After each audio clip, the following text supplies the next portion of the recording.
Imperative സെന്റൻസുകളുടെ tag എങ്ങനെ ചെയ്യാം. ഈ പ്ലീസ് ഒക്കെ വരുന്ന സെന്റൻസിലെല്ലാം വലിയ തന്നെയായിരിക്കും ഉത്തരം.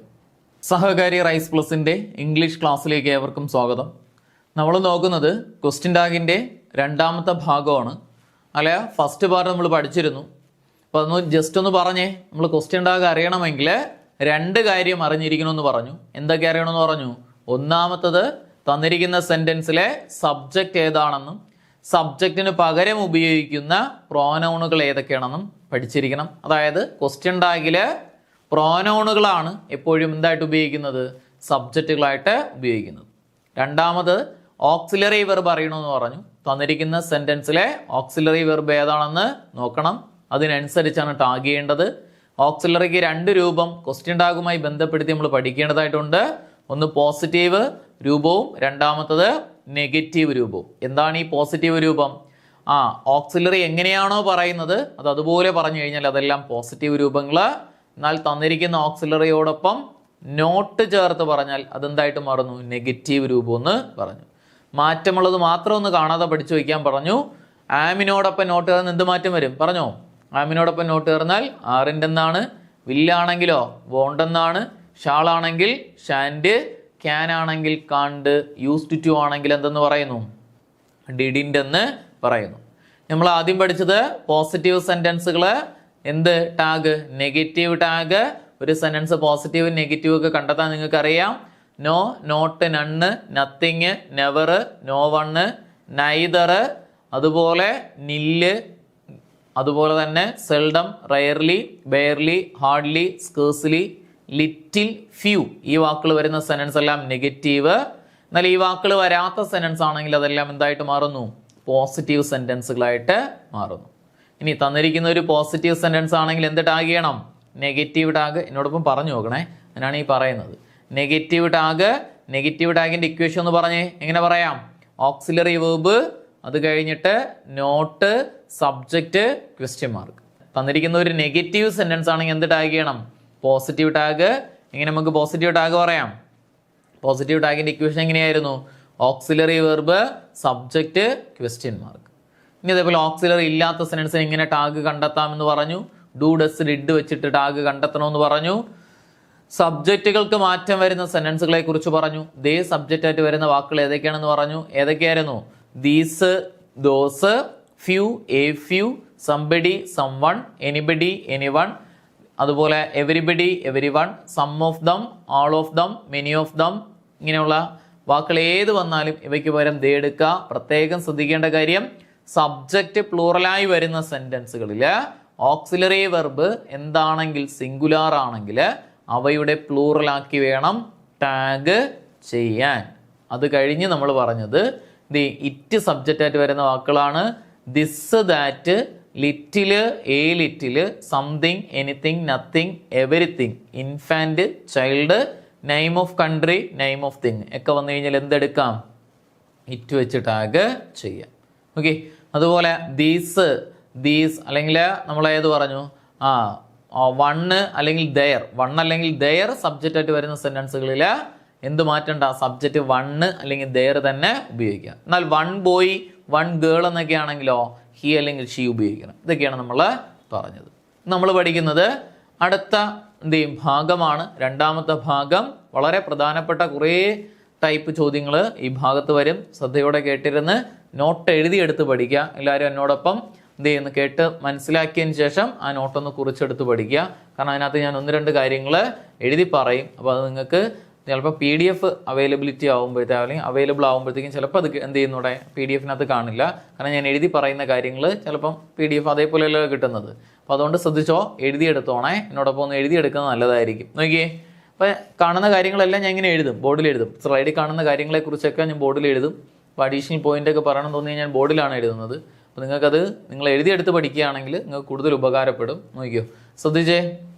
അതിൽ ടൈപ്പ് എന്ത് ചെയ്യും അല്ലെങ്കിൽ നമ്മൾ ക്വസ്റ്റ്യൻ ടാഗിന്റെ പാർട്ട് 2 ആണ്. നോക്കിയേ, ഇമ്പരേറ്റീവ് സെന്റൻസുകളുടെ ടാഗ് എങ്ങനെ ചെയ്യാം. നമുക്ക് തന്നിരിക്കുന്നത് ഒരു ഇമ്പരേറ്റീവ് സെന്റൻസ് ആണെങ്കിൽ എങ്ങനെ ടാഗ് ചെയ്യാം എന്നതിനെ കുറിച്ചാണ് പറയുന്നത്.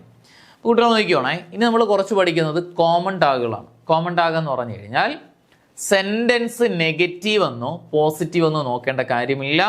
ഇന്ന സെന്റൻസ് ആണെങ്കിൽ അതിന് ഇന്നതാണ് ടാഗ്. അതാണ് കോമൺ ടാഗുകൾ. സെന്റൻസ് നെഗറ്റീവ് പോസിറ്റീവ് നോക്കണ്ട, പിന്നെ അതേപോലെ ഓക്സിലറി വെർബ് അങ്ങനെ ഒന്നും നോക്കണ്ട. ഇന്ന സെന്റൻസുകളുടെ ടാഗ് ഇന്നതാണ് എന്നർത്ഥത്തിൽ വരുന്ന ടാഗുകളെ കുറിച്ചാണ് നമ്മളിപ്പം നോക്കുന്നത്. കോമൺ ടാഗ് വളരെ പ്രധാനപ്പെട്ടതാണ്. സ്കൂൾ ടെക്സ്റ്റുകളിൽ ഇത്തരം ചോദ്യങ്ങൾ റിപ്പീറ്റ് ചെയ്ത് ചോദിക്കുന്നതാണ്. അതുകൊണ്ട് നോക്കിയേ, ഇമ്പരേറ്റീവ് സെന്റൻസുകളുടെ ടാഗ് എന്തെന്നാണ് പറയുന്നത്. ആദ്യം നമ്മൾ ഇമ്പരേറ്റീവ് സെന്റൻസ് എന്താണെന്ന് മനസ്സിലാക്കണ്ടേ? ഒന്ന് പറഞ്ഞേ. വെർബിലോ അല്ല എങ്കിൽ പ്ലീസ് എന്ന് പറയുന്ന വാക്ക്, വെർബ് പ്ലീസ്, അതുപോലെ കൈൻഡിലി, അതുപോലെ ബി, ഡോണ്ട് മുതലായ വാക്കിൽ തുടങ്ങുന്ന സെന്റൻസിനെയൊക്കെ നമുക്ക് എന്തെന്ന് പറയാം കുട്ടികളെ? ഇമ്പരേറ്റീവ് സെന്റൻസ് എന്ന് പറയാം. ഏതൊക്കെ വാക്ക്? കുറച്ച് എന്നോടും പറഞ്ഞേ.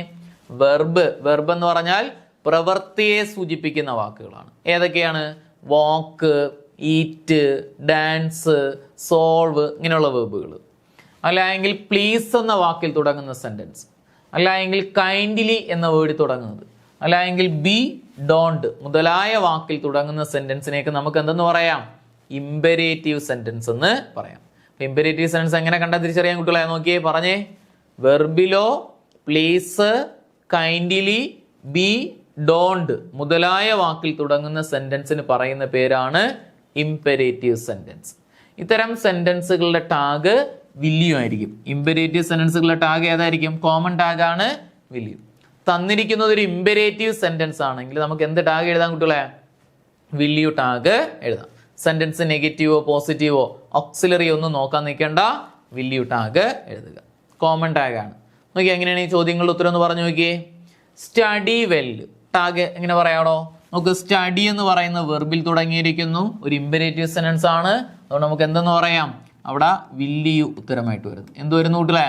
വില്യു ഉത്തരമായിട്ട് വരുന്നു. രണ്ടാമത്തെ ചോദ്യം നോക്കിയേ. Please close the door. Please എന്ന് പറയുന്ന വാക്കിലാണ് തുടങ്ങിയിരിക്കുന്നത്, ഇമ്പരേറ്റീവ് സെന്റൻസ് ആണ്. അതുകൊണ്ട് നമുക്ക് ടാഗ് എങ്ങനെ വരുന്നു? അവിടെയും വില്യു ടാഗായിട്ട് വരുന്നു. എന്ത് വരുന്നു? വില്യു ടാഗായി വരുന്നു. അടുത്ത ചോദ്യം നോക്കിയേ. Bring me A blanket. Bring me A blanket. Bring എന്ന് പറയുന്നത് വെർബാണ്. വെർബിൽ തുടങ്ങുന്ന സെന്റൻസിൽ എന്താണ്? Imperative sentence. ടാഗ് ഏത് പറയാം? വില്യു. ടാഗായിട്ട് വരുന്നത് വില്യു ഉത്തരമായിട്ട് വരുന്നു. അടുത്ത ചോദ്യം നോക്കിയേ. Have some more coffee. Have some more coffee. Have some more coffee. Have എന്ന് പറയുന്നത് ഇവിടെ വേർബായിട്ടാണ് ആക്ട് ചെയ്തിരിക്കുന്നത്. അതൊരു ഇമ്പരേറ്റീവ് സെന്റൻസ് ആണ്. അതുകൊണ്ട് അവിടെ നമുക്ക് ടാഗ് എങ്ങനെ പറയാം?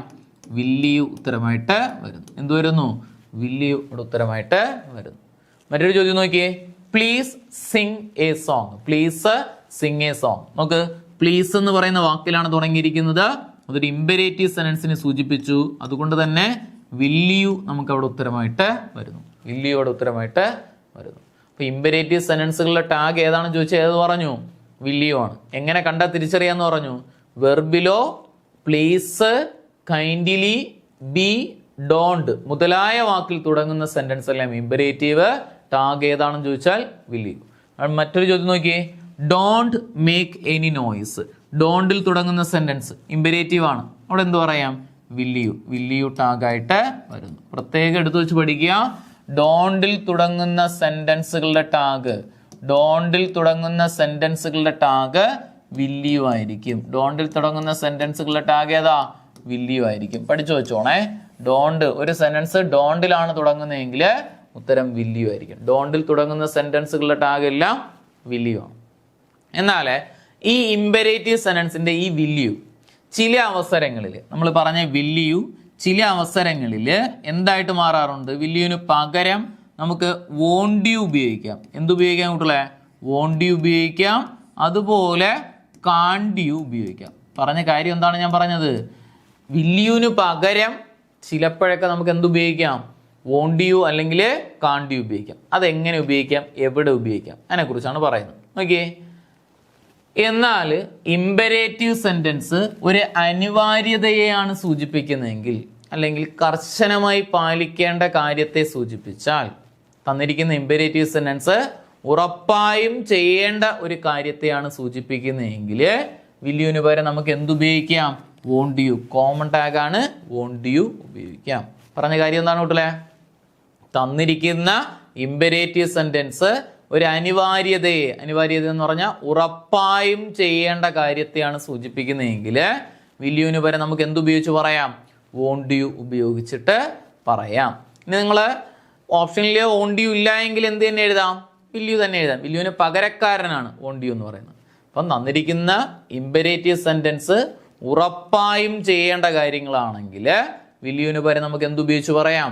വോണ്ട് യു ഉപയോഗിച്ചിട്ട് പറയാം. നോക്കിയേ എക്സാമ്പിള്, ഡ്രൈവ് കെയർഫുള്ളി, ഉറപ്പായും ചെയ്യേണ്ട കാര്യമല്ലേ? കർശനമായും ചെയ്യേണ്ട കാര്യം. അപ്പോൾ നമുക്ക് എന്ത് പറയാം? വോണ്ട് യു അവിടെ ടാഗായിട്ട് ഉപയോഗിക്കാം. എന്തുപയോഗിക്കാം കുട്ടികളെ? വോണ്ട് യു ടാഗായിട്ട് ഉപയോഗിക്കാം. മറ്റൊരു ചോദ്യം നോക്കിയേ, സിറ്റ് ഡൗൺ എന്ന് പറയുന്നത് ഉറപ്പായും ചെയ്യേണ്ട കാര്യമാണ്. അപ്പം അധ്യാപകൻ പറയുന്നത് സിറ്റ് ഡൗൺ, അങ്ങനെ തന്നെ നിൽക്കാൻ പറ്റുമോ? ഇല്ല, കർശനമായി പാലിക്കേണ്ട കാര്യമായതുകൊണ്ട് നമുക്ക് അവിടെ എന്ത് പറയാം? വോണ്ട് യു ടാഗായിട്ട് പറയാം. വോണ്ട് യു ഇല്ല എങ്കിൽ നമുക്ക് എന്ത് തന്നെ എഴുതാം? വിൽ യു തന്നെ എഴുതാം. ഇനി അടുത്ത് നോക്കിയേ, യു വിൽ കം, നീ ഉറപ്പായും വരണം, നീ വരണം. അല്ലെ, അവിടെ എന്ത് പറയുന്നു? കർശനമായി പാലിക്കേണ്ട കാര്യമായതുകൊണ്ട് നമുക്ക് എന്ത് പറയാം കുട്ടികളെ? വോണ്ട് യു ടാഗായിട്ട് ഉപയോഗിക്കാം. അപ്പോൾ പറഞ്ഞത് ഇമ്പരേറ്റീവ് സെന്റൻസുകളുടെ ടാഗ് ഏതാണെന്ന് ചോദിച്ചാൽ വിൽ യു ആണ്. ഇനി വിൽ യു ചില അവസരങ്ങളിൽ വോണ്ട് യു കാണ്ട് യു ആകും എന്ന് പറഞ്ഞു. ഇനി വോണ്ട് യുവിൻ്റെ കാര്യം മാത്രമാണ് ഇപ്പോൾ പഠിച്ചത്. കർശനമായി പാലിക്കേണ്ട കാര്യങ്ങളാണെങ്കിൽ നമുക്ക് അവിടെ എന്ത് പറയാം? വിൽ യുവിന് പകരം വോണ്ട് യു ടാഗായിട്ട് ഉപയോഗിക്കാം. അടുത്ത കാണ്ട് യുവിൻ്റെ കാര്യമാണ്. കാണ്ട് യു ഒന്ന് ശ്രദ്ധിച്ചേ. എന്നാൽ ഇമ്പരേറ്റീവ് സെന്റൻസ് ഒരു അസഹിഷ്ണുതയെ സൂചിപ്പിക്കുന്ന കാര്യങ്ങളാണെങ്കിൽ, അതായത് ഡിസ്റ്റർബൻസ് ഉണ്ടാക്കുന്ന കാര്യങ്ങളാണ് പറയുന്നതെങ്കിൽ എന്ത് പറയാം? കാണ്ട് യു. വിൽ യുവിന് പകരം എന്ത് ഉപയോഗിക്കാം കുട്ടികളെ? കാണ്ട് യു ടാഗായിട്ട് ഉപയോഗിക്കാം. അസഹിഷ്ണുത എന്ന് പറഞ്ഞാൽ ഡിസ്റ്റർബൻസ് ഉണ്ടാക്കുന്ന കാര്യം. നമുക്ക് ഇനി അടുത്തൊരു അടി കൊടുക്കാൻ പറ്റുന്ന അല്ലെങ്കിൽ അങ്ങനെയുള്ള കാര്യങ്ങളാണ് ചെയ്യുന്നതെങ്കിൽ, അങ്ങനെയുള്ള തരത്തിലുള്ള സെന്റൻസ് ആണ് പറയുന്നതെങ്കിൽ നമുക്ക് അവിടെ എന്ത് പറയാം കുട്ടികളെ? കാണ്ട് യു പറയാം. ഐ കാണ്ട് എന്ന് പറഞ്ഞാൽ എന്താണ്? എനിക്ക് പറ്റില്ല, എന്ത് ചെയ്യുന്നൂടെ? വളരെ ശല്യം ഉണ്ടാക്കുന്ന കാര്യങ്ങളെ കുറിച്ചൊക്കെയാണ് സെന്റൻസ് പറയുന്നതെങ്കിൽ കാണ്ട് യു പറയാം. എന്നാൽ ഇമ്പരേറ്റീവ് സെന്റൻസ് അസഹിഷ്ണുത, ആ വാക്കുകൊണ്ട് പേടിക്കൊന്നും വേണ്ട, ഡിസ്റ്റർബൻസ് ഉണ്ടാക്കുന്ന കാര്യങ്ങളെന്ന് ഓർത്താലും മതി, അല്ലേ? അത്തരത്തിലുള്ള കാര്യങ്ങളാണെങ്കിൽ വിൽ യുവിന് പകരം എന്ത് ഉപയോഗിക്കുക? കാണ്ട് യു ടാഗായിട്ട് ഉപയോഗിക്കുക. നോക്കിയ ചോദ്യം ഇങ്ങനെയാണ്, stop nonsense, stop this nonsense. കണ്ടല്ലോ, സ്റ്റോപ്പ് ദിസ് നോൺസെൻസ്, ഈ വിഡ്ഢിത്തനം ഒന്ന് നിർത്തൂ, അല്ലേ? ഇപ്പോൾ സഹിക്കാൻ പറ്റാത്തതാണ് പറഞ്ഞത്. അപ്പോൾ നമുക്ക് എന്താ പറയാം? കാണ്ട് യു ടാഗായിട്ട് ഉപയോഗിക്കുന്ന ഏതാണ്ടായി? കാണ്ട് യു ടാഗായിട്ട് ഉപയോഗിക്കാം. മറ്റൊരു ചോദ്യം നോക്കിയേ, shut your mouth, shut your mouth, disturbance ഉണ്ടാക്കുന്ന കാര്യമല്ലേ? അതുകൊണ്ടല്ലേ വാടയ്ക്കാൻ പറഞ്ഞത്. നമുക്ക് എന്ത് ടാഗ് പറയാം? കാണ്ട് യു ടാഗായിട്ട് പറയാം. കാണ്ട് യു ടാഗായിട്ട് പറയാം. കീപ് ക്വയറ്റ്, മിണ്ടാതിരിക്കാൻ പറയുന്നത്. കീപ്പ് ക്വയറ്റ്, അസഹിഷ്ണുത, ഡിസ്റ്റർബൻസ് ഉണ്ടാക്കിയ കാര്യമായതുകൊണ്ടല്ലേ. അപ്പോൾ അതുകൊണ്ട് നമുക്ക് എന്തെന്ന് പറയാം? കാണ്ട് യു ടാഗായിട്ട് ഉപയോഗിക്കാം. എന്തുപയോഗിക്കാം? കാണ്ട് യു ടാഗായിട്ട് ഉപയോഗിക്കാം. അപ്പോൾ നമ്മൾ പറഞ്ഞ കാര്യം എന്താണ് കുട്ടികളെ? ഇപ്പോൾ പഠിച്ചത് ഇമ്പരേറ്റീവ് സെന്റൻസുകളുടെ ടാഗിനെ കുറിച്ചാണ് പറഞ്ഞത്. എങ്ങനെ മനസ്സിലാക്കാം ഇമ്പരേറ്റീവ് സെന്റൻസ് ആണെന്ന്? വെർബ് എന്നോടൊപ്പം ഒന്ന് പറഞ്ഞേ. വെർബിലോ പ്ലീസ്, കൈൻഡ്ലി, ബി, ഡോണ്ട് മുതലായ വാക്കിൽ തുടങ്ങുന്ന സെന്റൻസുകൾക്ക് പറയുന്ന പേരാണ് ഇമ്പരേറ്റീവ് സെന്റൻസുകൾ, അല്ലേ? ഇമ്പരേറ്റീവ് സെന്റൻസിന്റെ കോമൺ ടാഗ് ഏതാണെന്ന് പറഞ്ഞു? വിൽ യു ആണെന്ന് പറഞ്ഞു. എന്നാൽ ഡോണ്ടിൽ, അത് ഡോണ്ട് പ്രത്യേകിച്ച് എടുത്തു വെച്ച് പഠിച്ചോണം കേട്ടോ. നിങ്ങൾ ഈ ഡിസ്റ്റർബൻസ് അല്ലെങ്കിൽ കർശനമായി പാലിക്കേണ്ട കാര്യം എന്നൊക്കെ പറഞ്ഞിട്ട് അവിടെ നിങ്ങൾ കാണ്ട് യു എഴുതി വയ്ക്കുക. അതുകൊണ്ടാണ് ആ ഡോണ്ടിന്റെ കാര്യം ഞാൻ പ്രത്യേകിച്ച് പറഞ്ഞത്.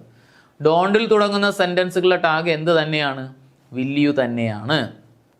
അടുത്ത് നമ്മൾ പറഞ്ഞത്, നമ്മൾ അടുത്ത് പറഞ്ഞെന്താ? വിൽ യുവിന് പകരം ഈ ഏതൊക്കെ ടാഗ് ഉപയോഗിക്കാം? വോണ്ട് യു ഉപയോഗിക്കാം, അതുപോലെ കാണ്ട് യു ഉപയോഗിക്കാം. വിൽ യുവിന് പകരം എന്തൊക്കെ ഉപയോഗിക്കാം? വോണ്ട് യു ഉപയോഗിക്കാം, കാണ്ട് യു ഉപയോഗിക്കാം. ഒന്നാമത് പറഞ്ഞത് കർശനമായി പാലിക്കേണ്ട കാര്യങ്ങളാണെങ്കിൽ അല്ലെങ്കിൽ അനിവാര്യതയെ സൂചിപ്പിക്കുന്ന കാര്യങ്ങളാണെങ്കിൽ എന്തുപയോഗിക്കുക? Won't U ടാഗും. അസഹിഷ്ണുത, അതായത് ഡിസ്റ്റർബൻസ് ഉണ്ടാക്കുന്ന കാര്യങ്ങളെ കുറിച്ചാണ് സംസാരിക്കുന്നതെങ്കിൽ വിൽ യുവിന് പകരം എന്തുപയോഗിക്കാം? കാണ്ട് യു ടാഗായിട്ട് ഉപയോഗിക്കാം. വിൽ യുവിന് പകരം ഏത് ഉപയോഗിക്കാം? കാണ്ട് യു ടാഗായിട്ട് ഉപയോഗിക്കാം. ക്ലിയർ ആയോ? ഇമ്പരേറ്റീവ് സെന്റൻസ് കോമൺ ടാഗുകളാണ്, മറക്കരുത്. അടുത്ത് നോക്കിയേ, അടുത്ത വളരെ പ്രധാനപ്പെട്ടതാണ്. PSC ഏറ്റവും കൂടുതൽ ചോദിച്ചിട്ടുള്ള ചോദ്യങ്ങളിൽ ഒരു ഭാഗം അല്ലെങ്കിൽ ഒരു വിഭാഗമാണിത്. നോക്കിയേ, ലെറ്റിൽ തുടങ്ങുന്ന സെന്റൻസുകളുടെ ടാഗിനെ കുറിച്ചാണ് പറയുന്നത്. ലെറ്റിൽ തുടങ്ങുന്ന സെന്റൻസുകളുടെ ടാഗ് നമുക്കറിയാവുന്നതാണ്. ചെറിയ ചെറിയ മാറ്റങ്ങളിൽ ടാഗിൽ വ്യത്യാസം വരുന്നതും കൂടെ ഒന്ന് പഠിച്ചാൽ മതി. നോക്കിയേ, ലെറ്റ്സ് അല്ലെങ്കിൽ ലെറ്റസിൽ തുടങ്ങുന്ന സെന്റൻസ് ആണെങ്കിൽ കോമൺ ടാഗാണ് ഇവിടെയും കോമൺ ടാഗാണ്. സെൻറ്റൻസ് നോക്കി അങ്ങ് ടാഗ് എഴുതിയാൽ മാത്രം മതി. പോസിറ്റീവ് നെഗറ്റീവ് ഒന്നും നോക്കണ്ട. ഇത്തരത്തിലുള്ള വാക്കുകളുണ്ടെങ്കിൽ ഇന്നതാണ് ടാഗ്. ഇത്രേ ഉള്ളൂ. നോക്കിയേ, ലെറ്റ്സ് അല്ലെങ്കിൽ ലെറ്റസിൽ തുടങ്ങുന്ന സെന്റൻസ് ആണെങ്കിൽ കോമൺ ടാഗ് ഷാൾ ബി ആണ്. ലെറ്റ്സ് ലെറ്റസിൽ തുടങ്ങുന്ന സെന്റൻസുകളുടെ കോമൺ ടാഗ് ഏതാണ് കുട്ടികളെ? ഷാൾ ബി ആണ്. ലെറ്റ്സ് ലെറ്റസിൽ തുടങ്ങുന്ന സെന്റൻസുകളുടെ ടാഗ് ഷാൾ ബി. എന്നാൽ ലെറ്റസ് വരുന്ന സെന്റൻസിനകത്ത് പ്ലീസ് എന്ന വേർഡ് ഉണ്ടാന്ന് നോക്കണം. പ്രത്യേകം ശ്രദ്ധിക്കണേ. ലെറ്റസ് വരുന്ന സെന്റൻസിൽ എവിടെയെങ്കിലും സെന്റൻസിന്റെ ആദ്യ ഭാഗങ്ങളിലോ അവസാന ഭാഗങ്ങളിലോ എവിടെയെങ്കിലും പ്ലീസ് എന്ന വേർഡ് ഉണ്ടെങ്കിൽ നിങ്ങൾ ഷാൾ ബി എഴുതരുത്. എന്തെഴുതുക? വിൽ യു ഉത്തരമായിട്ട് എഴുതും. കാരണം പ്ലീസ് വരുന്ന സെന്റൻസ് എല്ലാം എന്തായിട്ട് മാറും കുട്ടികളെ? ഇമ്പരേറ്റീവ് സെന്റൻസ് ആയിട്ട് മാറും. അപ്പൊ നമുക്ക് എന്ത് പറയണം? വിൽ യു ആണ് ടാഗ്. അതൊന്ന് ശ്രദ്ധിച്ചേ. ലെറ്റസിൽ വരുന്ന സെന്റൻസുകളുടെ ടാഗ്, ലെറ്റസിലാണ് ഒരു സെന്റൻസ് തുടങ്ങുന്നതെങ്കിൽ എൻ്റെ ടാഗ് ഏതാണ്? ഷാൾ ബി ആണ്. എന്നാൽ ഒരു സെന്റൻസ് ലെറ്റ്സിൽ അല്ലെങ്കിൽ ലെറ്റസിൽ തുടങ്ങിയെന്ന് പറഞ്ഞുകൊണ്ട് നമുക്ക് ഷാൾ ബി തന്നെ എഴുതാൻ പാടില്ല. ആ സെന്റൻസിൽ എവിടെയെങ്കിലും പ്ലീസ് എന്ന വേർഡ് വന്നിട്ടുണ്ടെങ്കിൽ ഷാൾ ബിക്ക് പകരം എന്ത് എഴുതണം? വിൽ യു എഴുതണം. അടുത്ത് നോക്കിയേ, ലെറ്റ് മീയിൽ തുടങ്ങുന്ന സെന്റൻസുകളുടെ ടാഗ് വിൽ യുവും പറയാം ഷാളയും പറയാം. ഷാളയെ അധികം ചോദിച്ചിട്ടില്ല, ഏറ്റവും കൂടുതലും ചോദിച്ചിട്ടുള്ളത് വിൽ യു ആണ്. ലെറ്റ് മീയിൽ തുടങ്ങുന്ന സെന്റൻസുകളുടെ ടാഗ് ഏതാണെന്ന് ചോദിച്ചു കഴിഞ്ഞാൽ വിൽ യു ഉത്തരം പറയുക. അതില്ല എങ്കിൽ ഷാള എഴുതാം. വിൽ യു അല്ലെങ്കിൽ ഷാള എഴുതാം. എന്നാൽ ലെറ്റ് മീ പ്ലീസ് വരുന്ന സെന്റൻസുകളാണെങ്കിൽ, ലെറ്റ് മീ പ്ലീസ് വന്നിട്ടുണ്ടെങ്കിൽ വിൽ യു ആണ് ഉത്തരം. ഷാള എഴുതരുത്, വിൽ യു മാത്രം. ലെറ്റ് മീ കഴിഞ്ഞിട്ട് പ്ലീസ് എന്ന വേർഡ് വന്നിട്ടുണ്ടെങ്കിൽ ഈ പ്ലീസ് ഒക്കെ വരുന്ന സെന്റൻസിലെല്ലാം വിൽ യു തന്നെയായിരിക്കും ഉത്തരം. ഉത്തരം ഏതിലേക്ക് വരുന്നു കൂട്ടരെ? Will you. ഒന്ന് പറഞ്ഞേ, ലെറ്റസ് വരുന്ന സെന്റൻസുകൾ തുടങ്ങുന്ന സെന്റൻസ് ആണെങ്കിൽ ഉത്തരം ഏതെഴുതുക? ഷാൾ ബി ആണ്. ലെറ്റസ് വരുന്ന സെന്റൻസിൽ പ്ലീസ് എന്ന വേർഡ് വന്നിട്ടുണ്ടെങ്കിൽ അവിടെ വിൽ യു ഉപയോഗിക്കുക. ലെറ്റ് മീയിൽ തുടങ്ങുന്ന സെന്റൻസുകളാണെങ്കിൽ വിൽ യു ഉപയോഗിക്കാം. അതില്ല എങ്കിൽ ഷാള ഉപയോഗിക്കാം. എന്നാൽ ലെറ്റ് മീ പ്ലീസ് വരുന്ന സെന്റൻസുകളാണെങ്കിൽ വിൽ യു മാത്രമാണ് ഉപയോഗിക്കേണ്ടത്. ഇനി നോക്കിയേ, let him, let her, let them എന്നിവയിൽ തുടങ്ങുന്ന സെന്റൻസ് ആണെങ്കിൽ ഏതൊക്കെ വാക്കുകളാണ് ഒന്ന് പറഞ്ഞ്? Let him, let her, let them എന്നിവയിൽ തുടങ്ങുന്ന സെന്റൻസുകളാണെങ്കിൽ അവയുടെ ടാഗ് വിൽ യു ആണ്. അവയുടെ ടാഗ് ഏതാണ് കൂട്ടല്ലേ? വിൽ യു ആണ്. ഒന്നും കൂടെ പറഞ്ഞേ, let him, let her, let them എന്നിവയിൽ തുടങ്ങുന്ന സെന്റൻസുകളുടെ ടാഗ് വിൽ യു ആണ്. ഇതും കൂടെ ഒന്ന് ശ്രദ്ധിച്ചേ. ലെറ്റ് ഹിം കഴിഞ്ഞിട്ട് അല്ലെങ്കിൽ ലെറ്റ് ഹെർ കഴിഞ്ഞിട്ട് അല്ലെങ്കിൽ ലെറ്റ് ദം കഴിഞ്ഞിട്ട് പ്ലീസ് എന്ന വേർഡ് വന്നിട്ടുണ്ടെങ്കിൽ, അതായത് let him please, let her please, let them please എന്നിവ വന്നാൽ ഉത്തരം എന്ത് തന്നെയാണ് കൂട്ടലെ? വിൽ യു ഉത്തരമായിട്ട് എഴുതാം. ഇപ്പൊ ലെറ്റ് വരുന്ന സെന്റൻസുകളെ ടാഗ് ഒന്ന് ഉറച്ച് എന്നോടൊപ്പം പറഞ്ഞേ. ലെറ്റസിൽ തുടങ്ങുന്ന സെന്റൻസുകളെ ടാഗ് ഏതാണ് ചോദിച്ചു കഴിഞ്ഞാൽ ഏതാണ്? ഷാൾ ബി ആണ്. ലെറ്റസ് വരുന്ന സെന്റൻസിൽ പ്ലീസ് എന്ന വേർഡ് വന്നിട്ടുണ്ടെങ്കിൽ എന്തെഴുതുക? വിൽ യു ഉത്തരമായിട്ട് എഴുതുക. ലെറ്റ് മീ തുടങ്ങുന്ന സെന്റൻസ് ആണെങ്കിൽ വിൽ യു എഴുതാം. അതില്ല എങ്കിൽ ഷാള എഴുതാം. ലെറ്റ് മീ പ്ലീസ് വരുന്ന സെന്റൻസുകളാണെങ്കിൽ വിൽ യു മാത്രമാണ് ഉത്തരമായിട്ട് എഴുതേണ്ടത്. Let him or let her, let them എന്നിവയിൽ തുടങ്ങുന്ന സെന്റൻസുകളാണെങ്കിൽ വിൽ യു ഉത്തരമായിട്ട് വരുന്നു. എന്നാൽ let him please, let her please, let them please എന്നിവയിൽ തുടങ്ങുന്ന സെന്റൻസ് ആണെങ്കിൽ വിൽ യു ഉത്തരം. മറക്കൂലല്ലോ, വളരെ പ്രധാനപ്പെട്ടാണ്. എല്ലാ കുട്ടികൾക്കും അറിയാമെന്നുള്ള ഒരു റൂൾ എന്ന് പറയുന്നത് ഇതാണ്. ഇങ്ങനെയൊക്കെ ചോദ്യങ്ങൾ വരുമ്പോഴത്തേക്കും കുട്ടികളെ പൊതുവെ തെറ്റിക്കാറാണ് പതിവ്. കാരണം അതിനകത്ത് വരുന്ന എക്സെപ്ഷൻസും കൂടെ ഒന്ന് പഠിച്ചു വെച്ചിരിക്കണം. എങ്ങനെ വേണോ ചോദ്യങ്ങൾ വരാം. നോക്കിയേ, ഒന്ന് ചോദ്യങ്ങൾ നോക്കിയേ. ഒന്നാമത്തെ ചോദ്യം, let us go for a movie. Let us go for a movie. Tag എന്ന് പറഞ്ഞാൽ കൂട്ടലെ നമുക്ക് അണ്ടർലൈൻ ചെയ്ത് എഴുതി തന്നെ പോകണം കേട്ടോ. ലെറ്റ് അസിൽ തുടങ്ങുന്ന സെന്റൻസ് പ്ലീസ് ഒന്നും വന്നിട്ടില്ല. ഉത്തരം ഏതാ? Shall be. അത്രേ ഉള്ളൂ. ഷാൾ ബിയോട് ഉത്തരമായിട്ട് വരുന്നു. ലെറ്റസ് തുടങ്ങി കഴിഞ്ഞാൽ ഷാൾ ബി. മറ്റൊരു ചോദ്യം നോക്കിയേ, let's please sing a song. കണ്ടല്ലോ, ലെറ്റസ് വന്നു. കുട്ടികൾ ആദ്യത്തെ ഓപ്ഷൻ ഷാൾ ബി ആണ് കിടക്കുന്നത്. ഈ ലെറ്റസ് കണ്ട ഉടനെ പല കുട്ടികളും ലെറ്റസ് കണ്ട ഉടനെ വളരെ സന്തോഷിച്ച് ഷാൾ ബി എഴുതി വയ്ക്കും. പക്ഷെ അതിനകത്ത് ഒരു പ്ലീസ് കിടക്കുന്നുണ്ടോ? ചിലപ്പോൾ ഈ പ്ലീസ് ഒക്കെ ഏറ്റവും അവസാനമായിരിക്കും കിടക്കുന്നത്, ശ്രദ്ധിക്കൂല.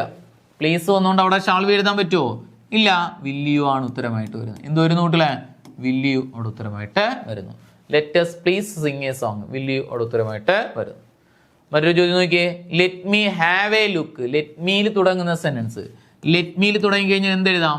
വിൽ യു എഴുതാം, അല്ലെങ്കിൽ ഷാളൈ എഴുതാം. നമുക്കപ്പോൾ വിൽ യു ഏതോണം എഴുതാം. വിൽ യു അല്ലെങ്കിൽ ഷാളൈ അവിടെ ഉത്തരമായിട്ട് വരും. മറ്റൊരു ചോദ്യം നോക്കിയേ, let him Singh a song. Let him Singh a song. നോക്ക്, ലെറ്റ് ഹിമ്മിലാണ് തുടങ്ങിയിരിക്കുന്നത്. ഉത്തരം ഏത് വരുന്നു കൂട്ടിലെ? വിൽ യു അവിടെ ഉത്തരമായിട്ട് വരുന്നു. ഏത് വരുന്നു? Will you. മറ്റൊരു ചോദ്യം നോക്കിയേ, let's meet him. Let's meet him. Let's അല്ലെങ്കിൽ ലെറ്റസ് തുടങ്ങി കഴിഞ്ഞാൽ ഉത്തരം ഏതാണ് കൂട്ടിലെ? ഷാൾ വി ആണ്. നമുക്ക് പ്ലീസ് ഒന്നും വരാത്തതുകൊണ്ട് നമുക്ക് ഉത്തരം ഏതെഴുതാം? Shall we. ഷാൾ വി അവിടെ ഉത്തരമായിട്ട് വരുന്നു. അപ്പൊ ഒന്ന് പറഞ്ഞേ, ആ ലെറ്റ്സ് വരുന്ന സെന്റൻസുകളുടെ ടാഗ് എത്രയൊന്ന് പറഞ്ഞേ. ലെറ്റ്സ് ലെറ്റസിൽ തുടങ്ങുന്ന സെന്റൻസുകളുടെ ടാഗ് ഏതാണെന്ന് ചോദിച്ചു കഴിഞ്ഞാൽ ഏത് പറഞ്ഞു കൂട്ടിലെ? ഷാൾ വി ആണ്. എന്നാൽ ലെറ്റ്സ് ലെറ്റസ് വരുന്ന സെന്റൻസുകളിൽ പ്ലീസ് എന്ന വേർഡ് എവിടെയെങ്കിലും വന്നിട്ടുണ്ടെങ്കിൽ ഷാൾ വി എഴുതാൻ പാടുണ്ടോ? ഇല്ല. പകരം എന്ത് എഴുതണം? വിൽ യു എഴുതണം. ലെറ്റ് മീൽ തുടങ്ങുന്ന സെന്റൻസുകളുടെ ടാഗ് ഏതാണ് കൂട്ടിലെ? വിൽ യു എഴുതാം, അല്ലെങ്കിൽ ഷാൾ എഴുതാം. ഇനി ലെറ്റ് മീ വരുന്ന സെന്റൻസുകളിൽ പ്ലീസ് എന്ന വേർഡ് വന്നിട്ടുണ്ടെങ്കിൽ എന്തെഴുതാൻ പറ്റില്ല? ഷാൾ എഴുതരുത്, വിൽ യു മാത്രം അവിടെ ഉത്തരമായിട്ട് വരുന്നു. അടുത്ത് നോക്കിയേ, let him, let her, let them വരുന്ന സെന്റൻസുകളാണെങ്കിൽ ഉത്തരം ഏത്? Will you. ഇനി let him please, let her please, let them please വന്നാലും വിൽ യു ആണ് ഉത്തരം. ക്ലിയർ ആണല്ലോ? ഇമ്പരേറ്റീവ് സെന്റൻസിന്റെ ടാഗ് ഏതാണെന്ന് പറഞ്ഞു കൂട്ടില്ല? അതൊന്ന് പറഞ്ഞേ. വിൽ യു ആണ്. ഇനി വിൽ യു ഏതൊക്കെ അവസരത്തിൽ ഓണ്ടിയും കാണ്ടിയോ ഒന്ന് പറഞ്ഞു നോക്കിയേ. ഓണ്ടിയോ എഴുതുന്നത് കർശനമായി പാലിക്കേണ്ട കാര്യങ്ങളാണെങ്കിൽ ഓണ്ടിയു, അസഹിഷ്ണുത ഡിസ്റ്റർബൻസ് ഉണ്ടാക്കുന്ന കാര്യങ്ങളാണെങ്കിൽ കാണ്ടിയു. രണ്ട് ടൈപ്പ് മനസ്സിലായോ? അടുത്തതിലേക്ക് പോട്ടെ. നോക്കിയേ, മറ്റൊരു ടൈപ്പാണ്. നല്ലൊരു ചോദ്യമാണ്. ഒരു ചെറിയൊരു ശ്രദ്ധക്കുറവിൽ ഉത്തരം തെറ്റിക്കാൻ പറ്റിയൊരു സാധനമാണ്. നമുക്ക് എല്ലാവർക്കും അറിയാന്നുള്ള സാധനം. നോക്കിയേ, നീഡ് അല്ലെങ്കിൽ ഡെയർ. ഈ നീഡും ഡെയറും എന്താണ് കൂട്ടിലെ? ഓക്സിലറി വെർബുകളാണ്. നമ്മൾ 24 ഓക്സിലറിയിൽ പഠിക്കുന്ന ഏറ്റവും അവസാനത്ത് വരുന്ന നീഡ് ഡെയർ. ഈ നീഡ് ഡെയറിനെ നമ്മൾ മറ്റൊരു പേര് കൂടി പറയാറുണ്ട്. ഇതൊരു മോഡൽ ഓക്സിലറി വെർബാണ് കേട്ടോ. മോഡൽ ഓക്സിലറി വെർബാണ്. ഇതിന് മറ്റൊരു പേര് ഏതാണെന്ന് ചോദിച്ചാൽ സെമി മൊഡാൽ ഓക്സിലറി വെർബ് എന്നും പറയും കേട്ടോ കുട്ടികളെ. എന്തെന്നും പറയും? Semi modal auxiliary verb. എന്താണ് അങ്ങനെ ഒരു വിളിപ്പേര് വരാനുള്ള കാരണം? ഇത് നീഡും ഡെയറും ഓക്സിലറി വെർബായിട്ടും അതുപോലെ തന്നെ മെയിൻ വെർബായിട്ടും ഉപയോഗിക്കാം. ഈ നീഡിനെയും ഡെയറിനെയും നമുക്ക് എന്തായിട്ടൊക്കെ ഉപയോഗിക്കാം? ഓക്സിലറി വെർബായിട്ടും അതുപോലെ മെയിൻ വെർബായിട്ടും ഉപയോഗിക്കാം. അതുകൊണ്ട് തന്നെ ഇവയ്ക്ക് ടാഗ് വരുമ്പോഴും ചെറിയൊരു പ്രത്യേകത. ഓക്സിലറി വെർബായിട്ട് ഉപയോഗിക്കുമ്പോൾ ഉള്ള ടാഗും ഓക്സിലറി വെർബല്ല പകരം മെയിൻ വെർബായിട്ട് ഉപയോഗിക്കുമ്പോൾ ഉള്ള ഒരു ടാഗിലും ചെറിയൊരു വ്യത്യാസം. അതൊന്ന് പഠിച്ചു വയ്ക്കുക. അത്രേ ഉള്ളു കാര്യം. നോക്കിയേ, അത്രേ ഉള്ളു കാര്യം. നീഡ്, ഡെയർ എന്നിവ ഓക്സിലറി വെർബായി വരുന്ന സെന്റൻസിൽ നീഡും ഡെയറും വച്ച് തന്നെ ടാഗ് ചെയ്യുക. അപ്പൊ നമുക്ക് മനസ്സിലാക്കേണ്ടത് എങ്ങനെയാണ് ഓക്സിലറി ആയിട്ട് വരുന്നതെന്ന് അറിയണ്ടേ? ഇത്രേ ഉള്ളു കാര്യം. നീഡ് ഡെയർ കഴിഞ്ഞിട്ട് ഒരു മെയിൻ വെർബ് വന്നിട്ടുണ്ടെങ്കിൽ ഞങ്ങൾക്ക് തന്നിരിക്കുന്ന ചോദ്യത്തില് നീഡ് അല്ലെങ്കിൽ ഡെയർ കഴിഞ്ഞിട്ട് തുടർന്നൊരു വെർബ് മെയിൻ വെർബ് വന്നിട്ടുണ്ടാന്ന് നോക്കണം. വന്നിട്ടുണ്ടെങ്കിൽ നീഡിനെയും ഡെയറിനെയും വച്ച് തന്നെ ടാഗ് ചെയ്യാം. അവയെ ഓക്സിലറി ആയിട്ട് എടുത്ത് ടാഗ് ചെയ്യാം. എന്നാൽ നീഡ് ഡെയർ വരുന്ന സെന്റൻസിൽ ഓക്സിലറി വെർബ് വന്നിട്ടില്ല എങ്കിൽ നമ്മൾ വെർബ് സ്പ്ലിറ്റ് ചെയ്ത് ഡു, ഡസ്, ഡിഡ് വെച്ചിട്ട് ടാഗ് ചെയ്യണം. ഇപ്പൊ നീഡ് ഡെയറിനെ മെയിൻ വെർബായിട്ട് ഉപയോഗിക്കുന്ന സെന്റൻസുകളിലാണെങ്കിൽ ഡു, ഡസ്, ഡിഡ് വെച്ചിട്ട് ടാഗ് ചെയ്യണം. എങ്ങനെ ടാഗ് ചെയ്യാം?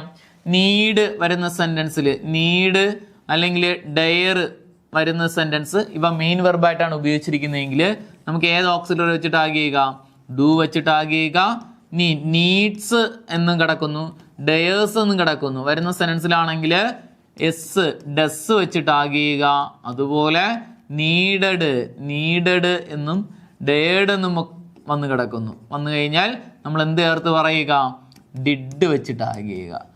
മനസ്സിലായോ? ഇപ്പൊ നീഡും ഡെയറും ഓക്സിലറി വെർബുകളായി വരുന്ന സെന്റൻസിൽ നീഡും ഡെയറും വെച്ച് തന്നെ ടാഗ് ചെയ്യുക. അപ്പൊ അത് നമുക്ക് എങ്ങനെ മനസ്സിലാക്കാം? നീഡ് അല്ലെങ്കിൽ ഡെയർ വരുന്ന സെന്റൻസിൽ തുടർന്നൊരു വെർബ് വരുന്ന ചോദ്യങ്ങളാണ് കിടക്കുന്നതെങ്കിൽ നീഡും ഡെയറിനെയും വെച്ച് തന്നെ ടാഗ് ചെയ്യുക.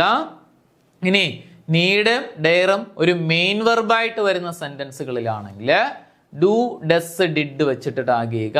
വെർബ് സ്പ്ലിറ്റ് ചെയ്ത് ടാഗ് ചെയ്യുക.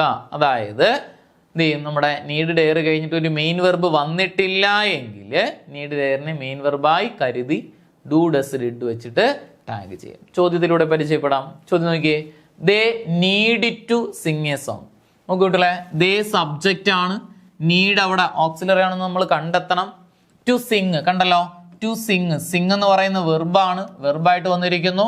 അപ്പോൾ നമുക്ക് എന്ത് ചെയ്യുന്നു, ഇവിടെ നീഡ് കഴിഞ്ഞിട്ട് എന്ത് വന്നിരിക്കുന്നു, ഒരു മെയിൻ വെർബ് വന്നിട്ടുണ്ട്. അതുകൊണ്ട് നമുക്ക് നീഡിനെ എന്തായിട്ട് എടുക്കാം, ഓക്സിലറി ആയിട്ട് എടുക്കാം. അപ്പോൾ നമുക്ക് എന്ത് ടാഗ്, നീഡിന് പോസിറ്റീവ് സെനൻസ് ആയതുകൊണ്ട് നീഡിൻ്റെ ദേ അവിടെ ഉത്തരമായിട്ട് വരുന്നു. നീഡിൻ്റെ ദേ അവിടെ ഉത്തരമായിട്ട് വരുന്നു. മറ്റൊരു ചോദ്യം നോക്കിയേ, she needs their help. She needs their help. She എന്ന് പറയുന്ന സബ്ജക്റ്റ് ആണ്. നീഡ് ഓക്സിലറി ആണോ മെയിൻ വെർബാണോ എന്ന് മനസ്സിലാക്കാൻ വേണ്ടി പോകുന്നു. നീഡ് കഴിഞ്ഞിട്ട് തൊട്ടടുത്ത് എവിടെയെങ്കിലും എന്ത് ചെയ്യുന്നുണ്ട്, വെർബ് വന്നിട്ടുണ്ടോ? ദെയർ എന്നാണ് കിടക്കുന്നത്. ദെയർ എന്ന് പറഞ്ഞ സബ്ജക്റ്റ് ആണ്. നീഡ് കഴിഞ്ഞിട്ട് വെർബ് വന്നിട്ടില്ല. അപ്പൊ നീഡ്സ് ആവശ്യമാണ് എന്ന അർത്ഥത്തിലാണ്, മെയിൻ വെർബായിട്ടാണ് വന്നിരിക്കുന്നത്. ഹെൽപ്പിനെ ഇതിന്റെ വെർബായിട്ട് പറയരുത്, ദെയർ ഹെൽപ്പ് എന്നാണ് പറയുന്നത്. നീഡ്സ് ആവശ്യമാണ് എന്ന വെർബായിട്ടാണ് വന്നിരിക്കുന്നത്. അപ്പൊ നീഡ്സ് എസ്സിൽ അവസാനിക്കുന്നു. ഒരിക്കലും ഓക്സിലറി എസ്സിലും അവസാനിച്ച് പറയാറുണ്ടോ? ഇല്ല. അതുകൊണ്ട് അതൊരു മെയിൻ വെർബാണ്. എസ്സിൽ അവസാനിച്ചുകൊണ്ട് നമുക്ക് എന്തെടുക്കാൻ കിട്ടൂലേ, ഡെസ് എടുക്കാം. ഡെസ് എടുക്കാം. ഇപ്പൊ സെന്റൻസ് പോസിറ്റീവ് ആയതുകൊണ്ട് നമുക്ക് ടാഗ് എങ്ങനെ കിട്ടുന്നു, നീഡ് എന്ത് ചെയ്യുന്നു, ഡെസിൻ്റെ ഷീ അവിടെ ഉത്തരമായിട്ട് വരുന്നു. ഡെസിൻ ഷീ അവിടെ ഉത്തരമായിട്ട് വരുന്നു. മറ്റൊരു ചോദ്യം നോക്കിയേ, we needn't go to school. We needn't go to school. നോക്കടോ, ഇവിടെ വി എന്ന് പറയുന്ന സബ്ജക്റ്റ് ആണ്. നീഡ് ഓക്സിലറി ആണോ നോക്കാൻ വേണ്ടി പോകുന്നു. ഇൻഡ് എന്ന് വരുന്നതുകൊണ്ട് സെന്റൻസ് നെഗറ്റീവ് ആണ്. ഗോ എന്ന് പറയുന്ന മെയിൻ വെർബാണ്. വെർബ് വന്നിരിക്കുന്നു. നീഡ് കഴിഞ്ഞിട്ട് തൊട്ടടുത്ത് എന്ത് വന്നു, ഒരു വെർബ് വന്നു. അതുകൊണ്ട് നീഡ് ഇവിടെ ഓക്സിലറി വെർബായിട്ടാണ് വന്നിരിക്കുന്നത്. സെന്റൻസ് നെഗറ്റീവ് ആയതുകൊണ്ട് ടാഗ് പോസിറ്റീവ് എഴുതുക. പോസിറ്റീവ് ടാഗ് എങ്ങനെയാ, ഓക്സിലറി അതുപോലെ എഴുതി. നീഡ് എഴുതി, സബ്ജക്റ്റ് ഏതാ, വി. നീഡ് വി അവിടെ ഉത്തരമായിട്ട് വരുന്നു. ക്ലിയർ ആണോ? ഇപ്പൊ നീഡ് ഡെയർ വരുന്ന സെന്റൻസുകളുടെ ടാഗ് എന്ന് പറഞ്ഞേ, നീഡ് അല്ലെങ്കിൽ ഡെയർ ഇവയ്ക്ക് പറയുന്ന മോഡൽ ഓക്സിലറി ആണ്. മോഡൽ ഓക്സിലറി അല്ല എന്ന് വേറൊരു പേര് പറഞ്ഞു തന്ന ലൂട്ടിൽ ഏതായിരുന്നു, ഒന്ന് പറഞ്ഞു നോക്കിയേ. സെമി മൊഡാൽ ഓക്സിലറി വെർബ് എന്നും കൂടെ പറയാം. എന്തുകൊണ്ടാണ് അവയെ സെമി മൊഡാൽ ഓക്സിലറി എന്ന് വിളിക്കാൻ കാരണം, ഇവ ഓക്സിലറി വെർബായിട്ടും മെയിൻ വെർബായിട്ടും ഉപയോഗിക്കുന്നുണ്ട്. ഇനി നീഡ് ഡെയർ വരുന്ന സെന്റൻസുകളുടെ ടാഗ് എന്ന് പറഞ്ഞേ, തന്നിരിക്കുന്ന ചോദ്യത്തില് നീഡ് ഡെയർ വെച്ച് ടാഗ് ചെയ്യുമ്പോഴത്തേക്ക് നമുക്ക് എങ്ങനെ ടാഗ് ചെയ്യാന്ന് പറഞ്ഞു, നീഡ് ഡെയർ വരുന്ന സെന്റൻസുകളിൽ തൊട്ടടുത്തായിട്ട് ഒരു മെയിൻ വെർബ് വന്നിട്ടില്ല എങ്കിൽ ഡു ഡസ് ഡിഡ് വെച്ച് ടാഗ് ചെയ്യുക. നീഡ് ഡെയർ വരുന്ന സെന്റൻസിൽ തൊട്ടടുത്തൊരു മെയിൻ വെർബ് വന്നിട്ടുണ്ടെങ്കിൽ നീഡും ഡെയറും വെച്ച് തന്നെ ടാഗ് ചെയ്യുക. ഓക്കെ, നീഡ് ഡെയർ ഓക്സിലറി ആയി വന്നു കഴിഞ്ഞാൽ അവ തന്നെ ഉപയോഗിച്ച് ടാഗ് ചെയ്യാം. അവ മെയിൻ വെർബായിട്ടാണ് വരുന്നതെങ്കിൽ ഡു ഡസ് ഡിഡ് വെച്ച് ടാഗ് ചെയ്യാം. ക്ലിയർ ആയോ? അടുത്തതിലേക്ക് പോവാം. നോക്കിയേ, മറ്റൊരു ടൈപ്പാണ് രണ്ട് ഓക്സിലറി വെർബുകൾ വരുന്ന സെന്റൻസുകളുടെ ടാഗിങ്ങിനെ കുറിച്ചാണ് പറയുന്നത് കേട്ടോ. രണ്ട് ഓക്സിലറി വെർബുകൾ വരുന്നത് എങ്ങനെ നമുക്ക് ടാഗ് ചെയ്യാം. ഒരെണ്ണം വരുന്നതിന് നമ്മളിപ്പോൾ നിങ്ങൾ എന്ത് ചെയ്യും, കഷ്ടപ്പെടുന്നു. അപ്പോൾ രണ്ടെണ്ണം വന്നു കഴിഞ്ഞാൽ എങ്ങനെ ടാഗ് ചെയ്യാം എന്നതിനെ കുറിച്ചാണ് നമ്മൾ നോക്കുന്നത്.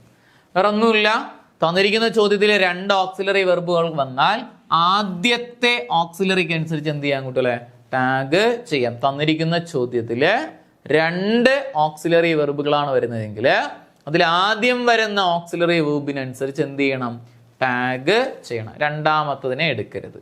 രണ്ട് ഓക്സിലറി വെർബുകൾ വന്നു കഴിഞ്ഞാൽ എന്ത് ചെയ്യണം, ആദ്യത്തെ ഓക്സിലറിക്ക് അനുസരിച്ച് ടാഗ് ചെയ്യാം. നോക്കാം, ചോദ്യം നോക്കാം. നോക്കിയ ചോദ്യം, they will have sung a song. they will have sung a song. ഇവിടെ they എന്ന് പറയുന്ന സബ്ജക്റ്റ് ആണ്. will ഓക്സിലറി, have മറ്റൊരു ഓക്സിലറി ആയിട്ട് വന്നിരിക്കും. രണ്ട് ഓക്സിലറി വന്നു കഴിഞ്ഞാൽ എന്ത് ചെയ്യണം, ആദ്യത്തെ ഓക്സിലറിക്ക് അനുസരിച്ച് സെന്റൻസ് നെഗറ്റീവ് പോസിറ്റീവ് നോക്കി തന്നെ ടാഗ് ചെയ്യണം കേട്ടോ. സെന്റൻസ് നെഗറ്റീവ് പോസിറ്റീവ് നോക്കി തന്നെ ടാഗ് ചെയ്യണം. കോമൺ ടാഗ് ആകപ്പാടെ രണ്ടെണ്ണത്തിനെ നമ്മൾ പറഞ്ഞോളൂ. ഒന്ന് ലെറ്റ്സിൽ തുടങ്ങുന്ന സെന്റൻസുകളുടെയും അതുപോലെ ഇമ്പേരേറ്റീവ് സെന്റൻസ്, അവയ്ക്ക് രണ്ടെണ്ണത്തിന് മാത്രമേ ഉള്ളൂ കോമൺ ടാഗ്. ബാക്കി എല്ലാ സെന്റൻസും നെഗറ്റീവ് പോസിറ്റീവ് നോക്കി തന്നെ ടാഗ് ചെയ്യണം. ഓക്കെ, ഇപ്പൊ രണ്ട് ഓക്സിലറി വന്നു. നമ്മൾ ഹാവിനെ എന്തായിട്ട് എടുക്കില്ല, ഓക്സിലറി ആയിട്ട് എടുക്കുന്നില്ല, വില്ല് വെച്ച് ടാഗ് ചെയ്യുന്നു.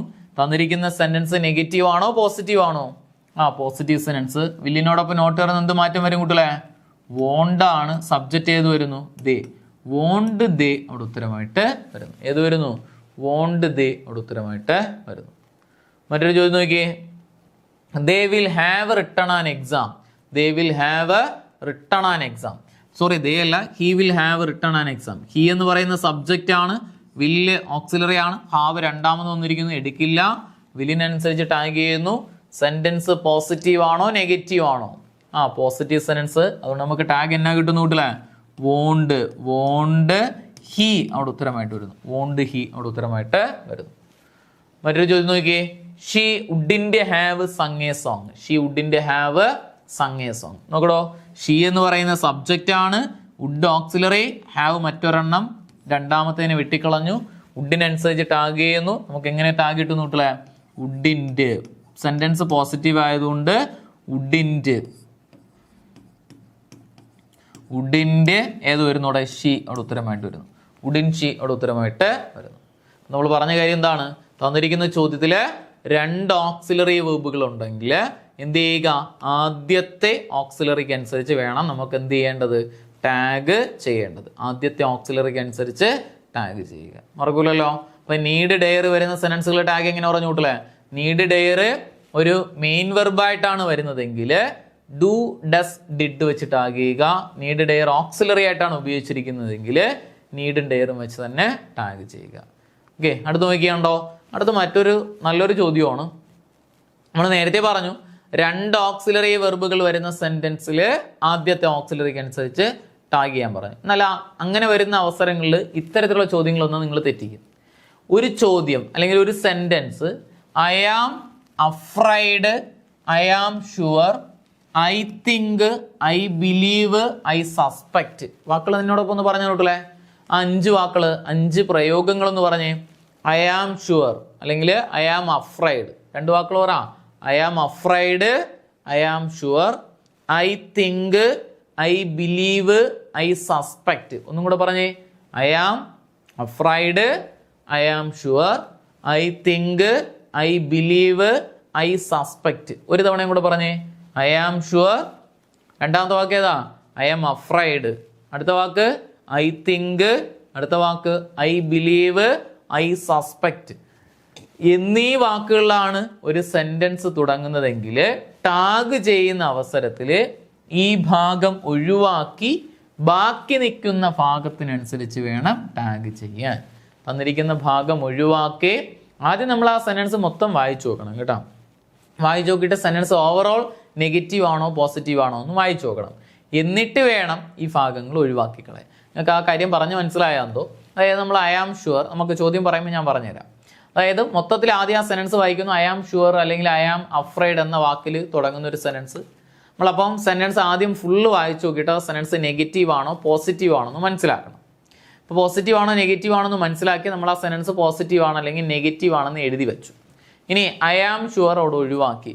ഈ ഐ ആം ഷുവറിനകത്താണ് നെഗറ്റീവ് ഇടുന്നത്. ഐ ആം നോട്ട് ഷുവർ എന്ന് പറഞ്ഞാണ്, അല്ലെങ്കിൽ ഐ ആം നോട്ട് ഷുവർ എന്നാണ് കിടക്കുന്നത്. അപ്പോൾ ഐ ആം നോട്ട് ഷുവർ ആണ് നമ്മൾ ഒഴിവാക്കി, ഐ ആം ഷുവർ വരുന്നുണ്ട് ഒഴിവാക്കി. ബാലൻസ് കിടക്കുന്ന ഭാഗത്തിനനുസരിച്ചാണ് ടാഗ് ചെയ്യേണ്ടത്. ബാലൻസ് കിടക്കുന്ന ഭാഗം എന്ത് ചെയ്യുന്നു? ദേ ക്യാൻ ഡു ദിസ് എന്നായിരിക്കും നമുക്ക് കിടക്കുന്നത്. അപ്പോൾ ദേ ക്യാൻ ഡു ദിസ് നമ്മൾ വച്ചിട്ട് ടാഗ് ചെയ്യുമ്പം ഓവറോൾ സെന്റൻസ് നെഗറ്റീവ് ആയതുകൊണ്ട് നമ്മൾ ആ ബാക്കി കിടക്കുന്ന സെന്റൻസ് നെഗറ്റീവ് ആണെന്ന് കരുതി വേണം ടാഗ് ചെയ്യാൻ. പറഞ്ഞത് മൊത്തത്തിൽ സെന്റൻസ് നെഗറ്റീവ് മീനിങ് ആണ് നൽകുന്നതെങ്കിൽ ഒഴിവാക്കുന്ന ഭാഗത്താണ് നെഗറ്റീവ് വേർഡ് കിടക്കുന്നതെങ്കിലും ടാഗ് എന്ത് തന്നെ എഴുതി കൊടുക്കണം? പോസിറ്റീവ് ടാഗ് തന്നെ എഴുതണം. ചോദ്യത്തിലൂടെ മനസ്സിലാക്കാം. അപ്പോൾ നിങ്ങളൊന്ന് പറഞ്ഞാൽ കൂട്ടല്ലേ? I am sure, I am afraid, I think, I believe, I suspect എന്നീ വാക്കുകളാണ് ഒരു സെന്റൻസ് തുടങ്ങുന്നതെങ്കിൽ ആ ഭാഗം ഒഴിവാക്കി ബാക്കി നിൽക്കുന്ന ഭാഗത്തിനനുസരിച്ച് ടാഗ് ചെയ്യണം. നോക്കിയാണ് ചോദ്യം. I am sure I can sing a song. I am sure I can sing a song. നോക്ക്, ഐ ആം ഷുവർ ഇവിടെ ഒഴിവാക്കി ബാക്കി നിൽക്കുന്ന ഭാഗം ഏതാണ് കൂട്ടല്ലേ? I can sing a song. ഇപ്പോൾ ഓവറോൾ സെന്റൻസ് നെഗറ്റീവ് ആണോ പോസിറ്റീവ് ആണോ? I am sure I can sing a song positive sentence ആണ്. അപ്പം നമ്മൾ എന്ത് ടാഗ് ചെയ്യണം കൂട്ടല്ലേ? നെഗറ്റീവ് ടാഗ് ആണ് സെന്റൻസ്. പോസിറ്റീവ് സെന്റൻസ് എന്ത് tag? Negative tag. I am sure ഒഴിവാക്കി, ക്യാനും ഉണ്ട് ഐയും ഉണ്ട്. ബാക്കി നിൽക്കുന്ന ഭാഗം I can sing a song. Tag ചെയ്യുമ്പോൾ ഇങ്ങനെ വരുന്നു. ക്യാനോടൊപ്പം നോട്ട് വരുന്ന കാണ്ട് വരുന്നു.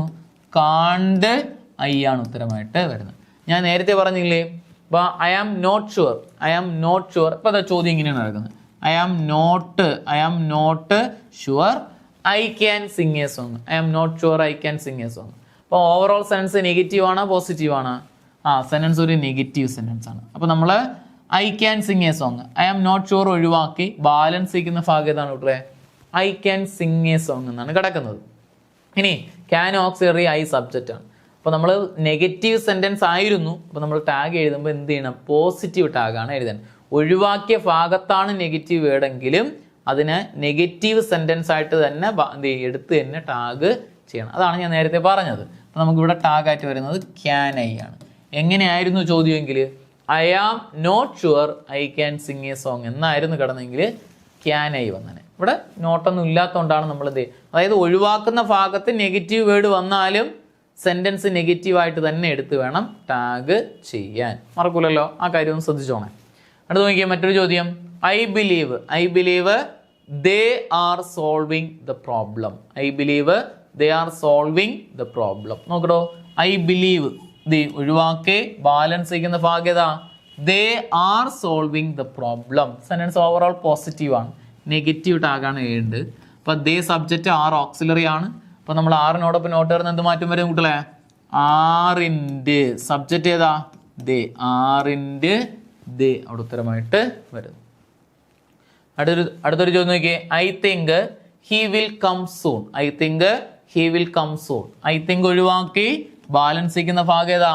ഹി വിൽ കം സൂൺ എന്നാണ്. He will come soon. നോക്കണോ, സെനൻസ് ഓവറോൾ പോസിറ്റീവ് സെനൻസ് ആണ്, നമ്മൾ നെഗറ്റീവ് ടാഗ് ആണ് ചെയ്യേണ്ടത്. ഹി സബ്ജക്റ്റ് ആണ്, വില്ല് ഓക്സിലറി ആണ്. വില്ലിനോടൊപ്പം നോട്ട് വരുന്ന എന്ത് മാറ്റം വരും കുട്ടികളെ?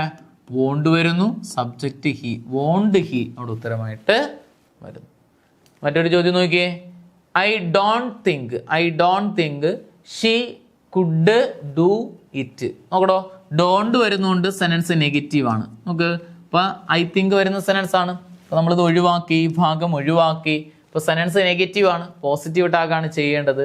അവിടെ നോക്ക്, ഷീ സബ്ജക്റ്റ് ആണ്, കുഡ് ഓക്സിലറി ആണ്. ഇപ്പോൾ കുഡ് എന്ത് ചെയ്തു? അതുപോലെ എഴുതി കുഡ്. അത് കഴിഞ്ഞിട്ട് സബ്ജക്റ്റ് ഏതാ? ഷീ, കുഡ്ഷി അവിടെ ഉത്തരമായിട്ട് വരും. ഏത് വരുന്നു കൂട്ടല്ലേ? കുഡ്ഷി അവിടെ ഉത്തരമായിട്ട് വരുന്നു. ക്ലിയർ ആണോ? അടുത്തൊരു ചോദ്യം നോക്കിയേ. I suspect they are completing the work. I suspect they are completing the work. നിങ്ങൾ ആ ചോദ്യം എഴുതിയെടുത്ത ആൻസർ ഒന്ന് ചെയ്ത് നോക്കണം കേട്ടോ. എന്നിട്ട് വേണം ഞാൻ എഴുതുന്നത് ശരിയാണോ തെറ്റാണോ നിങ്ങൾ വാല്യൂ ചെയ്ത് പോകാൻ. നിങ്ങൾ എഴുതുന്നത് ശരി തെറ്റ് വിട്ട് പോകാൻ വേണ്ടിയിട്ട്. അപ്പോൾ ആദ്യം നിങ്ങൾ ആ ചോദ്യം എഴുതിയെടുത്തിട്ട് പൗസ് ചെയ്ത് ചോദ്യം എഴുതിയെടുക്കുക. എന്ത് ചെയ്യുക? ആ ഉത്തരം ഒന്ന് എഴുതുക. എന്നിട്ട് ഞാൻ പറയണ ഉത്തരം അതിൻ്റെ എക്സ്പ്ലനേഷൻ ഒന്ന് നോക്കുക. ശരിയാണെങ്കിൽ നിങ്ങൾ ശരിയായിട്ട് വേണം. എങ്കിൽ നിങ്ങൾ റൂള് പഠിച്ച് ചോദ്യത്തിലൂടെ അത് കൂടുതൽ മനസ്സിലാക്കി എടുക്കുകയുള്ളൂ. ഓക്കെ, ഐ സസ്പെക്ട് ഒഴിവാക്കി ബാക്കി നിൽക്കുന്ന ഭാഗം ഏതാ? They are completing the work. നമുക്ക് ദേ സബ്ജക്റ്റ് ആണ്, ആർ ഓക്സിലറി ആണ്. സെന്റൻസ് ഓവറോൾ പോസിറ്റീവ് ആയതുകൊണ്ട് നമുക്ക് എന്ത് വരുന്നു ഇവിടെ? ആറിൻ്റെ ദേ അവിടെ ഉത്തരമായിട്ട് വരുന്നു. ആറിൻ്റെ ദേ. അപ്പം നമ്മൾ പറഞ്ഞ ഏതായിരുന്നു ഇവിടെ? തന്നിരിക്കുന്ന ചോദ്യത്തിൽ ഏതൊക്കെ വാക്കുകൾ വന്നു? 5 വാക്കുകൾ ഒന്ന് പറഞ്ഞാൽ I am sure, I think, I suspect. I am sure, I think, I suspect, I believe, I am afraid എന്നീ വാക്കുകളാണ് തുടങ്ങുന്നതെങ്കിൽ ആ ഭാഗം ഒഴിവാക്കി ബാക്കി നിൽക്കുന്ന ഭാഗത്തിനനുസരിച്ച് ടാഗ് ചെയ്യണം. മറക്കൂലല്ലോ. 2 ഓക്സിലറി വേർബുകൾ വരുന്ന സെന്റൻസുകളാണെങ്കിൽ ആദ്യത്തെ ഓക്സിലറിക്ക് അനുസരിച്ച് വേണം ടാഗ് ചെയ്യാൻ. അപ്പോൾ ഇങ്ങനെ വരുമ്പോഴത്തേക്ക് അത് കഴിഞ്ഞിട്ടാണ് ഞാൻ അടുത്തത് ഇത് പറഞ്ഞത്. അപ്പോൾ ഇത് ശ്രദ്ധിക്കണം, ഇങ്ങനെയുള്ള കാര്യങ്ങളും കൂടെ ശ്രദ്ധിച്ചോണം. അടുത്ത് നോക്കിയാണ് കൂട്ടല്ലേ. അടുത്തത് നോക്കിയേ, വളരെ പ്രധാനപ്പെട്ടതാണ്. ഹാസ്, ഹാവ്, ഹാഡ് വരുന്ന ചോദ്യങ്ങൾക്ക് എങ്ങനെ നമുക്ക് ടാഗ് ചെയ്യാം എന്നതിനെ കുറിച്ചാണ് പറയുന്നത്. ഹാസ്, ഹാവ്, ഹാഡ് വരുന്ന ചോദ്യങ്ങൾക്ക് എങ്ങനെ ടാഗ് ചെയ്യാം നോക്കിയോണേ. ഹാസ്, ഹാവ്, ഹാഡ് വരുന്ന സെന്റൻസുകളുടെ ടാഗ് നോക്കിയാണ് കൂട്ടല്ലേ. ഹാസ്, ഹാവ്, ഹാഡ് ഓക്സിലറി വെർബായി വരുന്ന സെന്റൻസുകളിൽ ഹാസ്, ഹാവ്, ഹാഡ് വെച്ച് തന്നെ ടാഗ് ചെയ്യണം. അപ്പോൾ എങ്ങനെയാണ് ഇത് ഓക്സിലറി ആയിട്ട് വരുന്നത്? വേറെ ഒന്നുമില്ല, ഇത്രയുള്ള കാര്യം. ഹാസ്, അതുപോലെ ഹാവ്, അതുപോലെ ഹാഡ് കഴിഞ്ഞിട്ട് തൊട്ടടുത്തായിട്ട് ഒരു V3 ഫോമിലെ വെർബ് വന്നിട്ടുണ്ടെങ്കിൽ ഹാസ് വരുന്ന സെനൻസിൽ ഹാസ് വെച്ച് തന്നെ ടാഗ് ചെയ്യുക. ഹാവ് വരുന്ന സെനൻസിൽ ഹാവ് വെച്ച് തന്നെ ടാഗ് ചെയ്യുക. ഹാഡ് ആണെങ്കിൽ ഹാഡ് വെച്ച് തന്നെ ടാഗ് ചെയ്യുക. അപ്പോൾ ഓക്സിലറി വെർബാണ്. അപ്പം ഹാസ്, ഹാവ്, ഹാഡ് വരുന്ന സെന്റൻസിൽ തുടർന്ന് ഒരു V3 ഫോമിലെ വെർബാണ് വരുന്നതെങ്കിൽ ഹാസ്, ഹാവ്, ഹാഡ് വെച്ച് തന്നെ ടാഗ് ചെയ്യാം. എന്ത് വെച്ച് തന്നെ ടാഗ് ചെയ്യണം? ഹാസ്, ഹാവ്, ഹാഡ് വെച്ച് ടാഗ് ചെയ്യണം. നോക്കിയ ചോദ്യം നോക്കിയാണ് കൂട്ടളെ. ചോദ്യം, I have written a novel. I have written a novel. നോക്കാണ്, ഐ സബ്ജക്റ്റ് ആണ്, ഹാവ് ഓക്സിലറി ആണ്, റിട്ടൺ എന്ന് പറയുന്നത് V3 ഫോമിലെ വെർബാണ്. വെർബ് വന്നിരിക്കുന്നു, അപ്പോൾ ഹാവ് വെച്ച് തന്നെ ടാഗ് ചെയ്യാം. സെൻറ്റൻസ് പോസിറ്റീവ് ആയതുകൊണ്ട് നമുക്ക് ഉത്തരം എന്ത് കിട്ടുന്നു കൂട്ടില്ലേ? ഹാവിൻ്റെ ഐ അവിടെ ഉത്തരമായിട്ട് വരും. എന്ത് വരുന്നു? ഹാവിൻ്റെ ഐ അവിടെ ഉത്തരമായിട്ട് വരുന്നു. മറ്റൊരു ചോദ്യം നോക്കിയേ. He had completed the work. He അവിടെ സബ്ജക്റ്റ് ആണ്, അതുപോലെ ഹാഡ് ഓക്സിലറി ആണ്, കംപ്ലീറ്റഡ് എന്ന് പറയുന്നത് വെർബാണ്, V3 ഫോമിലെ വെർബ്. അതുകൊണ്ട് നമുക്ക് ഹാഡ് വെച്ച് തന്നെ ടാഗ് ചെയ്യാം. സെന്റൻസ് പോസിറ്റീവ് ആയതുകൊണ്ട് ഹാഡിൻ്റെ ഹി അവിടെ ഉത്തരമായിട്ട് വരുന്നു. ഓക്കെ, മറ്റൊരു ചോദ്യം നോക്കിയേ. He has written A poem. Tag പറഞ്ഞു നോക്ക്. ഹി സബ്ജക്റ്റ് ആണ്, ഹാസ് ഓക്സിലറി ആണ്, റിട്ടൺ എന്ന് പറഞ്ഞ V3 ഫോമിലെ വെർബാണ്. അപ്പോൾ തുടർന്ന് വെർബ് വന്നുകൊണ്ട് ഹാസ് ഓക്സിലറി ആണ്. നമുക്ക് എന്ത് വരുന്നു? സെന്റൻസ് പോസിറ്റീവ് ആയതുകൊണ്ട് ഹാസിൻ്റെ ഹി അവിടെ ഉത്തരമായിട്ട് വരുന്നു. അപ്പോൾ കുട്ടികളെ ഹാസ്, ഹാവ്, ഹാഡ് വരുന്ന സെന്റൻസിന് ആദ്യത്തെ ടൈപ്പ് ടാഗാണ് ഞാൻ പറഞ്ഞു തന്നത്. ഒരു 3 തരം ടാഗ് ഉണ്ട്, 3 തരം ഒന്ന് പഠിച്ചു വയ്ക്കുക. ഹാസ്, ഹാവ്, ഹാഡ് കഴിഞ്ഞിട്ട് തുടർന്നൊരു V3 ഫോമിലെ വെർബാണ് വരുന്നതെങ്കിൽ ടാഗിൽ, ക്വസ്റ്റ്യൻ ടാഗിൽ നമുക്ക് എന്തുപയോഗിക്കാം? ഹാസ്, ഹാവ്, ഹാഡ് ഉപയോഗിച്ച് തന്നെ ടാഗ് ചെയ്യുക. അടുത്ത മറ്റൊരു ടൈപ്പ് നോക്കിയേ. ഹാസ്, ഹാവ്, ഹാഡ് കഴിഞ്ഞിട്ട് മെയിൻ വെർബ് വന്നിട്ടില്ല എങ്കിൽ, അതായത് ഹാസ്, ഹാവ്, ഹാഡിനെ മെയിൻ വെർബായിട്ട് ഉപയോഗിക്കുകയാണെങ്കിൽ ഡസ്, ഡു, ഡിഡ് വെച്ച് ടാഗ് ചെയ്യുക. നിങ്ങൾ ഇങ്ങനെ പഠിക്കുക. നോക്കിയേ, ഹാസ്, അതുപോലെ ഹാവ്, അതുപോലെ ഹാഡ് കഴിഞ്ഞിട്ട് ഒരു ഫുഡിനെ കുറിക്കുന്ന വാക്കാണ് കിടക്കുന്നത്, ഭക്ഷണത്തിനെ കുറിക്കുന്ന വാക്ക്. അല്ല എങ്കിൽ തിങ്ങിനെ കുറിക്കുന്ന വാക്കുകളാണ് കിടക്കുന്നത്, വസ്തുക്കളെ കുറിക്കുന്ന വാക്ക്. എങ്കിൽ ഹാസ് വരുന്ന സെൻറ്റൻസിൽ വെർബില്ല. ഹാസ് വരുന്ന സെൻറ്റൻസിൽ ഡസ് വെച്ച് ടാഗ് ചെയ്യണം. എന്ത് വെച്ച് ടാഗ് ചെയ്യണം? ഡസ്. ഹാവ് വരുന്ന സെൻറ്റൻസിൽ ഡു വെച്ച് ടാഗ് ചെയ്യണം. ഹാഡ് വരുന്ന സെൻറ്റൻസിൽ ഡിഡ് വെച്ച് ടാഗ് ചെയ്യണം. പറഞ്ഞേ, ഹാസ്, ഹാവ്, ഹാഡ് കഴിഞ്ഞിട്ട് ഹാസ്, ഹാവ്, ഹാഡ് ഒരു മെയിൻ വെർബായിട്ട് വരുന്ന സെന്റൻസുകളിലാണെങ്കിൽ ഡസ്, ഡു, ഡിഡ് വെച്ച് ടാഗ് ചെയ്യണം. അതായത് വെർബ് സ്പ്ലിറ്റിങ്ങിലൂടെ നമ്മൾ ഡു, ഡസ്, ഡിഡ് കണ്ടെത്തും എന്ന് പറഞ്ഞില്ലേ, ആ റൂൾ വെച്ചിട്ട് ടാഗ് ചെയ്യണം. എങ്ങനെ കണ്ടെത്താം? ഇങ്ങനെ ഇത് പഠിച്ചാൽ മതി കേട്ടോ. ഹാസ്, ഹാവ്, ഹാഡ് കഴിഞ്ഞ് തൊട്ടടുത്ത് കിടക്കുന്ന വാക്ക് നോക്കുക. ഒരു ഫുഡിനെ കുറിക്കുന്ന വാക്ക് അല്ലെങ്കിൽ ഒരു വസ്തുക്കളെ കുറിക്കുന്ന വാക്കുകളാണെങ്കിൽ നമുക്ക് എന്താന്ന് പറയാം? ഡു. എന്ത് ചെയ്യുന്നു? ഹാസ് വരുന്ന സെൻസിൽ ഡസ് വെച്ചും, അതുപോലെ ഹാവ് വരുന്ന സെൻസിൽ ഡു വെച്ചും, അതുപോലെ തന്നെ ഹാഡ് വരുന്ന സെൻസിൽ ഡിഡ് വെച്ചും ടാഗ് ചെയ്യുക. സെൻറ്റൻസ് നെഗറ്റീവ് പോസിറ്റീവ് നോക്കി ടാഗ് ചെയ്യുക. ഇവിടെ ഒരു കാര്യം കൂടെ ശ്രദ്ധിച്ചോണേ കുട്ടികളെ, ചിലപ്പോൾ ഇങ്ങനെയും ചോദ്യം വരും. നമുക്ക് ഹാസ് ഇതും കൂടെ ഒന്ന് എഴുതിക്കോണേ. ഹാവ്, അതുപോലെ ഹാഡ് വരുന്ന സെൻറ്റൻസിൽ ഈ തിങ്ങിൻ്റെ കാര്യം പറഞ്ഞില്ലേ, ഡു, ഡസ്, ഡിഡ് വെച്ച് ടാഗ് ചെയ്യാന്ന്. എന്നാൽ എന്ത് ചെയ്യുന്നൂടെ മറ്റ് എന്ത് ചെയ്യും, നമ്മുടെ ഈ തിങ്ങുകളെ തന്നെ എന്ത് ചെയ്യും, ഇപ്പം ടൈം എന്നോ അതുപോലെ എന്ത് ചെയ്യുന്നു, അതുപോലെ എന്ത് ചെയ്യും, എന്തെങ്കിലും തിങ്ങിനെ കുറിക്കുന്ന വാക്കുകൾ ടൈം എന്നോ അതുപോലെ വല്ല വേറെ തിങ്ങിനെ കുറിക്കുന്ന വാക്കുകൾ വന്നു കഴിഞ്ഞാൽ നമുക്ക് എന്ത് വെച്ച് ടാഗ് ചെയ്യാം? ഫുഡിനെ കുറിക്കുന്നതല്ല, ഹാസ്, ഹാവ്, ഹാഡ് വരുന്ന സെൻറ്റൻസുകളിൽ സമയം എന്ത് ചെയ്യും, ടൈം എന്ന വേർഡ് വന്നിട്ടുണ്ടോ നോക്കുക. അല്ലെങ്കിൽ തിങ് നമ്മളിവിടെ പറഞ്ഞിട്ടുണ്ട്, തിങ് എന്ന വേർഡ് വന്നിട്ടുണ്ടോ നോക്കുക. വന്നിട്ടുണ്ടെങ്കിൽ ഹാസ് വരുന്ന സെൻസിൽ ഹാസ് വച്ച് തന്നെ ടാഗ് ചെയ്യാം. ഹാവ് ആണെങ്കിൽ ഹാവ് വച്ച് തന്നെ ടാഗ് ചെയ്യാം. ഹാഡ് ആണെങ്കിൽ ഹാഡ് വച്ച് തന്നെ ടാഗ് ചെയ്യാം. ഓക്കെ, ഇവിടെ ശ്രദ്ധിച്ചോണേ. ഇവിടെയും തിങ് പറഞ്ഞു, ഇവിടെയും തിങ് പറഞ്ഞു. അതിൽ നിങ്ങൾ ഡൗട്ട് വരുന്നത്, നിങ്ങൾ ശ്രദ്ധിച്ചോ, ഹാസ്, ഹാവ്, ഹാഡ് കഴിഞ്ഞിട്ട് ഫുഡ് അല്ലെങ്കിൽ തിങ് ആണെങ്കിൽ മെയിൻ വെർബ് ഇല്ല, നമുക്ക് ഡു, ഡസ്, ഡിഡ് വെച്ച് ടാഗ് ചെയ്യാം. എന്നാൽ നിങ്ങൾക്ക് തിങ് വരുന്ന സെൻറ്റൻസിൽ ഡു, ഡസ്, ഡിഡ് ഒന്നും ഇല്ല, കിടക്കുന്നില്ല എങ്കിൽ ഹാസ്, ഹാവ്, ഹാഡ് വെച്ച് തന്നെ ടാഗ് ചെയ്യാം. കാരണം ഇതാണ് കാര്യം. ഹാസ്, ഹാവ്, ഹാഡ് വരുന്ന സെൻറ്റൻസിൽ ഫുഡിനെ കുറിക്കുന്ന വാക്കുകളാണെങ്കിൽ ഡു, ഡസ്, ഡിഡ് വെച്ചും, ഹാസ്, ഹാവ്, ഹാഡ് വരുന്ന സെൻറ്റൻസിൽ തിങ്ങിനെ കുറിക്കുന്ന വാക്കുകളാണെങ്കിൽ, വസ്തുക്കളെ കുറിക്കുന്ന വാക്കുകളോ മറ്റ് ജീവനില്ലാത്ത കാര്യങ്ങളെ കുറിക്കുന്ന വാക്കുകളാണെങ്കിൽ, അൺകൗണ്ടബിൾ നൗണുകളോ ഒക്കെയാണ് വരുന്നതെങ്കിൽ ഹാസ്, ഹാവ്, ഹാഡ് വച്ചും ടാഗ് ചെയ്യാം. ഇത് 2 ടൈപ്പ് ടാഗാണ് കേട്ടോ.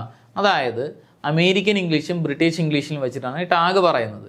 ചിലപ്പോൾ നിങ്ങൾ ചോദ്യത്തിൽ ഇപ്പോൾ I have plenty of time, അവിടെ ഹാവിൻ്റെ ഐ ഉത്തരമായിട്ട് എടുക്കാം. എടുത്തിട്ടുണ്ട്, PSC എടുത്തിട്ടുണ്ട്.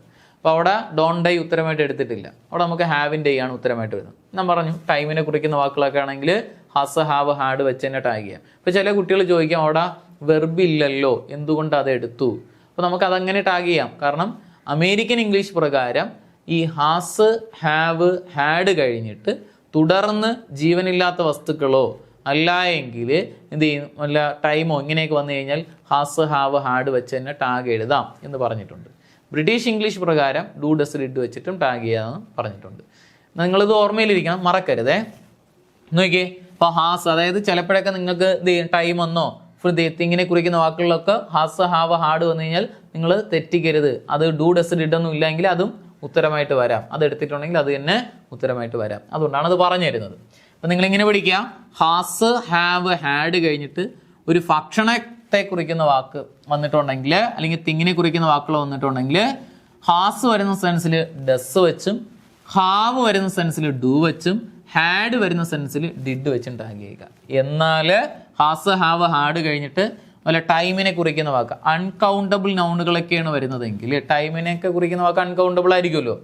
ചിലപ്പോൾ തിങ്ങിനെ കുറിക്കുന്ന വാക്ക് വന്നാലും നമുക്ക് എന്തെടുക്കാം, ഹാസ് വരുന്ന സെൻസിൽ ഹാസ് വെച്ച് തന്നെ ടാഗ് ചെയ്യാം, ഹാവ് ആണെങ്കിൽ ഹാവ് വെച്ച് തന്നെ ടാഗ് ചെയ്യാം, ഹാഡ് ആണെങ്കിൽ ഹാഡ് വെച്ച് തന്നെ ടാഗ് ചെയ്യാം. മറക്കരുത്.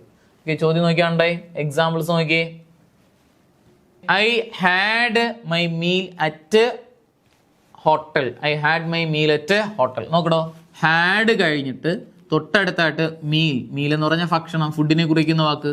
ഫുഡിനെ കുറിക്കുന്ന വാക്ക് എന്ന് പറഞ്ഞാൽ നമുക്ക് ഏതെടുക്കാന്ന് പറഞ്ഞു, ഡു, ഡസ്, ഡിഡ് വെച്ച് ടാഗ് ചെയ്യാം. ഹാഡ് വരുന്ന സെൻറ്റൻസ് ആയതുകൊണ്ട് എന്ത് വെച്ച് ടാഗ് ചെയ്യാം, ഡിഡ് വെച്ച് ടാഗ് ചെയ്യാം. അപ്പോൾ നമുക്ക് ഉത്തരം ഏത് വരും, സെൻറ്റൻസ് പോസിറ്റീവ് ആയതുകൊണ്ട് ഡിഡിൻ്റെ ഏത് വരുന്നു കൂട്ടല്ലേ, ഐ അവിടെ ഉത്തരമായിട്ട് വരുന്നു. ഏത് വരുന്നു, ഡിഡിൻ്റെ ഐ അവിടെ ഉത്തരമായിട്ട് വരുന്നു. മറ്റൊരു ചോദ്യം നോക്കിയേ, I have a beautiful car. I have a beautiful car. നോക്കടോ, ഹാവ് അവിടെ ഓക്സിലറി ആണ്.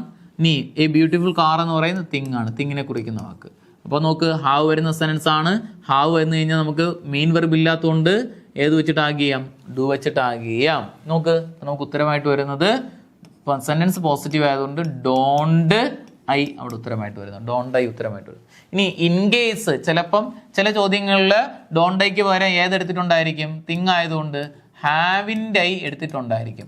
അത് എടുത്തിട്ടുണ്ടെങ്കിൽ അതും ശരിയാണ്. അതിൽ നിങ്ങൾ എന്ത് ചെയ്യുന്നൂടെ, അതും ശരിയായിട്ട് എടുത്തിട്ടുണ്ട്. എന്ത് ചെയ്യും, ഫുഡിനെ തിങ്ങിൻ്റെ കാര്യത്തിൽ ഈ ഒരു കാര്യം കൂടെ നോക്കും, ഡോണ്ട് ഐയും ഹാവിൻ്റെയും വരാം. അതിൽ ഏതാണോ PSC എടുക്കുന്നത് അതേ നമുക്ക് പറയാൻ പറ്റുള്ളൂ. കൂടുതലും നമുക്ക് ഹാവിൻ്റെ എടുത്തിട്ടുണ്ട്, ഡോണ്ട് ഐയും വന്നിട്ടുണ്ട്. അപ്പോൾ ശ്രദ്ധിച്ചോണേ. അപ്പോൾ നമ്മൾ CSEB പരീക്ഷകളിലൊക്കെ ആണെങ്കിൽ ഡോണ്ട് ഐ ആണ് കൂടുതൽ എടുത്തിരിക്കുന്നത്. PSC പരീക്ഷകളിലാണെങ്കിൽ ഹാവിൻ്റെ ഐ കൂടുതലും എടുത്തിട്ടുണ്ട്. അപ്പോൾ നമുക്ക് രണ്ടിൽ ഏത് വേണം നമുക്ക് എടുക്കാം. നിങ്ങൾക്ക് ഏതാണോ വരുന്നത് അത് നമുക്ക് ഉത്തരമായിട്ട് എടുക്കാം. ചിലപ്പോൾ ഡോണ്ട് ഐ വന്നിട്ടുണ്ടായിരിക്കില്ല ഓപ്ഷനിൽ, അപ്പോൾ നമുക്ക് ഹാവിൻ്റെ ഐ അവിടെ എടുക്കാം. ഓക്കെ, ചിലപ്പോൾ ഹാവിൻ്റെ ഐ വന്നിട്ടുണ്ടായിരിക്കില്ല, അപ്പോൾ നമുക്ക് ഡോണ്ട് ഐ അവിടെ ഉത്തരമായിട്ട് എടുക്കാം. അടുത്ത ചോദ്യം നോക്കിയേ, they haven't a house. They haven't a house. Haven't വരുന്നുണ്ട് സെൻറ്റൻസ് എന്താണ് കുട്ടികളെ, നെഗറ്റീവ് സെൻറ്റൻസ് ആണ്. ഹാവ് ഓക്സിലറി, ഇതേ സബ്ജക്റ്റ് എന്ത് ചെയ്യും കഴിഞ്ഞിട്ട് തൊട്ടടുത്ത് ഹൗസ് എന്നാണ് കിടക്കുന്നത്, തിങ് ആണ്. അപ്പോൾ നമുക്ക് ഉത്തരമായിട്ട് വരുന്ന ഏത് വരാം, ഡു ഏത് വരുന്നു കുട്ടികളെ, ഡു ദേ അവിടെ ഉത്തരമായിട്ട് വരാം. ഡു ദേ വരാം. അല്ല എങ്കിൽ ഹാവ് ദേ എഴുതിയാലും കുഴപ്പമില്ല. ഡു ദേ അല്ലെങ്കിൽ ഹാവ് ദേ അവിടെ എഴുതിയാലും കുഴപ്പമില്ല. ഏതാണ് ഉത്തരമായിട്ട് എടുക്കാം. ഓക്കെ, ക്ലിയർ ആണോ? ഒന്ന് ഹാസ്, ഹാവ്, ഹാഡിൻ്റെ കാര്യം ഒന്ന് ശ്രദ്ധിച്ചോണേ. മറ്റൊരു ചോദ്യം നോക്കിയേ, I have my breakfast at 8 o'clock. I have my breakfast at 8 o'clock. നോക്കിയാണ്, ഹാവ് കഴിഞ്ഞിട്ട് ഫുഡിനെ കുറിക്കുന്ന വാക്കാണെങ്കിൽ വേറെ പ്രത്യേകത ഒന്നുമില്ല. എന്ത് ചെയ്യുന്നുള്ളൂ, ഒരു കാര്യമില്ല. ശ്രദ്ധിക്കുക, ഡു, ഡസ്, ഡിഡ് വെച്ച് തന്നെ ടാഗ് ചെയ്യാം. ഹാവ് ആയതുകൊണ്ട് എന്ത് വെച്ച് ടാഗ് ചെയ്യാൻ കൂട്ടില്ല, ഡു വെച്ച് ടാഗ് ചെയ്യാം. സെൻറ്റൻസ് പോസിറ്റീവ് ആയതുകൊണ്ട് നെഗറ്റീവ് ടാഗ് എന്ത് വരുന്നു, ഡോണ്ട് ഐ അവിടെ ഉത്തരമായിട്ട് വരുന്നു. ഡോണ്ട് ഐ ഉത്തരമായിട്ട് വരുന്നു. അപ്പോൾ ഒന്ന് പറഞ്ഞേ, ഹാസ്, ഹാവ്, ഹാഡ് ഒന്ന് ശ്രദ്ധിച്ചേ.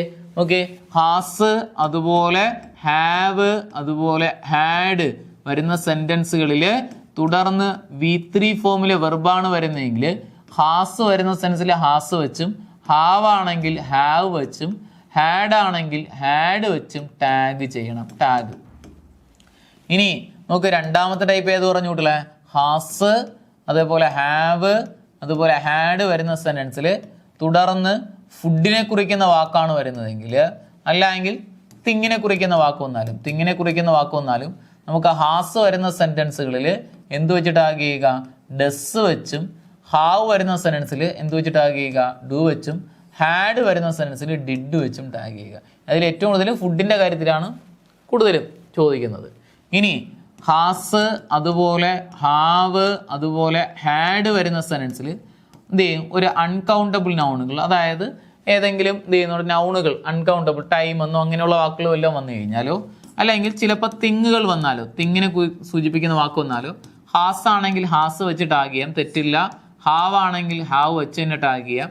ഹാഡ് ആണെങ്കിൽ ഹാഡ് വെച്ച് തന്നെ ടാഗ് ചെയ്യാം. അപ്പോൾ തിങ്ങിൻ്റെ കാര്യത്തിൽ ഹാസ്, ഹാവ്, ഹാഡ് വെച്ച് ടാഗ് ചെയ്താലും ഡു, ഡസ്, ഡിഡ് വെച്ച് ടാഗ് ചെയ്താലും തെറ്റില്ല എന്ന് ഓർമ്മയിലിരിക്കുക. അപ്പോൾ ചിലതിൽ ഡു, ഡസ്, ഡിഡ് വെച്ചിട്ടായിരിക്കും ടാഗ് എടുത്തിരിക്കുന്നത്. ചിലതിൽ ഹാസ്, ഹാവ്, ഹാഡ് തന്നെ ടാഗിൽ, ക്വസ്റ്റ്യൻ ടാഗിൽ എടുത്തിട്ടുണ്ടായിരിക്കും. ഫുഡിൻ്റെ കാര്യത്തിൽ ഡു, ഡസ്, ഡിഡ് മാത്രമേ വെച്ച് ടാഗ് ചെയ്യാറുള്ളൂ. അപ്പോൾ പലതരത്തിലും ചോദ്യങ്ങൾ വന്നിട്ടുണ്ട്. അതുകൊണ്ടാണ് അങ്ങനെ രണ്ട് രീതിക്ക് ഞാൻ പറഞ്ഞു തന്നത്. ഓക്കെ, കോംപ്ലക്സ് സെൻറ്റൻസുകളുടെ ടാഗിനെ കുറിച്ചാണ് പറയുന്നത്. അപ്പോൾ എന്താണ് ഈ കോംപ്ലക്സ് സെൻറ്റൻസ് എന്ന് പറഞ്ഞാൽ കുട്ടികളെ? കോംപ്ലക്സ് സെൻറ്റൻസ് അതായത് മെയിൻ ക്ലോസും സബോർഡിനേറ്റ് ക്ലോസും ചേർന്ന് വരുന്ന സെൻറ്റൻസുകൾക്ക് പറയുന്ന പേരാണ് കോംപ്ലക്സ് സെൻറ്റൻസ്. എന്താണ് കോംപ്ലക്സ് സെൻറ്റൻസ്?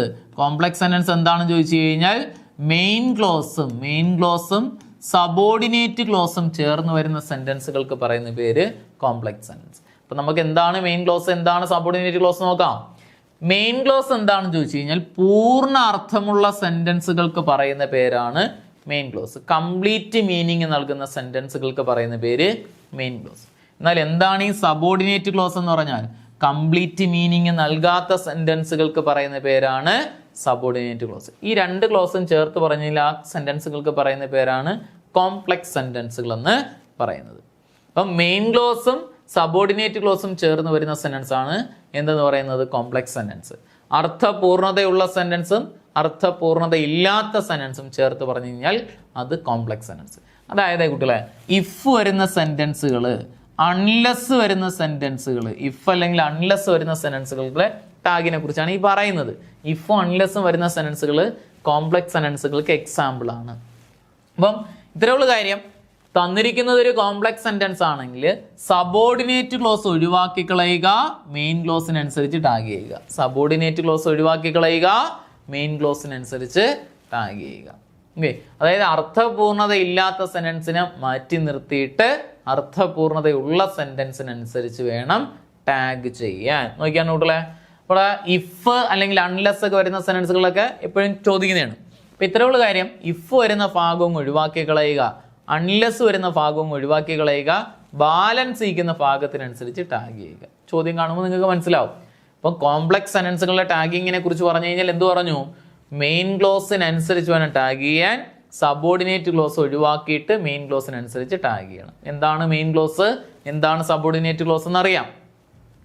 പൂർണ്ണ അർത്ഥമുള്ള സെൻറ്റൻസുകൾക്ക് പറയുന്ന പേരാണ് മെയിൻ ക്ലോസ്.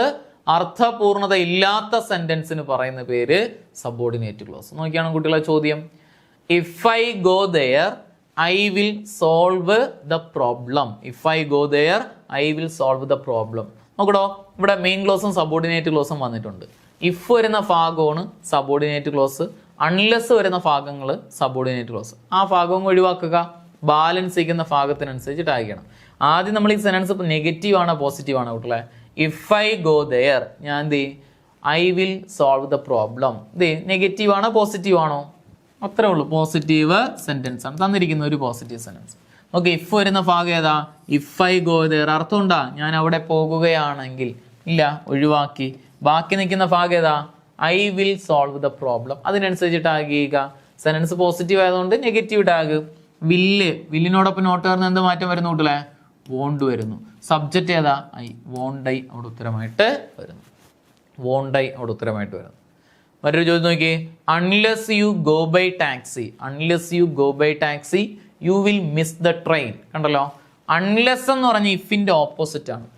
ഇഫ് പോസിറ്റീവ് മീനിങ്ങും അൺലെസ് നെഗറ്റീവ് മീനിങ് ആണ് നൽകുന്നത്. അൺലെസ് മീനിങ്, അൺലെസ് എന്ന് പറഞ്ഞാൽ അങ്ങനെ അല്ല എങ്കിൽ എന്നാണ് അർത്ഥം. അൺലെസ് മീൻസ് അങ്ങനെ അല്ല എങ്കിൽ, അതായത് ഇഫ് പ്ലസ് നോട്ടാണ് അൺലെസ്, ഇഫ് പ്ലസ് നോട്ടാണ് അൺലെസ് എന്ന് പറയുന്നത്. അപ്പം അൺലെസ് നെഗറ്റീവ് മീനിങ് ആണ്. അൺലെസിൻ്റെ അർത്ഥം എന്തെന്ന് പറഞ്ഞു? ഇഫ് പ്ലസ് നോട്ടാണെന്ന് പറഞ്ഞു. അപ്പം നോട്ട് വരുന്ന സെൻറ്റൻസ് നെഗറ്റീവ് ആണോ പോസിറ്റീവ് ആണോ? നിങ്ങൾ തന്നെ പറ. സെൻറ്റൻസ് നെഗറ്റീവ് ആണ്. അൺലെസ് വരുന്നതുകൊണ്ട് സെൻറ്റൻസ് നെഗറ്റീവ് ആണ്. അപ്പോൾ ഓവറോൾ സെൻറ്റൻസ് നെഗറ്റീവ് ആണ്. നീ അവിടെ പോയില്ല എങ്കിൽ നിനക്ക് ടാക്സി എന്ത് ചെയ്യുന്നൂടെ, അല്ലെങ്കിൽ നീ ടാക്സിയിൽ പോയില്ല എങ്കിൽ നിനക്ക് ട്രെയിൻ മിസ്സാവും. അൺലെസ് വരുന്ന സെൻറ്റൻസ് നെഗറ്റീവ് സെൻറ്റൻസ് ആണ്. അപ്പോൾ നമ്മൾ എന്ത് ടാഗ് ചെയ്യണം? പോസിറ്റീവ് ടാഗാണ് ചെയ്യേണ്ടത്. ഈ അൺലെസ് വരുന്ന ഭാഗം ഒഴിവാക്കിയ ഭാഗത്താണ് നെഗറ്റീവ് എങ്കിലും ഓവറോൾ സെൻറ്റൻസ് നെഗറ്റീവ് ആയിരുന്നു. അതുകൊണ്ട് ടാഗ് എന്ത് തന്നെ എഴുതണം? പോസിറ്റീവ് ടാഗ് തന്നെ എഴുതണം. അത് മറക്കരുത്. അവിടെ മെയിൻ ക്ലോസ് ഏതാണ് വരുന്നത്? വിൽ മിസ് ദ ട്രെയിൻ, അതാണ് മെയിൻ ക്ലോസ്. അവിടെ you will miss the train, you subject ആണ്, വിൽ അവിടെ ഓക്സിലറി ആണ്. സെൻറ്റൻസ് നെഗറ്റീവ് ആയതുകൊണ്ട് നമ്മൾ ടാഗ് എന്ത് എഴുതുന്നു കൂട്ടില്ലേ? Positive tag. വിൽ യു അവിടെ ഉത്തരമായിട്ട് വരുന്നു. എന്ത് വരുന്നു അവിടെ? Will you. അപ്പോൾ അവിടെ എങ്ങനെ വിൽ യു വന്നെന്ന് മനസ്സിലായ? ഈ അൺലെസ് എന്ന് പറഞ്ഞാൽ ഇഫ് പ്ലസ് നോട്ട് എന്നാണ് അർത്ഥം. നോട്ട് വരുന്നതുകൊണ്ട് സെൻറ്റൻസ് നെഗറ്റീവ് ആണ്, അതുകൊണ്ട് പോസിറ്റീവ് ടാഗാണ് നമ്മൾ എഴുത്. അൺലെസ് വരുന്ന ഭാഗം ഒഴിവാക്കി കളഞ്ഞു, എന്നാലും സെൻറ്റൻസും ഓവറോൾ നെഗറ്റീവ് ആയിരുന്നത് കൊണ്ടാണ് നമ്മൾ പോസിറ്റീവ് ടാഗ് എഴുതി. ഒഴിവാക്കുന്ന ഭാഗത്താണ് നെഗറ്റീവ് വേർഡ് വന്നാലും സെൻറ്റൻസിനെ നെഗറ്റീവായി തന്നെ കരുതണം. ഓക്കെ, അപ്പം ഞാൻ പറഞ്ഞ കൂട്ടിലെ കോംപ്ലക്സ് സെൻറ്റൻസുകൾ എങ്ങനെ മനസ്സിലാക്കാം, അല്ലെങ്കിൽ നിങ്ങൾ ഇങ്ങനെ പഠിച്ചാലും മതി. ഇഫ് അല്ലെങ്കിൽ അൺലെസ് വരുന്ന സെൻറ്റൻസുകൾ എങ്ങനെ ടാഗ് ചെയ്യാം, അല്ലെങ്കിൽ ഇഫ് അല്ലെങ്കിൽ അൺലെസ് വരുന്ന സെൻറ്റൻസുകൾ ടാഗ് എങ്ങനെ പറയാം? ഇഫ് അല്ലെങ്കിൽ അൺലെസ് വരുന്ന ഭാഗം ഒഴിവാക്കുക, ബാക്കി നിൽക്കുന്ന ഭാഗത്തിനനുസരിച്ച് ടാഗ് ചെയ്യുക. മനസ്സിലായോ? ഇഫ് അല്ലെങ്കിൽ അൺലെസ് വരുന്ന സെൻറ്റൻസിന്റെ ഭാഗം ഒഴിവാക്കുക, ബാലൻസ് ചെയ്യുന്ന ഭാഗത്തിനനുസരിച്ച് ടാഗ് ചെയ്യുക. അതായത് കോംപ്ലക്സ് സെൻറ്റൻസുകൾ മെയിൻ ക്ലോസും സബോർഡിനേറ്റ് ക്ലോസും വരുന്ന സെൻറ്റൻസുകളിൽ സബോർഡിനേറ്റ് ക്ലോസ് ഒഴിവാക്കിയിട്ട് മെയിൻ ക്ലോസിനനുസരിച്ച് വേണം ടാഗ് ചെയ്യാൻ. ക്ലിയർ ആണല്ലോ? Okay, thank you. ഹലോ, എല്ലാവർക്കും നമസ്കാരം. സഹകാരി PSCയുടെ മറ്റൊരു ക്ലാസ്സിലേക്ക് ഏവർക്കും ഹൃദ്യമായ സ്വാഗതം. നമ്മളിന്ന് ഡിസ്കസ് ചെയ്യാൻ പോകുന്നത് കഴിഞ്ഞ ദിവസം നോക്കി വെച്ചൊരു പോർഷൻ്റെ കുറച്ച് ഭാഗം കൂടി നമുക്കൊന്ന് കാണാനുണ്ട്, പഠിക്കാനുണ്ട്, മനസ്സിലാക്കാനുണ്ട്. അപ്പോൾ ആ ഒരു ഏരിയയുടെ കഴിഞ്ഞ ക്ലാസ്സിൽ നമ്മൾ പഠിച്ചു വെച്ചിരുന്ന, നിങ്ങൾക്ക് ചിത്രത്തിൽ കാണാൻ സാധിക്കുന്ന പോലെ തന്നെ നമ്മുടെ സർക്കുലേറ്ററി സിസ്റ്റം, ഹ്യൂമൻ ബോഡിയിലെ സർക്കുലേറ്ററി സിസ്റ്റം എന്ന് പറയുന്ന ഒരു മേഖലയെ നമ്മൾ കഴിഞ്ഞ ദിവസം ഒന്ന് വിശകലനം ചെയ്ത് പഠിച്ചിട്ടുണ്ടായി. അതിൽ വരുന്ന ഓർഗൻസിനെയും മറ്റു കാര്യങ്ങളെയൊക്കെ നമ്മൾ കണ്ടുവെങ്കിലും ഒരു പെർട്ടിക്കുലർ ടിഷ്യൂവിനെ നമ്മൾ അവിടെ മെൻഷൻ ചെയ്യാൻ മറന്നുപോയതല്ല, ആ കൂട്ടത്തിൽ അങ്ങ് മെൻഷൻ ചെയ്യേണ്ട എന്ന് കരുതി സെപ്പറേറ്റ് ആയിട്ടൊരു സെഷൻ അതിനു വേണ്ടി ചെയ്യാമെന്ന് കരുതി. നമ്മുടെ സർക്കുലേറ്ററി സിസ്റ്റത്തിൻ്റെ ഭാഗമായിട്ട് പ്രവർത്തിക്കുന്ന ഏറ്റവും പ്രധാനപ്പെട്ട കോമ്പോണൻറ്റുകൾ എന്ന് പറയുന്നത്, ഏറ്റവും അടിസ്ഥാനപരമായി നമുക്ക് പറയാൻ പറ്റുന്നത് നമ്മുടെ ഹാർട്ട്, ഹൃദയവും പിന്നെ ശ്വാസകോശം, ലങ്സും ഒക്കെയാണെന്നുള്ളത് നമുക്കെല്ലാവർക്കും അറിയാം. എന്നാൽ ഈ ഹാർട്ടും ലങ്സും മാത്രം പോരാ. ഈ രണ്ടുപേരും കൂടി പണിയെടുക്കുന്നത് എന്തിനു വേണ്ടിയിട്ടാണ് എന്നത് ഒരു ചോദ്യമാണ്. ഈ രണ്ടുപേരും കൂടി പണിയെടുക്കുന്നത് രക്തം ശുദ്ധീകരിക്കുന്നതുമായി ബന്ധപ്പെട്ടും രക്തത്തെ നമ്മുടെ ശരീരത്തിൻ്റെ എല്ലാ ഭാഗങ്ങളിലേക്കും എത്തിക്കുന്നതിന് വേണ്ടിയിട്ടും കൂടിയാണ്. ശരിയല്ലേ? റൈറ്റ്. അങ്ങനെയാണെങ്കിൽ ഈ ഒരു സർക്കുലേറ്ററി സിസ്റ്റത്തിൻ്റെ ഭാഗമായി ഏറ്റവും പ്രധാനപ്പെട്ട ഒരു ഫങ്ഷണൽ പാർട്ട് എന്ന് നമുക്ക് വിളിക്കാൻ സാധിക്കുന്നത് മറ്റാരെയുമല്ല, നമ്മുടെ ബ്ലഡിനെ തന്നെയാണ്, രക്തത്തെ തന്നെയാണ്. അപ്പോൾ ആ ബ്ലഡിനുണ്ട് ചില സവിശേഷതകളും. ആ ബ്ലഡിനെ പറ്റിയും കുറച്ച് മനസ്സിലാക്കേണ്ടതുണ്ട് നമുക്ക്. എന്താ ഈ ബ്ലഡിനെ പറ്റി എന്താ അധികം മനസ്സിലാക്കാനുള്ളത് എന്ന് നിങ്ങൾക്ക് സംശയം ഉണ്ടെന്നുണ്ടെങ്കിൽ ഈ ഒരു ക്ലാസ് കഴിയുമ്പോൾ നിങ്ങൾക്ക് മനസ്സിലാവും രക്തത്തെപ്പറ്റി എന്തൊക്കെ നമ്മൾ മനസ്സിലാക്കേണ്ടിയിരിക്കുന്നു, എന്തൊക്കെ ചോദ്യങ്ങൾ ഇതുമായി ബന്ധപ്പെട്ടത് വരാനിരിക്കുന്നു എന്നൊക്കെ. ആസ് യൂഷ്വൽ നമ്മൾ ആ ഒരു ടോപ്പിക്കിലേക്ക് കിടക്കുന്നതിന് മുമ്പ് ഇതുമായി ബന്ധപ്പെട്ട് ചോദിച്ച 1-2 ചോദ്യങ്ങളിലൂടെ കൂടി ഞാൻ നിങ്ങളുടെ ശ്രദ്ധയൊന്ന് ക്ഷണിക്കുകയാണ്. രക്തത്തിലെ പ്ലാസ്മയിൽ കാണപ്പെടുന്ന പ്രോട്ടീൻ ഏത് എന്നൊരു ചോദ്യം വന്നിരിക്കുന്നു. ട്രോപ്പോണിലാണോ, ഗ്ലോബുലിനാണോ, ഗാസ്ട്രിനാണോ, ഗ്ലൂക്കഗോണാണോ എന്നൊരു ചോദ്യം 2025 ചോദിച്ച ചോദ്യമാണ്. അപ്പോൾ രക്തത്തിൻ്റെ ഇമ്പോർട്ടൻസ് എത്രത്തോളം ഉണ്ടെന്ന് മനസ്സിലാക്കാം അല്ലേ? അതുപോലെ മനുഷ്യ ശരീരത്തിൽ പ്രവേശിക്കുന്ന രോഗാണുക്കളെ വിഴുങ്ങി നശിപ്പിക്കുന്ന പ്രവർത്തനമാണ് ഫാഗോസൈറ്റോസിസ് എന്ന് പറയുന്നത്. ഫാഗോസൈറ്റോസിസ് എന്ന് പറയുന്ന പ്രോസസ്സ് അതാണ്. ഫാഗോസൈറ്റോസിസ് മീൻസ് വിഴുങ്ങുക. ഇപ്പോൾ നമ്മുടെ WBCകൾ ഉണ്ടല്ലോ, നമ്മുടെ വൈറ്റ് ബ്ലഡ് കോർപ്പസൽസ് എന്ന് പറയുന്ന WBCകളാണ് അത് ചെയ്യുന്നത്. അപ്പോൾ ഈ ഒരു പെർട്ടിക്കുലർ പ്രവർത്തനം നടത്തുന്നത് ഏത് ടൈപ്പിലുള്ള ശ്വേതരക്താണുക്കളാണ്? WBC ആണ് എന്നതാണ് ചോദ്യം. ന്യൂട്രോഫിലോ ലിംഫോസൈറ്റോ ആണോ, ഇസ്നോഫിലോ ന്യൂട്രോഫിലോ ആണോ, മോണോസൈറ്റും ന്യൂട്രോഫിലും ചേർന്നിട്ടാണോ, അതോ മോണോസൈറ്റും ലിംഫോസൈറ്റും ചേർന്നിട്ടാണോ എന്നൊക്കെ തരത്തിലുള്ളൊരു ചോദ്യം. അടുത്തത് ദ്രാവകാവസ്ഥയിലുള്ള യോജക കലയ്ക്ക് ഉദാഹരണം ഏത് എന്നുള്ളതാണ്. യോജക കല എന്ന് പറഞ്ഞു കഴിഞ്ഞാൽ ഇംഗ്ലീഷിൽ നമ്മൾ കണക്റ്റീവ് ടിഷ്യൂ എന്ന് വിളിക്കും. എന്താ പേര്? Connective tissue. അപ്പോൾ ഫ്ലൂയിഡ് സ്റ്റേറ്റിലുള്ള അല്ലെങ്കിൽ ലിക്വിഡ് സ്റ്റേറ്റിലുള്ള നമ്മുടെ കണക്റ്റീവ് ടിഷ്യൂവിന് ഉദാഹരണം ആരാണെന്നുള്ളതാണ്. ഉദാഹരണം മറ്റാരുമല്ല, നമ്മുടെ ബ്ലഡ് തന്നെയാണ് അല്ലേ? അപ്പോൾ അതാണ് ചോദ്യം. തരണാസ്ഥിയാണോ, ടെൻഡനാണോ, നാരുകലയാണോ, അതോ രക്തമാണോ എന്നുള്ളതൊക്കെ ആയിരുന്നു ചോദ്യം. ശ്വേതരക്താണുക്കളിൽ ഉൾപ്പെടാത്തത് ഏത് എന്ന് പറഞ്ഞിട്ടുള്ള ഒരു 4 ഓപ്ഷൻ കൂടി തന്നിട്ടുണ്ട്. അതിലേതാണ് ശ്വേതരക്താണുക്കൾ, വൈറ്റ് ബ്ലഡ് സെൽസിൽ പെടാത്തതാര് എന്നതുകൂടി ഒരു ചോദ്യമായി ഇവിടെ പരിഗണിച്ചിട്ടുണ്ട് കേട്ടോ. അപ്പോൾ അതിൻ്റെ ഉത്തരം ത്രോംബോസൈറ്റ്സ് ആണ് അല്ലേ. Thrombocytes, neutrophil, monocyte, lymphocyte, thrombocyte, ഇതിനകത്ത് ഏതാണ് ഉൾപ്പെടാത്തത് എന്നുള്ളതായിരുന്നു ചോദ്യം. ത്രോംബോസൈറ്റ് തന്നെയാണ് ഇതിനകത്ത് ആ ഒരു ഉത്തരം നിങ്ങൾക്ക് കാണാൻ സാധിക്കും. അപ്പോൾ ഇതൊക്കെ നമുക്ക് തിരിച്ചറിയാൻ സാധിക്കണമെങ്കിൽ ഇദ്ദേഹത്തെ പറ്റിയിട്ടുള്ളൊരു ഇൻഫർമേഷൻ നമ്മൾ കൂടുതൽ ആഴത്തിൽ അറിഞ്ഞിരിക്കുക അത്യാവശ്യമാണ്. അപ്പോൾ നമുക്ക് പതിയെ എന്തിലേക്ക് കിടക്കാം, ബ്ലഡ് എന്ന് പറയുന്ന ഒരു പോർഷനിലേക്ക് കിടക്കാം. സോ എസെൻഷ്യലി എന്താണ് ഈ ബ്ലഡ് എന്ന് പറയുന്നതെന്ന് വെച്ചാൽ, ഞാൻ നേരത്തെ സൂചിപ്പിച്ച പോലെ തന്നെ ബ്ലഡ് ഒരു കണക്റ്റീവ് ടിഷ്യൂ ആണ്. ഇപ്പോൾ ബ്ലഡ് ഒരു ഓർഗനോ ഒരു സെല്ലോ മാത്രമല്ല, കുറേ സെല്ലുകൾ അടങ്ങുന്നതിനെ നമ്മൾ എന്താ വിളിക്കുക, ടിഷ്യൂ എന്നാ വിളിക്കുക. ഇപ്പോൾ ബ്ലഡാണ് എന്താ പറയുക ഏറ്റവും പ്രധാനപ്പെട്ട ഒരു ഫങ്ഷണൽ പാർട്ട് നമ്മുടെ സർക്കുലേറ്ററി സിസ്റ്റത്തിൽ ഇതെന്ന് പറഞ്ഞു. ബ്ലഡിന് ഒരുപാട് റോളുകളുണ്ട്. എന്തൊക്കെയാണ് ബ്ലഡിൻ്റെ റോളെന്ന് ഒന്ന് അനലൈസ് ചെയ്ത് നോക്കിക്കേ. സോ ഈ ബ്ലഡ് നമ്മുടെ ശരീരത്തിൽ അസകലം അല്ലെങ്കിൽ ശരീരത്തിൽ ഉടനീളം വരുന്ന പ്രദേശങ്ങളിലേക്ക്, സെല്ലുകളിലേക്കും മറ്റുമൊക്കെ ഓക്സിജൻ എത്തിച്ചു കൊടുക്കുക എന്നുള്ളൊരു പർപ്പസ് ബ്ലഡിനുണ്ട് എന്ന് നമ്മൾ പറഞ്ഞു, അത് നമുക്കറിയാം. അതുപോലെ തന്നെ ഈ പറയുന്ന പ്രദേശങ്ങളിൽ എല്ലായിടത്തേക്കും തന്നെ ആവശ്യത്തിനുള്ള ന്യൂട്രിയൻസ് എത്തിച്ചു കൊടുക്കുക എന്നുള്ളത് ആരുടെ ഫംഗ്ഷനാണ്, ബ്ലഡിൻ്റെ ഫംഗ്ഷനാണ്, ന്യൂട്രിയൻസ് എത്തിച്ചു കൊടുക്കുക എന്നുള്ളത്. അതുപോലെ ഹോർമോണുകളുടെ സെക്രീഷൻ നടക്കുമ്പോൾ ഈ ഹോർമോണുകളുടെ റിസപ്റ്റർ സെല്ലുകളിലേക്ക് എത്തിക്കുക എന്നതും ഈ ബ്ലഡിൻ്റെ ഫംഗ്ഷനാണ്. തീരുന്നുണ്ടോ ബ്ലഡിൻ്റെ ഫംഗ്ഷൻ? ഇല്ല. പല സെല്ലുകളിലും പല ഓർഗനുകളിൽ നിന്നുമൊക്കെ ഡെവലപ്പ് ചെയ്യപ്പെടുന്ന മെറ്റബോളിക് വേസ്റ്റുകൾ, മെറ്റബോളിസം, ശരീരത്തിനുള്ളിൽ നടക്കുന്ന പലതരത്തിലുള്ള കെമിക്കൽ റിയാക്ഷൻസ് ആണ് അല്ലേ. അപ്പോൾ ഈ ഒരു ആക്ഷൻസിൻ്റെയൊക്കെ ഫലമായി ഉണ്ടാകുന്ന വേസ്റ്റ് പ്രോഡക്റ്റുകളുണ്ട്. ആ വേസ്റ്റ് പ്രോഡക്റ്റുകളെ, കാർബൺ ഡൈ ഓക്സൈഡ് ഉൾപ്പെടെ വരുന്ന വേസ്റ്റ് പ്രോഡക്റ്റുകളെ നിർമ്മാർജ്ജനം ചെയ്യുക അല്ലെങ്കിൽ നീക്കം ചെയ്യുന്നതിന് വേണ്ടി ക്യാരി ഔട്ട് ചെയ്ത് ആ നീക്കം ചെയ്യേണ്ട ഓർഗനുകളിലേക്ക് കൊണ്ടെത്തിക്കുക. അതുപോലെ ഈ പറഞ്ഞ തരത്തിലുള്ള കംപ്ലീറ്റ്, അതുപോലെ നമ്മുടെ ബോഡി ബാലൻസ് മെയിൻറ്റെയിൻ ചെയ്യിക്കുന്നതിന് അദ്ദേഹം സഹായിക്കുന്നുണ്ട്. ഇങ്ങനെ പിന്നെ ബോഡിയുടെ ഹീറ്റ് മെയിൻറ്റെയിൻ ചെയ്യിക്കുന്നതിന് സഹായിക്കുന്നുണ്ട്. ഇങ്ങനെ ഒട്ടനവധി റോളുകൾ ആര് ചെയ്യുന്നുണ്ട്, നമ്മുടെ ശരീരത്തിൽ ബ്ലഡ് ചെയ്യുന്നുണ്ട് എന്നുള്ളത് മനസ്സിലാക്കിയിരിക്കുക. അപ്പോൾ അത്രത്തോളം ഇമ്പോർട്ടൻ്റ് ആണ് ഇപ്പോൾ ബ്ലഡ് എന്ന ഈ ഒരു കോണ്ടൻറ്റ് നമ്മുടെ ബോഡിക്കകത്ത് ഇല്ല എന്നുണ്ടെങ്കിൽ നമ്മൾ ആസ് ഗുഡ് ആസ് ഡെഡ് എന്ന് പറയുന്ന പോലെ. അതാണ് പലപ്പോഴും ഡോക്ടർമാരൊക്കെ പറയാറില്ല, ഇപ്പോൾ ശരീരത്തിൽ ബ്ലഡിൻ്റെ ആവശ്യകത ഇല്ല എങ്കിൽ ബ്ലഡിൻ്റെ പ്രസൻസ് ഇല്ല എന്നുണ്ടെങ്കിൽ, ബ്ലഡ് ലോസ് കൂടുതൽ സംഭവിക്കുകയാണെന്നുണ്ടെങ്കിൽ അയാൾ മരണത്തിലേക്ക് പോകുന്നതിന് കാരണം ഓക്സിജൻ ഉൾപ്പെടെ വരുന്ന എസെൻഷ്യൽ ആയിട്ടുള്ള കണ്ടൻറ്റുകളെ എൻ്റെ ശരീരത്തിൻ്റെ ഭാഗങ്ങളിലേക്ക് എത്തിച്ചു കൊടുക്കാൻ എൻ്റെ ശരീരത്തിന് സാധിക്കാണ്ട് പോകുന്ന സാഹചര്യത്തിലാണ് ഈ എന്താ പറയുക നമുക്ക് മരണം സംഭവിക്കുന്നതെന്നുള്ളതാണ്. അപ്പോൾ അതാണ് ഈ രക്തം നഷ്ടപ്പെട്ട് കഴിഞ്ഞാൽ ഉണ്ടാകുന്ന കണ്ടീഷനും. അപ്പോൾ അതുകൊണ്ടാണ് ആക്സിഡൻറ്റൊക്കെ പറ്റി ഹോസ്പിറ്റലുകളിലേക്ക് പോകുന്ന ആൾക്കാരെയൊക്കെ ചികിത്സിക്കുമ്പോൾ ഈ രക്തത്തിൻ്റെ റിക്വയർമെൻറ്റ് പറയും, അല്ലെ ബ്ലഡിൻ്റെ റിക്വയർമെൻറ്റ് പറയും. അതുകൊണ്ട് സാധിക്കുമെങ്കിൽ ഈ ബ്ലഡ് ഡൊണേഷൻ എന്ന് പറയുന്നത് ആകുന്നിടത്തോളം മാത്രമേ നമുക്ക് ചെയ്യാൻ പറ്റൂ. പൂർണ്ണ ആരോഗ്യത്തോടു കൂടി ഇരിക്കുന്ന സാഹചര്യങ്ങളിൽ മാത്രമാണ് നമുക്ക് എന്ത് ചെയ്യാൻ പറ്റുക, ഒരു പൂർണ്ണ ആരോഗ്യവാന് മാത്രമാണ് ബ്ലഡ് ഡൊണേറ്റ് ചെയ്യാൻ പറ്റുക. അപ്പോൾ ആ ബ്ലഡ് ഡൊണേറ്റ് ചെയ്യുന്നതൊക്കെ അത്തരത്തിൽ നല്ലൊരു പ്രവൃത്തിയാണ്. പ്രത്യേകിച്ച് റെയറായിട്ടുള്ള ബ്ലഡ് ഗ്രൂപ്പുകളും മറ്റും കാണുന്നുണ്ടെങ്കിൽ തീർച്ചയായിട്ടും ചെയ്യണം. കാരണം ഒരു 8-10 മണിക്കൂറൊക്കെ കഴിയുമ്പോൾ ഇത് റീജനറേറ്റ് ചെയ്തുകൊണ്ടിരിക്കുന്ന സാധനമാണ്.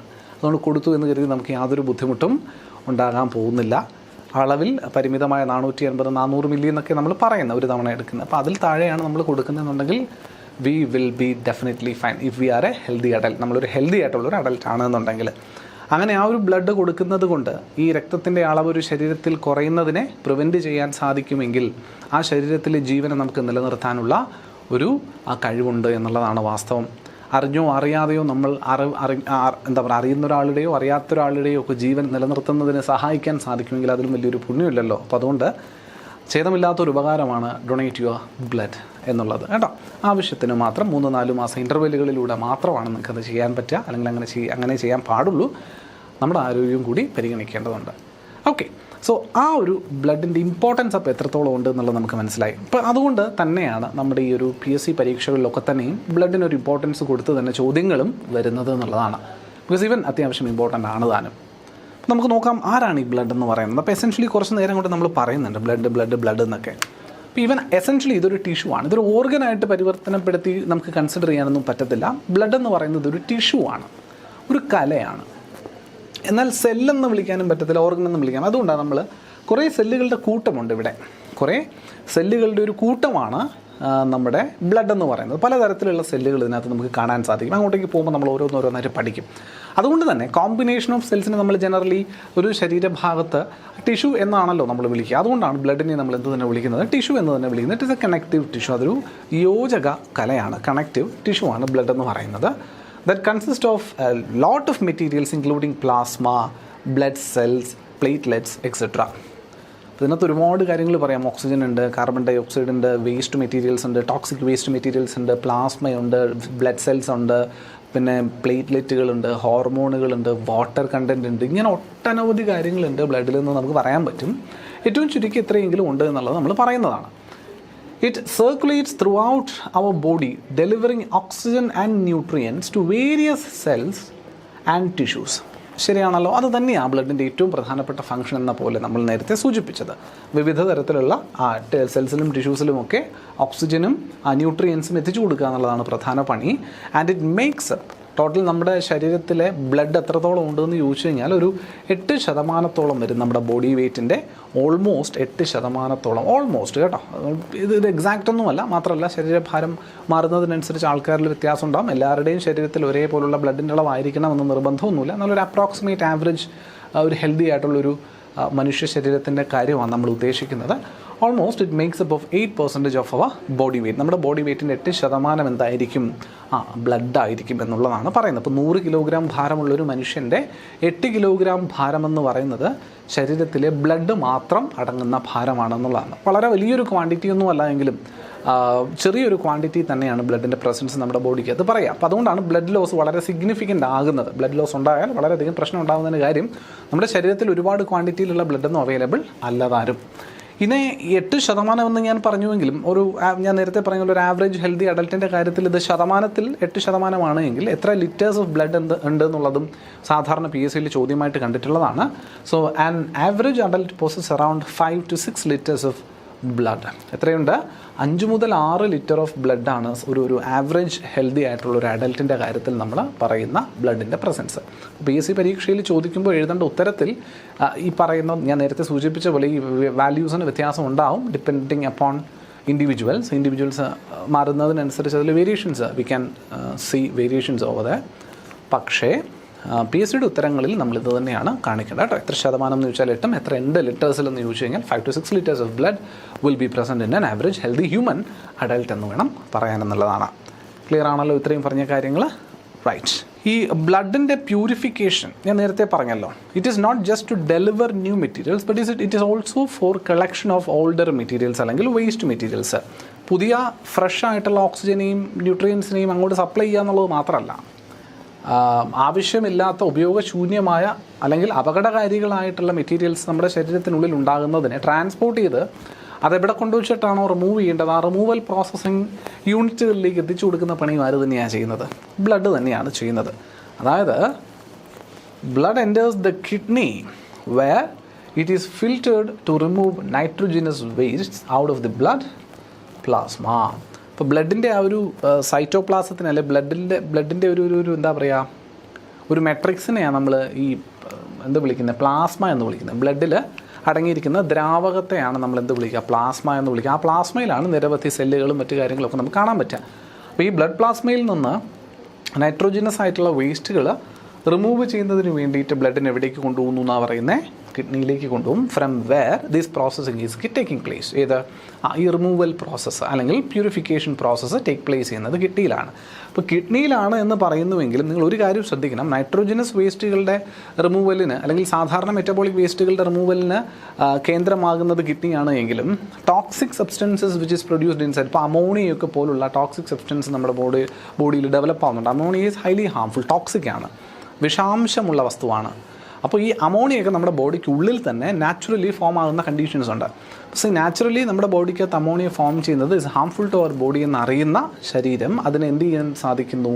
അതിനെ അമോണിയ എന്ന ഹാംഫുൾ ആയിട്ടുള്ള ടോക്സിക് ആയിട്ടുള്ള സബ്സ്റ്റൻസിനെ ലെസ് ടോക്സിക് ആയിട്ടുള്ള അല്ലെങ്കിൽ ലെസ് ഹാംഫുൾ ആയിട്ടുള്ള ഒരു കോമ്പോണൻ്റ് ആയിട്ട് മാറ്റാനുള്ള പ്രയത്നം നടത്തുന്നുണ്ട്. ആ process it is also part of purification. അത് പ്യൂരിഫിക്കേഷൻ്റെ ഭാഗമാണെങ്കിലും നടത്തുന്നത് കിഡ്നി അല്ല, പകരം ലിവറാണെന്ന് അറിഞ്ഞിരിക്കുക. ആരാണ് മക്കളെ? ലിവറാണ് അത് ചെയ്യുന്നത് എന്നുള്ളത് നിങ്ങളൊന്ന് മനസ്സിലാക്കിയിരിക്കുക. സോ കിഡ്നിയും ഇവിടെ പണിയെടുക്കുന്നുണ്ട് as well as liver. Kidney as well as liver ഇവിടെ എന്ത് ചെയ്യുന്നുണ്ട്?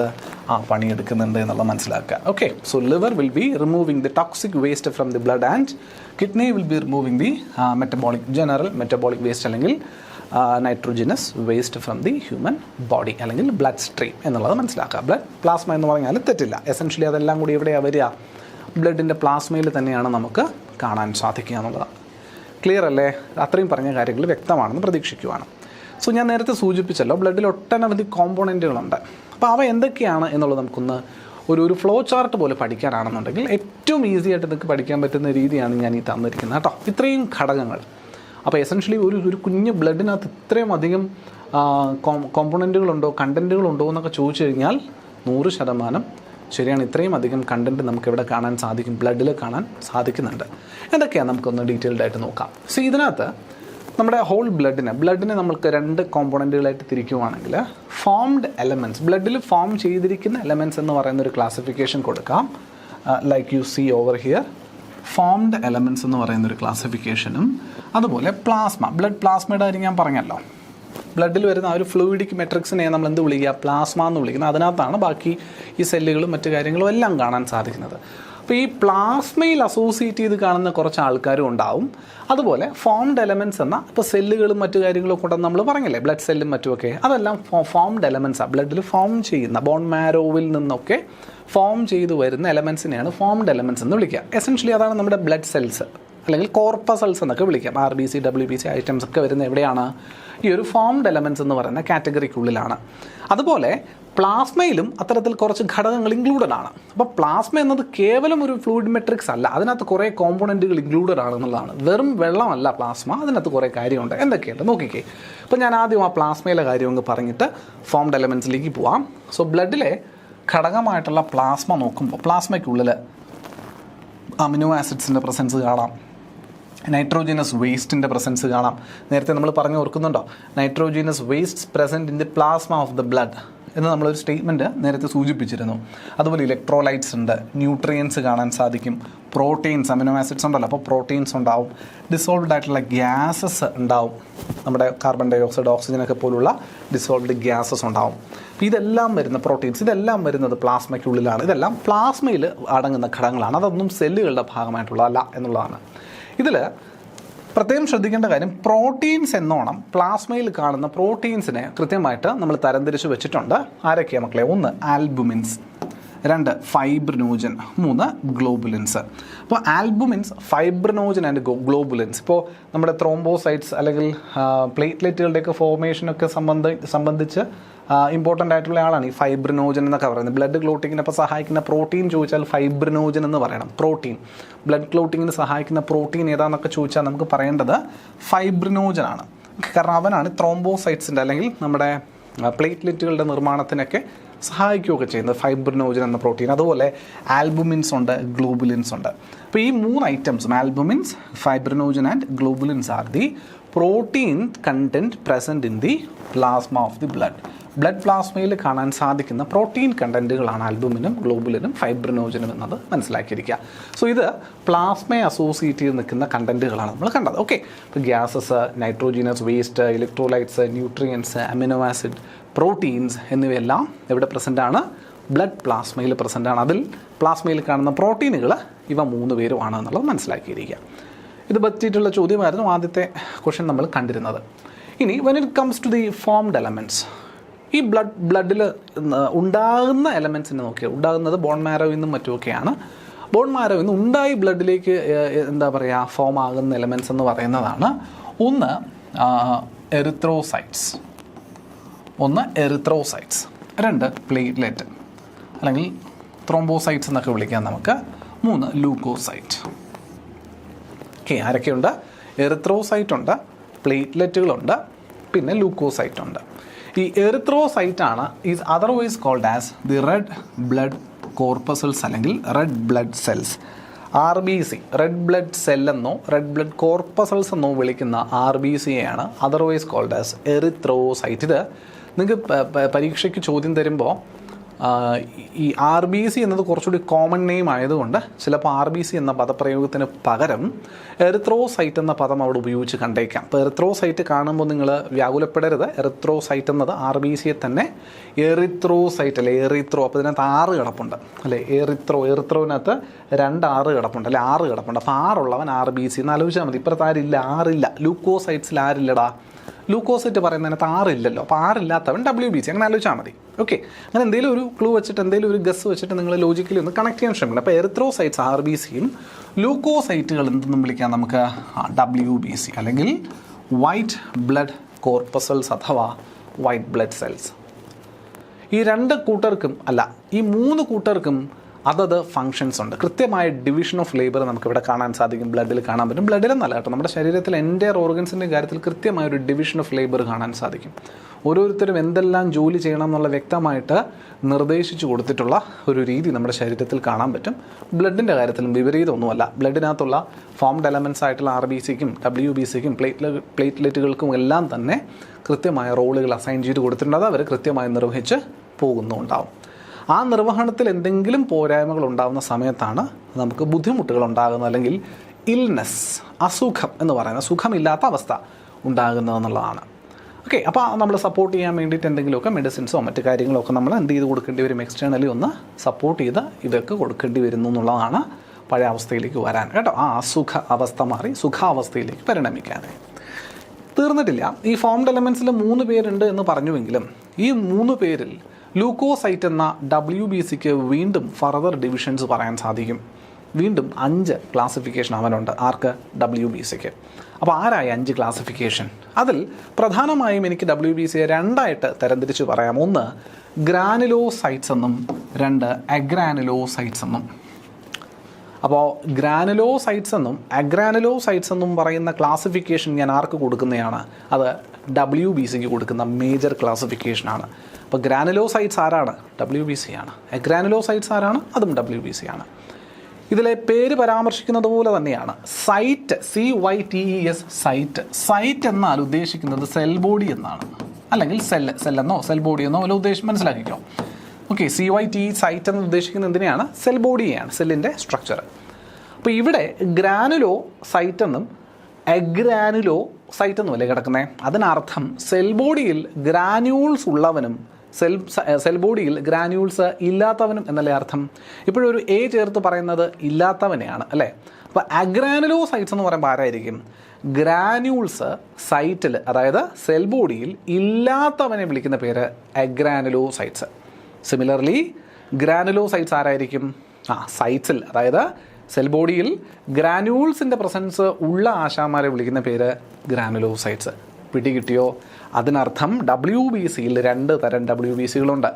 സെൽ ബോഡിയിൽ ഗ്രാന്യൂളുകളുടെ പ്രസൻസ് ഉള്ള WBCയും ഉണ്ട്, സെൽ ബോഡിയിൽ ഗ്രാന്യൂളുകളുടെ പ്രസൻസ് ഇല്ലാത്ത WBCകളുമുണ്ട്. അതിൽ ഗ്രാന്യൂൾസിൻ്റെ പ്രസൻസ് ഉള്ളവന്മാരെ ഗ്രാനുലോസൈറ്റ്സ് എന്നും ഗ്രാന്യൂൾസിൻ്റെ പ്രസൻസ് ഇല്ലാത്തവന്മാരെ അഗ്രാനുലോസൈറ്റ്സ് എന്നും വിളിക്കുന്നു.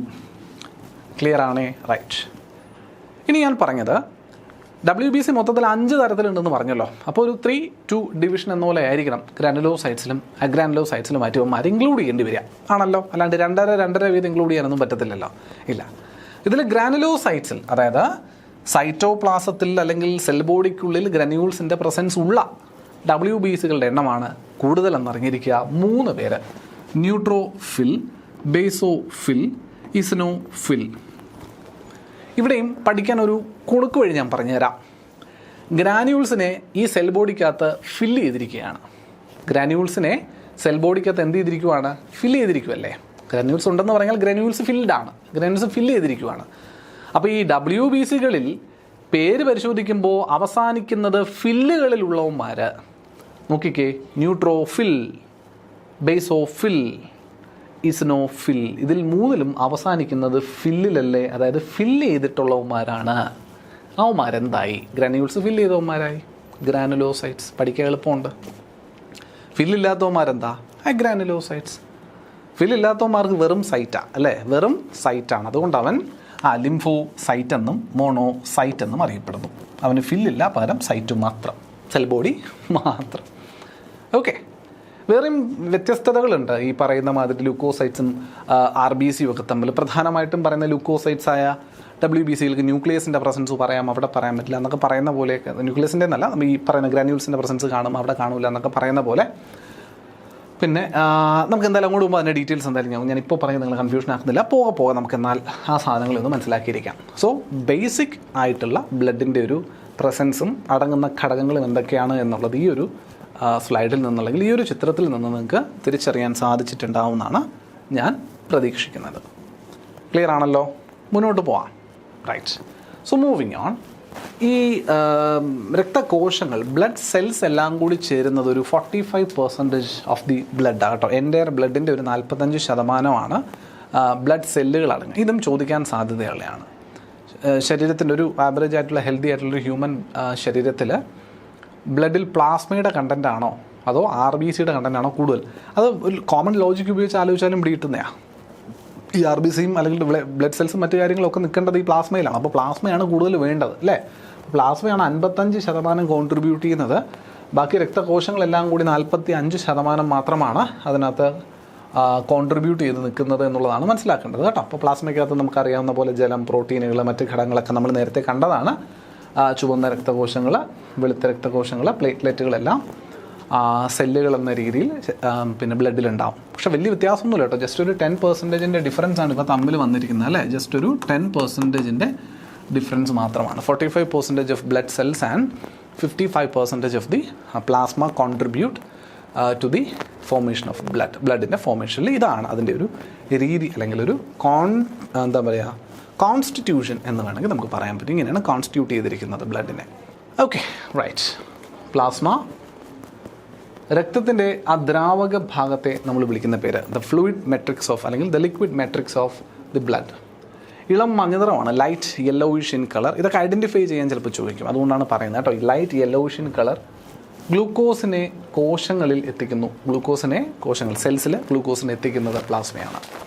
പ്ലേറ്റ്ലെറ്റുകൾ ബ്ലഡ് ക്ലോട്ടിങ്, രക്തം കട്ട പിടിക്കുന്നതിന് സഹായിക്കുന്ന ആശാമാരാണ്. റെഡ് ബ്ലഡ് RBC, ചുവന്ന രക്തകോശം, റെഡ് ബ്ലഡ് സെൽസ് അല്ലെങ്കിൽ കോർപ്പസെൽസ്, ഡിസ്കിൻ്റെ ആകൃതി, മർമ്മമില്ലാതെ ന്യൂക്ലിയസ് ഇല്ലാത്തവന്മാരാണ്. ഹീമോഗ്ലോബിൻ അടങ്ങിയിരിക്കുന്നു. ഓക്സിജൻ, കാർബൺ ഡയോക്സൈഡിനെയൊക്കെ ട്രാൻസ്പോർട്ട് ചെയ്യുന്നവരുമാണ്. എന്നാൽ WBC വരുമ്പോൾ നിശ്ചിത ആകൃതിയൊന്നും ഇവന് കൃത്യമായിട്ട് പറയാനില്ല. പക്ഷേ RBCയിൽ ആകൃതി നമ്മൾ പറഞ്ഞു അല്ലേ? ഡിസ്ക് ഷേപ്പാണ്, ബൈകോൺകേവ് ആണ് എന്നൊക്കെ നമുക്ക് പറയാൻ പറ്റും RBCനെ. എന്നാൽ WBCക്ക് കൃത്യമായിട്ടൊരു ഡെഫിനിറ്റ് ഷേപ്പ് ഒന്നും പറയാൻ പറ്റില്ല. They are amorphous in nature. അവർക്ക് കൃത്യമായൊരു ഷേപ്പ് ഇല്ല എന്ന് പറയാം. പിന്നെ ന്യൂക്ലിയസിൻ്റെ പ്രസൻസ്, ഞാൻ നേരത്തെ സൂചിപ്പിച്ച പോലെ ന്യൂക്ലിയസിൻ്റെ പ്രസൻസ് ഉണ്ട്. RBCക്ക് അതില്ലായിരുന്നു, എന്നാൽ ഇവൻ അതുണ്ട്. ഗ്രന്യൂൾസിൻ്റെ പ്രസൻസ് ഉണ്ട്. പിന്നെ രോഗാണുക്കളെ നശിപ്പിക്കുക എന്നതാണ് ഇവൻ്റെ പ്രധാനപ്പെട്ട ജോലി. അതായത് ശരീരത്തിന് എന്ത് പ്രൊവൈഡ് ചെയ്യുക? ഇമ്മ്യൂണിറ്റി പ്രൊവൈഡ് ചെയ്യുക. ഈ ഇമ്മ്യൂണിറ്റി എന്നൊക്കെ പറയുമ്പോൾ രണ്ട് രീതിയിൽ പറയാം കേട്ടോ. നമുക്കൊന്ന് ഹെറിഡിറ്ററി ആയിട്ട് അല്ലെങ്കിൽ ഇൻഹെറൻ്റ് ആയിട്ടുള്ള ഇമ്മ്യൂണിറ്റി ഉണ്ട്. നമുക്ക് ഇൻഹെറൻ്റ് ആയിട്ടെന്ന് പറയുമ്പോൾ ജന്മസിദ്ധമായിട്ട് നമുക്ക് കിട്ടുന്ന ഒരു ഇമ്മ്യൂണിറ്റി ഉണ്ട്. അതല്ലാണ്ട് അക്വയർഡ് ഇമ്മ്യൂണിറ്റി ഉണ്ട്. നമ്മൾ പതിയെ രോഗപ്രതിരോധ ശേഷി നേടിയെടുക്കുന്ന സാഹചര്യവുമുണ്ട്. ഇത് നമുക്ക് മാത്രമല്ല, എല്ലാ ജീവജാലങ്ങളിലും ഈ പറയുന്ന മാതിരി രണ്ട് തരത്തിലും ഇമ്മ്യൂണിറ്റി പറയാറുണ്ട്. എന്തിന്? വൈറസുകളിൽ പോലും അല്ലെങ്കിൽ ബാക്ടീരിയകളിൽ പോലും നമുക്കിത് പറയാൻ പറ്റും. നമ്മൾ പറയാറില്ലേ ആൻറ്റിബയോട്ടിക് റെസിസ്റ്റൻസ് ബാക്ടീരിയകളിൽ ഉണ്ടായി എന്നൊക്കെ. അതൊക്കെ ഇതുപോലെ തന്നെയാണ് അല്ലേ? അത് അക്വയർഡ് ഇമ്മ്യൂണിറ്റിയാണ് ബാക്ടീരിയയെ സംബന്ധിച്ചിടത്തോളം ആൻറ്റിബയോട്ടിക് റെസിസ്റ്റൻസ് എന്ന് പറയുന്നത് അല്ലേ?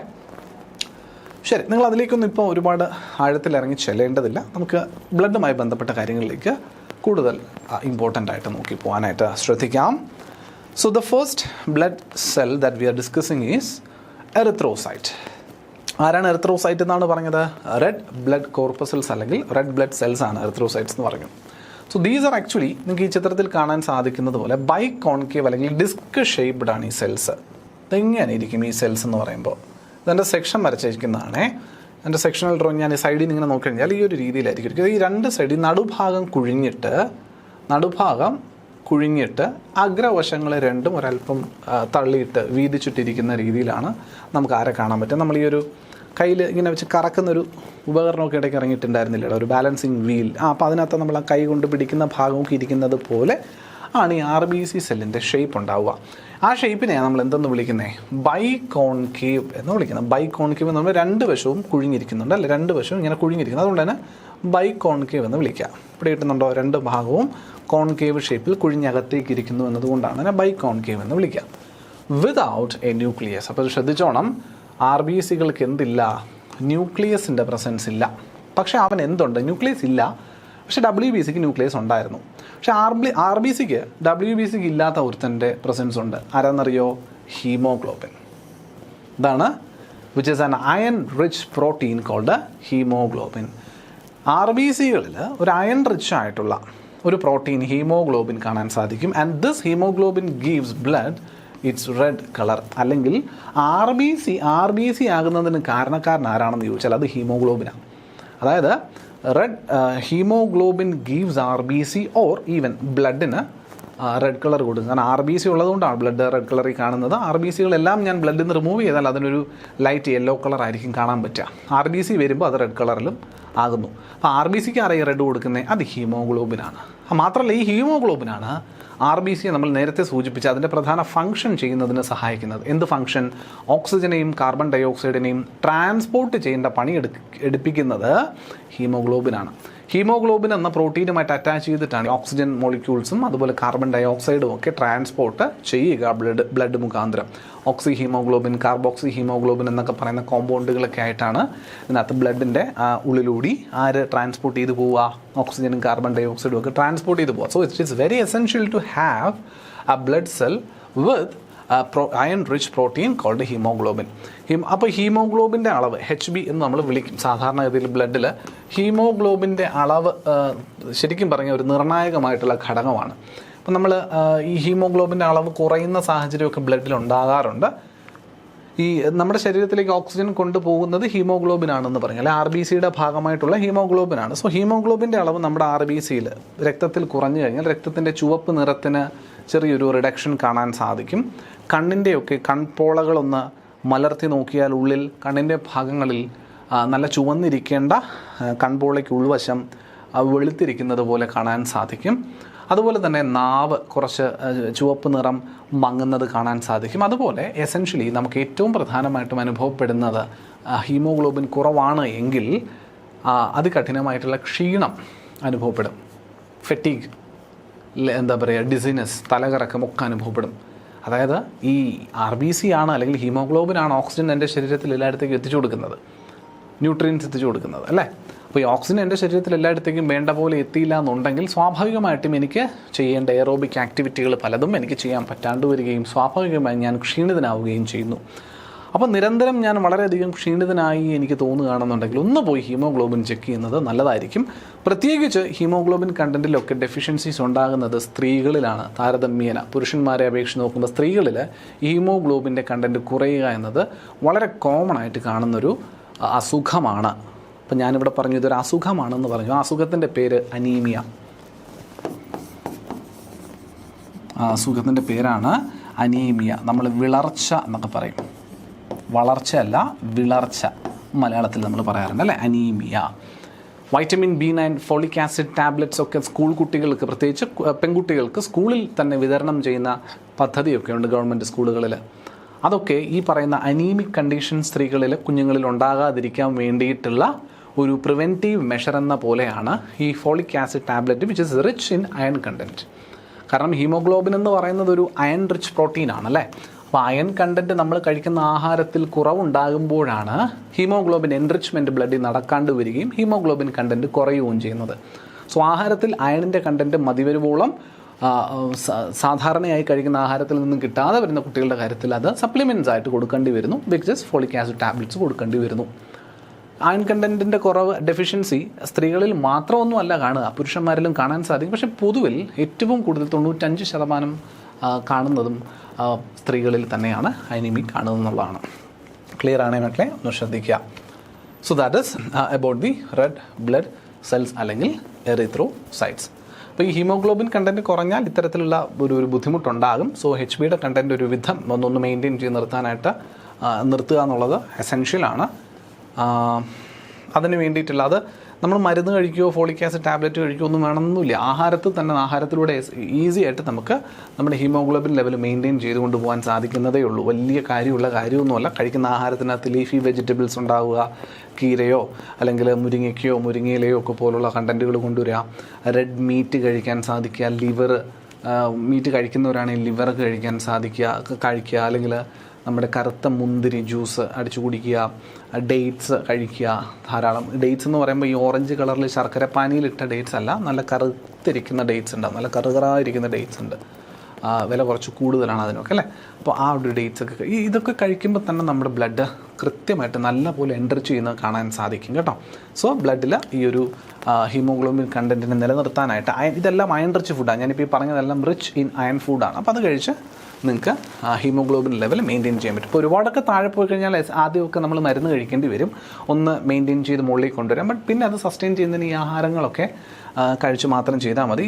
ഈ വളർച്ചയ്ക്ക് നിരന്തരം നമ്മൾ എന്താ പറയുക ടാബ്ലറ്റ് അല്ലെങ്കിൽ മെഡിക്കേഷൻ എടുക്കേണ്ട കാര്യമൊന്നും ഇല്ല എന്നുള്ളതാണ് വാസ്തവം. Okay, so these are the most copious blood cells produced in the bone marrow. അപ്പോൾ ആർ ബി സികൾ പ്രൊഡ്യൂസ് ചെയ്യപ്പെടുന്നത് എവിടെയാണ്?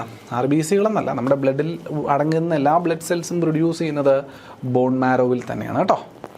There main function is to transport oxygen from and to various tissues and organs. നമ്മൾ പറഞ്ഞ കാര്യമാണ്. ഡിസ്കിൻ്റെ ആകൃതിയിൽ കാണുന്ന സെല്ലുകളാണ്. ഒരു മില്ലി ലിറ്ററിൽ 45 ലക്ഷം മുതൽ 60 ലക്ഷം വരെ സെല്ലുകൾ നമുക്ക് കാണാൻ സാധിക്കും. ലക്ഷത്തിൻ്റെ കണക്കില്ല നമ്മൾ ഈ സെൽസിൻ്റെ പ്രസൻസ് പറയുക. ന്യൂക്ലിയസോ മറ്റ് കോശങ്ങളോ നമുക്ക് കോശാംഗങ്ങളോ നമുക്ക് കാണാൻ സാധിക്കില്ല. നിറയെ ഓക്സിജനോട് പ്രതിപത്തി കൂടിയ ഹീമോഗ്ലോബിൻ മാത്രമാണ് ആർ ബി സികളിൽ കാണാൻ സാധിക്കുക എന്നുള്ളതാണ് പറയുന്നത്. യെസ്, ഇതൊക്കെ തന്നെയാണ് നമ്മൾ തൊട്ട് മുന്നേ സൂചിപ്പിച്ച ഘടകങ്ങൾ അല്ലേ. റൈറ്റ്. ഇപ്പോൾ നിങ്ങൾ ഇവിടെ ഈ ചിത്രത്തിൽ കാണുന്ന ആശാന്മാരുണ്ടല്ലോ, WBCകൾ ഒഴുകുന്നതിൻ്റെ കൂട്ടത്തിൽ ഒരു വെളുത്ത നിറത്തിലുള്ള ഒരു ആശാൻ ഇതുപോലെ അക്കൂട്ടത്തിലുണ്ട്. അപ്പോൾ ആരാണ് ഈ പറയുന്ന വെളുത്ത നിറത്തിൽ ഫോം ചെയ്ത് ഇവിടെ നടക്കുന്ന ആശാനെന്ന് ചോദിച്ചു കഴിഞ്ഞാൽ അവരാണ് നമ്മുടെ WBC അല്ലെങ്കിൽ വൈറ്റ് ബ്ലഡ് കോർപ്പസൽസ് അല്ലെങ്കിൽ വൈറ്റ് ബ്ലഡ് സെൽസ് എന്ന് വിളിക്കാം, അഥവാ ലൂക്കോസൈറ്റ് എന്നും പറയും. ശരിക്കും ഇവൻ്റെ കളർ എന്താണ് എന്ന് ചോദിച്ചു കഴിഞ്ഞാൽ നമ്മൾ വൈറ്റ് ആണ് എന്ന് പറയുന്നതിനേക്കാൾ ഉപരി ഏറ്റവും അനുയോജ്യമായിട്ട് പറയാൻ സാധിക്കുന്നത് ഇവൻ കളർലെസ് ആണ് എന്നുള്ളതാണ്. എസെൻഷ്യലി കളർലെസ് ആയിട്ടുള്ള പലതിനെയും നമ്മൾ വൈറ്റ് എന്ന് രേഖപ്പെടുത്താറുണ്ടല്ലോ അല്ലെങ്കിൽ സൂചിപ്പിക്കാറുണ്ടല്ലോ. ആ സൂചനയുടെ ഫലം ആയിട്ട് തന്നെയാണ് ഇവിടെയും ഇദ്ദേഹത്തിന് വൈറ്റ് എന്ന പേര് വന്നിരിക്കുന്നത്. അപ്പോൾ എസെൻഷ്യലി ഇവൻ കളർലെസ് ആണ്. അതിന് കാരണം നേരത്തെ സൂചിപ്പിച്ചൊരു കാര്യമുണ്ടല്ലോ, ആർ ബി സിയിൽ എന്തോ ഇല്ലായിരുന്നു, പക്ഷേ മറ്റെന്തോ ഉണ്ടായിരുന്നു. ഇവനെ താരതമ്യം ചെയ്യുമ്പോൾ എന്തില്ലായിരുന്നു? ന്യൂക്ലിയസ് ഇല്ലായിരുന്നു, എന്നാൽ ഹീമോഗ്ലോബിൻ ഉണ്ടായിരുന്നു. WBCയിലേക്ക് വരുമ്പോൾ നേരെ തിരിച്ച അവസ്ഥ. ഇവന് ന്യൂക്ലിയസ് ഉണ്ട്, പക്ഷേ ഇവൻ എന്തില്ല? ഹീമോഗ്ലോബിൻ ഇല്ല. നേരത്തെ സൂചിപ്പിച്ചതാണ്, ആർ ബി സിക്ക് അതിൻ്റെ ചുവന്ന നിറം പ്രൊവൈഡ് ചെയ്യുന്ന പ്രോട്ടീൻ ഹീമോഗ്ലോബിനാണ്, which is an iron rich protein which is absent in WBC. അതുകൊണ്ട് തന്നെ സ്വാഭാവികമായും WBCക്ക് എന്ത് നിറം ഉണ്ടാക്കാൻ സാധിക്കില്ല? വൈറ്റ് നിറം ഉണ്ടാക്കാൻ സാധിക്കുന്നില്ല. മറ്റ് നിറം ഉണ്ടാക്കുന്ന ഒരു പ്രോട്ടീൻ്റെയും പ്രസൻസ് WBCയിൽ കാണുന്നില്ലാത്തത് കൊണ്ട് മറ്റൊരു നിറവും WBCയിൽ നമ്മൾ കാണുന്നില്ല. Hence WBC is A colourless cell എന്ന് വിളിക്കാം. WBCകൾ എന്താണ്? കളർലെസ് ആണ്. കളർലെസ് ആയവയെ നമ്മൾ പൊതുവിൽ വൈറ്റ് എന്ന് രേഖപ്പെടുത്തുന്നതിൻ്റെ ഫലമായിട്ട് തന്നെ ഇവനും വൈറ്റ് എന്ന രീതിയിൽ പേര് വരുന്നുണ്ട്. So why are they WBC എന്ന് ചോദിച്ചാൽ because of the absence of the iron rich protein called haemoglobin. Devoid of haemoglobin. Devoid എന്ന് പറഞ്ഞാൽ ഇല്ല എന്നാണ് മീനിങ് കേട്ടോ. ഡിവോയിഡ് എന്ന് പറഞ്ഞാൽ നോട്ട് പ്രസൻറ്റ് എന്നാണ് ഡിവോയിഡ് എന്ന വാക്കിനർത്ഥം. സോ ശ്രദ്ധിച്ചു വയ്ക്കണം. പലരും ഡിവോയിഡ് എന്ന് പറയുമ്പോൾ പ്രസൻറ്റ് ഉണ്ട് അല്ലെങ്കിൽ പ്രസൻ്റ് ആണ് എന്ന രീതിയിലൊക്കെ കൺസിഡർ ചെയ്യുന്നത് ഞാൻ കണ്ടിട്ടുണ്ട്. അല്ല, ഡിവോയിഡ് എന്ന് പറഞ്ഞാൽ ഇല്ല എന്നാണ് അർത്ഥം കേട്ടോ. അപ്പോൾ they are colourless because it is devoid of haemoglobin. Haemoglobin ഇല്ലാത്തതിനാൽ ഇവൻ കളർലെസ് ആയി എന്നുള്ളതാണ് പറയുന്നത്. Okay, so they're further classified. WBCകളെ വീണ്ടും ക്ലാസിഫൈ ചെയ്തിരിക്കുന്ന കാര്യം നമ്മൾ നേരത്തെ പറഞ്ഞില്ലേ. യെസ്, ഗ്രാനുലോസൈറ്റ്സ് എന്ന് വിളിക്കാറുണ്ട്, അഗ്രാനുലോസൈറ്റ്സ് എന്ന് വിളിക്കാറുണ്ട്. ആൻഡ് ദീസ് WBC എല്ലാം തന്നെ 5 സെല്ലുകളുണ്ട് നമ്മൾ പറഞ്ഞു. അപ്പോൾ ഈ 5 ടൈപ്പ് WBC സെല്ലുകളും എസെൻഷ്യലി നമ്മുടെ ബോഡിയിൽ ഇമ്മ്യൂണിറ്റി പ്രൊവൈഡ് ചെയ്യുന്നതിന് വേണ്ടി രോഗപ്രതിരോധ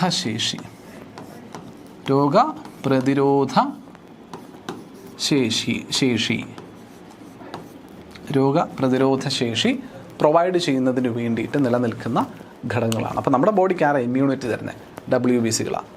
അപ്പം നമ്മുടെ ബോഡിയിൽ ഈ ബ്ലഡ് ടെസ്റ്റൊക്കെ നടത്തും. പനിയൊക്കെ വരുന്ന സമയത്തൊക്കെ നിങ്ങൾ ശ്രദ്ധിച്ചിട്ടുണ്ടോ എന്നറിയില്ല, ബ്ലഡ് ടെസ്റ്റ് നടത്താറുണ്ട്. അപ്പോൾ ഈ ബ്ലഡ് ടെസ്റ്റ് നടത്തുന്ന പനി വരുമ്പോൾ ബ്ലഡ് ടെസ്റ്റ് നടത്തിയിട്ടൊക്കെ നിങ്ങൾക്ക് ആൻറ്റിബയോട്ടിക് റെക്കമെൻഡ് ചെയ്യാറുണ്ട് ഡോക്ടേഴ്സ്. അപ്പോൾ അവിടെ നിങ്ങൾ ഈ ബ്ലഡ് ടെസ്റ്റ് റിസൾട്ടായിട്ട് കിട്ടുന്ന പ്രിൻ്റ് ഔട്ട് നിങ്ങൾ വായിച്ച് നോക്കിയിട്ടുണ്ടോ? എത്ര പേര് വായിച്ച് നോക്കിയിട്ടുണ്ടെന്ന് അറിയില്ല. നമുക്ക് തന്നെ നോക്കിയാലും അതിനകത്ത് ഒരു ചെറിയൊരു സെൻസ് ഉണ്ടെങ്കിൽ നമുക്കത് വിശകലനം ചെയ്ത റിസൾട്ട് നമുക്ക് തന്നെ പറയാൻ പറ്റും. കാരണം അതിനകത്ത് നോർമൽ ലെവൽ അതിനകത്ത് തന്നിട്ടുണ്ട്. ഇപ്പോൾ പരിശോധിക്കുന്ന കണ്ടൻറ്റിൻ്റെ നോർമൽ ലെവൽ ഇത്രയായിരിക്കണം, പരിശോധിച്ചപ്പോൾ ഇത്രയാണ് കിട്ടിയിരിക്കുന്നത്. പരിശോധിച്ച വാല്യൂവും അതിനകത്ത് കാണും, നോർമൽ വാല്യൂ എത്രയാണെന്ന് കാണും. അപ്പോൾ ഈ നോർമലിന് പുറത്താണ് നമുക്ക് പരിശോധിച്ചപ്പോൾ കിട്ടിയ വാല്യൂ എങ്കിൽ നമുക്ക് എന്തോ ആ ഭാഗത്ത് പ്രശ്നമുണ്ട് എന്നുള്ളത് മനസ്സിലാക്കാൻ പറ്റും. അത്രേ ഉള്ളൂ, അത്ര എളുപ്പമാണ്. അവിടെ പൊതുവിൽ ഈ പറയുന്ന മാതിരി WBCകളുടെ പല വകഭേദങ്ങളുണ്ടല്ലോ, 5 ടൈപ്പ് സെൽസ്. ആ സെല്ലുകളുടെ എല്ലാം എണ്ണം പരിശോധിക്കും. ഓക്കെ, എത്ര ഉണ്ട് എന്നുള്ളത് പരിശോധിക്കും, അല്ലെങ്കിൽ എത്ര ശതമാനമുണ്ട് എന്നുള്ളത് ബ്ലഡ് ടെസ്റ്റുകൾ ചെയ്യുമ്പോൾ പരിശോധിക്കും. അപ്പോൾ സാധാരണ എൻ്റെ ബോഡിയിൽ ഇപ്പോൾ രക്തം ഒഴുകുന്നുണ്ട്, ആ രക്തത്തിൻ്റെ ഭാഗമായിട്ട് WBCകൾ കാണാൻ സാധിക്കും. ഇപ്പോൾ എൻ്റെ ശരീരത്തിലേക്ക് ഇമ്മ്യൂണിറ്റി ഉണ്ട് എങ്കിലും അത് ജനറലി ഉള്ളൊരു ഇമ്മ്യൂണിറ്റി പ്രൊവൈഡ് ചെയ്തിട്ടുണ്ട്. എൻ്റെ ശരീരത്തിലേക്ക് ഇപ്പോൾ ഒരു പാത്തോജൻ കടന്നു വന്നിട്ടില്ല, അല്ലെങ്കിൽ എക്സ്റ്റേണലി രോഗകാരിയായ ഒരു വസ്തുവും എൻ്റെ ശരീരത്തിനുള്ളിലേക്ക് കടന്നു വന്നിട്ടില്ല എന്നുണ്ടെങ്കിൽ എൻ്റെ ശരീരത്തിനുള്ളിൽ WBCകളുടെ എണ്ണം എന്ന് പറയുന്നത് എത്രയാണോ നോർമലി വേണ്ടിയിരുന്നത് ആ ഒരു നോർമൽ ലെവലിൽ മെയിൻറ്റെയിൻ ചെയ്യും. എന്നാൽ എപ്പോഴെങ്കിലും രോഗകാരിയാകാൻ സാധ്യതയുള്ള ഒരു പാത്തോജൻ എൻ്റെ ബോഡിക്കുള്ളിലേക്ക് കടന്നു വരുമ്പോൾ, ഒരു രോഗകാരി എൻ്റെ ശരീരത്തിനുള്ളിലേക്ക് കടന്നു വരുമ്പോൾ എൻ്റെ ശരീരത്തിൻ്റെ ഇമ്മ്യൂൺ സിസ്റ്റം അത് ഡിറ്റക്റ്റ് ചെയ്യും. എൻ്റെ ശരീരത്തിൻ്റെ ഭാഗമല്ലാത്തൊരു കോമ്പണൻ്റ് എൻ്റെ ശരീരത്തിലേക്ക് കടന്നു വന്നിട്ടുണ്ട്. അത് ഡിറ്റക്റ്റ് ചെയ്യുന്ന എൻ്റെ ഇമ്മ്യൂൺ സിസ്റ്റത്തിൻ്റെ WBCകളുടെ എണ്ണം ക്രമാതീതമായിട്ട് വർദ്ധിക്കുന്നത് കാണാൻ സാധിക്കും. ആൻഡ് ഈ വർധനവ് ഒരു പരിധിയിൽ കൂടുതലാവുകയാണ് എങ്കിൽ അതിൻ്റെ മീനിങ് വളരെ വലിയ തോതിലുള്ള ഇൻഫെക്ഷൻ എൻ്റെ ബോഡിക്കകത്തുണ്ട് എന്നതാണ്. അതായത് ഈ പറയുന്ന WBCകളുടെ എണ്ണത്തിൻ്റെ അളവ് ഒരു പരിധിയിൽ കൂടുതൽ കൂടി നിൽക്കുകയാണ് എൻ്റെ ബ്ലഡിലെങ്കിൽ നല്ലപോലെ എൻ്റെ ഇമ്മ്യൂണിറ്റി പണിയെടുക്കുന്നു എന്ന് മാത്രമല്ല അത് സൂചിപ്പിക്കുന്നത്. എൻ്റെ ഇമ്മ്യൂണിറ്റി പണിയെടുക്കുന്നതിൻ്റെ സൂചന തന്നെയാണ് അത് അങ്ങനെ കൂടുന്നത്. പക്ഷേ ആ ഒരുപാടായിട്ട് എൻ്റെ ഈ പറയുന്ന WBCകളുടെ എണ്ണം വർദ്ധിക്കുമ്പോൾ അതിനർത്ഥം, അല്ലെങ്കിൽ നിരന്തരമായിട്ടുള്ള 2-3 ദിവസങ്ങളിലെ ടെസ്റ്റിൽ അത് കുറയാണ്ട് നിൽക്കുന്നുവെങ്കിൽ അതിനർത്ഥം എൻ്റെ ഈ WBCകൾ കൂടുതൽ ഉണ്ടായിക്കൊണ്ടിരിക്കുന്നത് കൂടുതൽ പാത്തോജൻ, അല്ലെങ്കിൽ എൻ്റെ നിലവിലുള്ള പാത്തോജൻസിനെ പ്രിവെൻറ്റ് ചെയ്യാൻ ഉള്ള WBCകൾക്ക് സാധിക്കുന്നില്ല, കൂടുതൽ ജനറേറ്റ് ആയിക്കൊണ്ടിരിക്കുകയാണെന്നുള്ളതാണ്. അത് കുറയാതെ നിന്ന് കഴിഞ്ഞാൽ അതിനർത്ഥം ഇനിയും എന്ത് ചെയ്യാൻ പറ്റിയിട്ടില്ല, അകത്ത് കയറിയ പാത്തോജൻസിനെ നശിപ്പിക്കാൻ എൻ്റെ WBCകൾ സാധാരണയായി നോർമലി പറ്റിയിട്ടില്ല എന്നുള്ളതാണ്. അങ്ങനെ വരുന്ന കണ്ടീഷനിൽ നമ്മൾ എന്ത് ചെയ്യും, ഈ ബാക്ടീരിയാസിനെ നശിപ്പിക്കാനുള്ള ആൻറ്റിബയോട്ടിക് പോലുള്ള മരുന്നിനങ്ങളെ നമ്മൾ ബോഡിക്കുള്ളിലേക്ക് കൊടുക്കുകയാണ് ചെയ്യുക. അപ്പോൾ ആ ഒരു ആൻറ്റിബയോട്ടിക്സിൻ്റെയും കൂടി സഹായത്തോടു കൂടി നമ്മുടെ WBCകൾക്ക് എന്ത് ചെയ്യാൻ പറ്റും, ഈ പാത്തോജൻസിനെ നശിപ്പിക്കാൻ, ഇല്ലായ്മ ചെയ്യാനായിട്ട് സാധിക്കുന്നു എന്നുള്ളതാണ്. സോ അവിടെയും അപ്പോൾ ഒരു കാര്യം മനസ്സിലാക്കേണ്ടത് അതാണ്, നമ്മുടെ ബോഡിക്കകത്ത് ഈ കടന്നു വന്നിരിക്കുന്ന പ്രശ്നക്കാരികളായിട്ടുള്ള ആശാമാരാരെങ്കിലും ഒക്കെ ഉണ്ട് എങ്കിൽ അത് തിരിച്ചറിയുന്നതിന് നമ്മളെ സഹായിക്കുന്നത് ബ്ലഡ് ടെസ്റ്റാണ്. അത് ബ്ലഡ് ടെസ്റ്റിലൂടെ എങ്ങനെ സഹായിക്കുന്നു, ഇങ്ങനെയാണ് സഹായിക്കുന്നത്. WBCകളുടെ എണ്ണം പരിശോധിച്ചിട്ടാണ് എത്ര കണ്ട് കേമന്മാരകത്തുണ്ട് ഇല്ല എന്നുള്ള കാര്യം തിരിച്ചറിയുന്ന ഡോക്ടേഴ്സ്, അല്ലാണ്ടല്ല എന്നുള്ളത് മനസ്സിലാക്കുക. Okay, right. അപ്പോൾ അങ്ങനെ ഒരു പണി കൂടിയുണ്ട്. So they act as the defence and immune mechanism. നമ്മുടെ ബോഡിക്കകത്ത് രോഗം വരാതിരിക്കാൻ, അല്ലെങ്കിൽ ശരിക്കും നമ്മൾ പറയാറില്ലേ പനി വരുന്നത് നല്ലതാണോ എന്ന് ചോദിച്ചാൽ പനി വരുന്നത് നല്ലതാണ്. പനി ഒരു രോഗമൊന്നും അല്ല എന്ന് പലരും പറയുന്നത് നിങ്ങൾ കേട്ടിട്ടുണ്ടാകും. അത് ശരിയാണ്. Fever is not a disease. മറ്റെന്തെങ്കിലും ഡിസീസ് കോസ് ചെയ്യാൻ സാധ്യതയുള്ള ഒരു പാത്തജൻ നമ്മുടെ ശരീരത്തിനുള്ളിലേക്ക് കടന്നു വരുമ്പോൾ അതൊരു രണഭൂമിയായിട്ട് മാറും, അല്ലേ? അതൊരു യുദ്ധഭൂമിയാണ് പിന്നെ നമ്മുടെ ശരീരം. നമ്മുടെ ബോഡിക്കുള്ളിലെ WBCകളും പുറത്തുനിന്ന് വന്നിരിക്കുന്ന പാത്തോജൻസും തമ്മിൽ അവിടെ യുദ്ധം നടക്കുകയാണ്. യുദ്ധഭൂമി എപ്പോഴും കൂടി കാണുന്നതായിരിക്കുമല്ലോ. ചൂടേറിയ ഭൂമിയായിരിക്കും യുദ്ധഭൂമി. ആ ചൂട് നമ്മുടെ ശരീരത്തിൽ അനുഭവപ്പെടുന്നതാണെന്ന് കരുതിയാൽ മതി. സോ നമ്മുടെ ബോഡി ഹീറ്റ് ആകുന്നതും, നമ്മുടെ ബോഡിയിൽ ഈ പനി ഉണ്ടാകുന്നതും, നമ്മുടെ ബോഡിയിലെ ഇമ്മ്യൂൺ സിസ്റ്റം വർക്ക് ചെയ്യുന്നുണ്ട്, നമ്മുടെ പുറത്തുനിന്ന് വന്ന പാത്തോജൻസിന് എഗെയിൻസ്റ്റ് ആയിട്ട് എൻ്റെ ബോഡി പണിയെടുക്കുന്നുണ്ട് എന്നുള്ളതിൻ്റെ ഒരു സൂചന കൂടിയാണ്. പക്ഷെ അത് മാറാണ്ട് നിന്നാൽ എൻ്റെ ബോഡിക്ക് തന്നെത്താൻ ഈ പറയുന്ന പാത്തോജനെ നേരിടാൻ സാധിക്കില്ല എന്നതിൻ്റെ സൂചന കൂടിയാണ്. നിരന്തരം ആ പനി അങ്ങ് മാറാണ്ട് നിൽക്കുമ്പോൾ, ഇപ്പോൾ ഒരു ദിവസം പനി വന്ന് പിറ്റേ ദിവസം കുറഞ്ഞു കഴിഞ്ഞാൽ we don't have to mind at all. പക്ഷേ പനി കുറയാണ്ട് നിൽക്കുന്ന സാഹചര്യത്തിൽ വി ഹാവ് ടു അറ്റൻഡ്, അല്ലേ, ടു ആ ഹോസ്പിറ്റൽ. നമ്മളൊരു ഹോസ്പിറ്റൽ അറ്റൻഡ് ചെയ്യേണ്ട സാഹചര്യം വരുന്നുണ്ടാവുമെന്ന് കൂടി മനസ്സിലാക്കുക. ക്ലിയർ ആണല്ലോ? റൈറ്റ്. അതിൽ ആദ്യത്തെ ആളിലേക്ക് പോകാം. ഗ്രാനുലോസൈറ്റ്സും എഗ്രാനുലോസൈറ്റ്സും ഉണ്ട് എന്ന് നമ്മൾ പറഞ്ഞു. അപ്പോൾ അതിൽ ഗ്രാനുലോസൈറ്റുകളെ നമുക്ക് ആദ്യം നോക്കാം. ഗ്രാനുലോസൈറ്റ്സിൽ എന്താ പറയുക, സൈറ്റോപ്ലാസത്തിൽ ഗ്രാന്യൂൾസിൻ്റെ പ്രസൻസ് ഉള്ളവരാണ് എന്ന് നമ്മൾ പറഞ്ഞു. ഗ്രാനുലോസൈറ്റ്സ് അടങ്ങുന്ന സെല്ലുകളെ വിളിക്കുന്നത്, അല്ലെങ്കിൽ ഗ്രാനുലോസൈറ്റ്സ് ആയിട്ടുള്ള WBC സെല്ലുകളുടെ പേരാണ് ഒന്ന് ഈസ്നോഫിൽ. നമ്മൾ പറഞ്ഞതാണ് അല്ലേ, ഫിൽ അടങ്ങുന്നവന്മാരെല്ലാം ഗ്രാനുലോസൈറ്റ്സ്. ഐസ്നോഫിലുണ്ട്, ബേസോഫിലുണ്ട്, പിന്നെ അതുപോലെ ന്യൂട്രോഫിലും കാണാൻ സാധിക്കും. അതിലാരാണ് ഈ eosinophils? They are the cells of leukocytes which are present in the immune system. നമ്മുടെ ഇമ്മ്യൂൺ സിസ്റ്റത്തിൽ പ്രസൻ്റ് ആയിരിക്കുന്ന സെല്ലുകളാണ് ലുക്കോസൈറ്റ്സ് എന്ന് പറയുന്നത്, ഈസ്നോഫിൽസ് എന്ന് പറയുന്നത്. അല്ല, ഈസ്നോഫിൽസ് അല്ലേ, കറക്റ്റ്, ഈസ്നോഫിൽസ് എന്ന് പറയുന്നത്. These cells are responsible for combating infections in parasites of vertebrates and for controlling mechanisms associated with allergy and asthma. അപ്പോൾ അലർജി, ആസ്മയുമായിട്ട് ബന്ധപ്പെട്ട് വരുന്ന മെക്കാനിസംസ് കൺട്രോൾ ചെയ്യുക, പാരസൈറ്റിക് ഇൻഫെക്ഷൻസ് കൺട്രോൾ ചെയ്യുക പോലുള്ള കാര്യങ്ങൾക്കെല്ലാം ഇസിനോഫിൽ പണിയെടുക്കുന്നുണ്ട്. Eosinophil cells are small granulocyte which are produced in the bone marrow and makes to about 2 to 3% of the entire WBC. നമ്മുടെ ശരീരത്തിലെ ടോട്ടൽ WBC കണ്ടൻറ്റിൻ്റെ 2 മുതൽ 3% വരെ വരുന്ന WBCകൾ ആരാണ്? ഇസിനോഫിലുകളാണ്. ഓക്കെ, പിടിയോ ഇസിനോഫിൽസ് ആണെന്ന് അറിഞ്ഞിരിക്കാം. These cells are present in high concentration in the digestive tract. Digestive tractലൊക്കെ high concentration നമുക്ക് ആരെ കാണാൻ സാധിക്കും? ഇസിനോഫിലുകളെ നമുക്ക് കാണാൻ സാധിക്കും എന്നുള്ളതാണ്. ഇത് ബേസോഫിൽ, രണ്ടാമത്തെ ആൾ ബേസോഫിലാണ്. ബേസോഫിൽ എന്ന് പറയുമ്പോൾ they are the least common of the granulocytes ranging from 0.5 to 1% of the entire WBCs. അതായത് നമ്മുടെ ശരീരത്തിലുള്ള WBC കണ്ടന്റിൽ ഏറ്റവും കുറവ് പ്രസൻസിൽ കാണുന്ന WBCകളാണ് ബേസോഫിൽ. അവർ ബേസിക് പ്രസൻസിൽ മാത്രമേ കാണുള്ളൂ. അങ്ങനെ ആലോചിച്ചാൽ മതി. ബേസോഫിൽ ബേസിക് പ്രസൻസിലേ കാണുള്ളൂ. They contain large cytoplasmic granules which play a vital role in mounting a non-specific immune response to pathogens and allergic reactions by releasing histamine and dilating the blood vessels. Blood വെസൽസിനെ dilate ചെയ്യുന്ന histamine പോലുള്ള protein release ചെയ്തുകൊണ്ട് blood വെസൽസിനെ dilate ചെയ്ത് allergic റിയാക്ഷൻസിനെ control ചെയ്യാനും pathogen response provide ചെയ്യാനും ഒക്കെ നിൽക്കുന്ന WBCകളാണ് ആര്? ബേസോഫിൽ എന്ന് വിളിക്കുന്നത്. എന്തുകൊണ്ടാണ് ഇവനെ ബേസോഫിൽ എന്ന് വിളിക്കുന്നത് വെച്ച് കഴിഞ്ഞാൽ, ഇപ്പം നമ്മൾ നേരത്തെ സൂചിപ്പിച്ചില്ല, ഇവൻ കളർലെസ് ആണ്. അതായത് WBCകളെല്ലാം തന്നെ കളർലെസ് ആണ്. WBC എനിക്ക് കാണണമെന്നുണ്ടെങ്കിൽ എനിക്കതിനകത്ത് ഡൈ ഉപയോഗിച്ച് കളർ ചെയ്യേണ്ടി വരും ബ്ലഡിനെ. ഇപ്പോൾ ഓക്കെ, അപ്പോൾ RBC കാണാൻ റെഡ് കളർ ഉണ്ട്. ഇപ്പോൾ WBCകൾ കളർലെസ് ആയതുകൊണ്ട് എനിക്ക് മൈക്രോസ്കോപ്പിലൂടെ കാണാൻ സാധിക്കില്ല. അപ്പോൾ എനിക്കൊരു ഡൈ ഉപയോഗിച്ചാലേ കാണാൻ സാധിക്കും. ഇവന് ഡൈ ഉപയോഗിച്ച് സ്റ്റെയിൻ ചെയ്യിക്കണം, അല്ലേ? ഇവനൊരു നിറം കൊടുക്കണം. നിറം അടിച്ചിട്ടേ എനിക്ക് കാണാൻ പറ്റുള്ളൂ. അപ്പോൾ ഇവന് നിറം കൊടുക്കാനായിട്ട് നമ്മൾ ഉപയോഗിക്കുന്നത് ബേസിക് ഡൈസ് ആണ്. ബേസിക് എന്ന് പറഞ്ഞാൽ ആൽക്കലൈൻ നേച്ചറിലുള്ളത്. ഡീറ്റോ ബേസിക് എന്ന് പറഞ്ഞാൽ എന്താ? ആൽക്കലൈൻ നേച്ചർ അല്ലേ? അപ്പോൾ ആൽക്കലൈൻ നേച്ചറിലുള്ള ഡൈകൾ ഉപയോഗിച്ചിട്ടാണ് എനിക്ക് ബേസോഫില്ലുകളെ എന്താ പറയുക സ്റ്റെയിൻ ചെയ്യിക്കാൻ സാധിക്കുള്ളൂ. അതുകൊണ്ടാണ് ഇവൻ എന്ത് പേര് വന്നത്? ബേസോഫിൽ എന്ന പേര് വരുന്നത് എന്നുള്ളത് മനസ്സിലാക്കി വെക്കുക. അതുപോലെ these cells are best known for their role in asthma and their result in inflammation and bronchoconstriction in the airways. എയർവേസിൽ ഈ എന്താ പറയുക ആസ്മയെ പ്രതിരോധിക്കുന്നതിൻ്റെ ഭാഗമായിട്ട് ഇൻഫ്ലമേഷൻസ് ഉണ്ടാവും. എവിടെ? നമ്മുടെ ബ്രോങ്കസിൽ. ബ്രോങ്കസ് എന്ന് പറയുമ്പോൾ എയർ നമ്മൾ ഉള്ളിലേക്ക് എടുത്ത് നമ്മുടെ ലങ്സിലേക്ക് പോകുന്ന പാതയാണ് നമ്മുടെ ബ്രോങ്കസ് എന്ന് പറയുന്നത്. ബ്രോങ്കസ് എന്ന് പറയുമ്പോൾ ഇവിടെ നമ്മുടെ വിൻഡ് പൈപ്പിൽ നിന്ന് 2 ബ്രാഞ്ചായിട്ട് തിരിയും ബ്രോങ്കസ്. ഓക്കെ, നമ്മുടെ ലങ്സിലേക്ക് കയറുന്ന ബ്രാഞ്ച്. അപ്പോൾ ആ ഒരു പൈപ്പാണ് ബ്രോങ്കസ്. അതുകൊണ്ട് ബ്രോങ്കസിൽ എന്ത് ക്രിയേറ്റ് ചെയ്യുന്നു? ഇൻഫ്ലമേഷൻ ക്രിയേറ്റ് ചെയ്യുന്നു. അതിനെയാണ് നമ്മൾ ബ്രോങ്കോ കൺസ്ട്രക്ഷൻ എന്ന് പറയുക. കൺസ്ട്രക്ഷൻ, ബ്രോങ്കസിൽ കൺസ്ട്രക്ഷൻ ക്രിയേറ്റ് ചെയ്യുന്നുണ്ട് നമ്മുടെ എയർവേസിൽ. ഓക്കെ, അപ്പോൾ എയർ എത്തിക്കുന്നതിന് ബുദ്ധിമുട്ടുണ്ട്. ആസ്മ, വലിവ് അതുകൊണ്ടാണ് ഉണ്ടാകുന്നതെന്നുള്ളതാണ് പറയുന്നത്. So these basophils secrete serotonin, histamine and heparin. നമ്മൾ ഹിസ്റ്റമിൻ്റെ കാര്യം നേരത്തെ സൂചിപ്പിച്ചതാണ്. അതുപോലെ സെറോട്ടോണിൻ, ഹിസ്റ്റമിൻ, ഹെപ്പാരിൻ ഒക്കെ സെക്രീറ്റ് ചെയ്യുന്ന ആരാണ്? ബേസോഫില്ലുകൾ എന്നറിയപ്പെടുന്ന WBCകളാണെന്നുള്ളതാണ്. മൂന്നാമത്തെ ഫില്ലുകൾ അല്ലെങ്കിൽ ഗ്രാനുലോസൈറ്റ്സിൽ മൂന്നാമത്തെ ആശാനാണ് നമ്മുടെ neutrophils. They are normally found in the bloodstream and are predominant cells which are present in the pus. പസ് എന്ന് പറയുമ്പോൾ നമ്മുടെ പഴുപ്പില്ലേ, ഇപ്പോൾ എവിടെയെങ്കിലും ഏതെങ്കിലുമൊക്കെ ഭാഗം മുറിവ് വരുന്ന ഭാഗത്തിലൂടെ ബ്ലഡ് നമ്മുടെ ശരീരത്തിൽ നിന്ന് പുറത്തേക്ക് മൂവ് ചെയ്യാൻ ശ്രമിക്കും.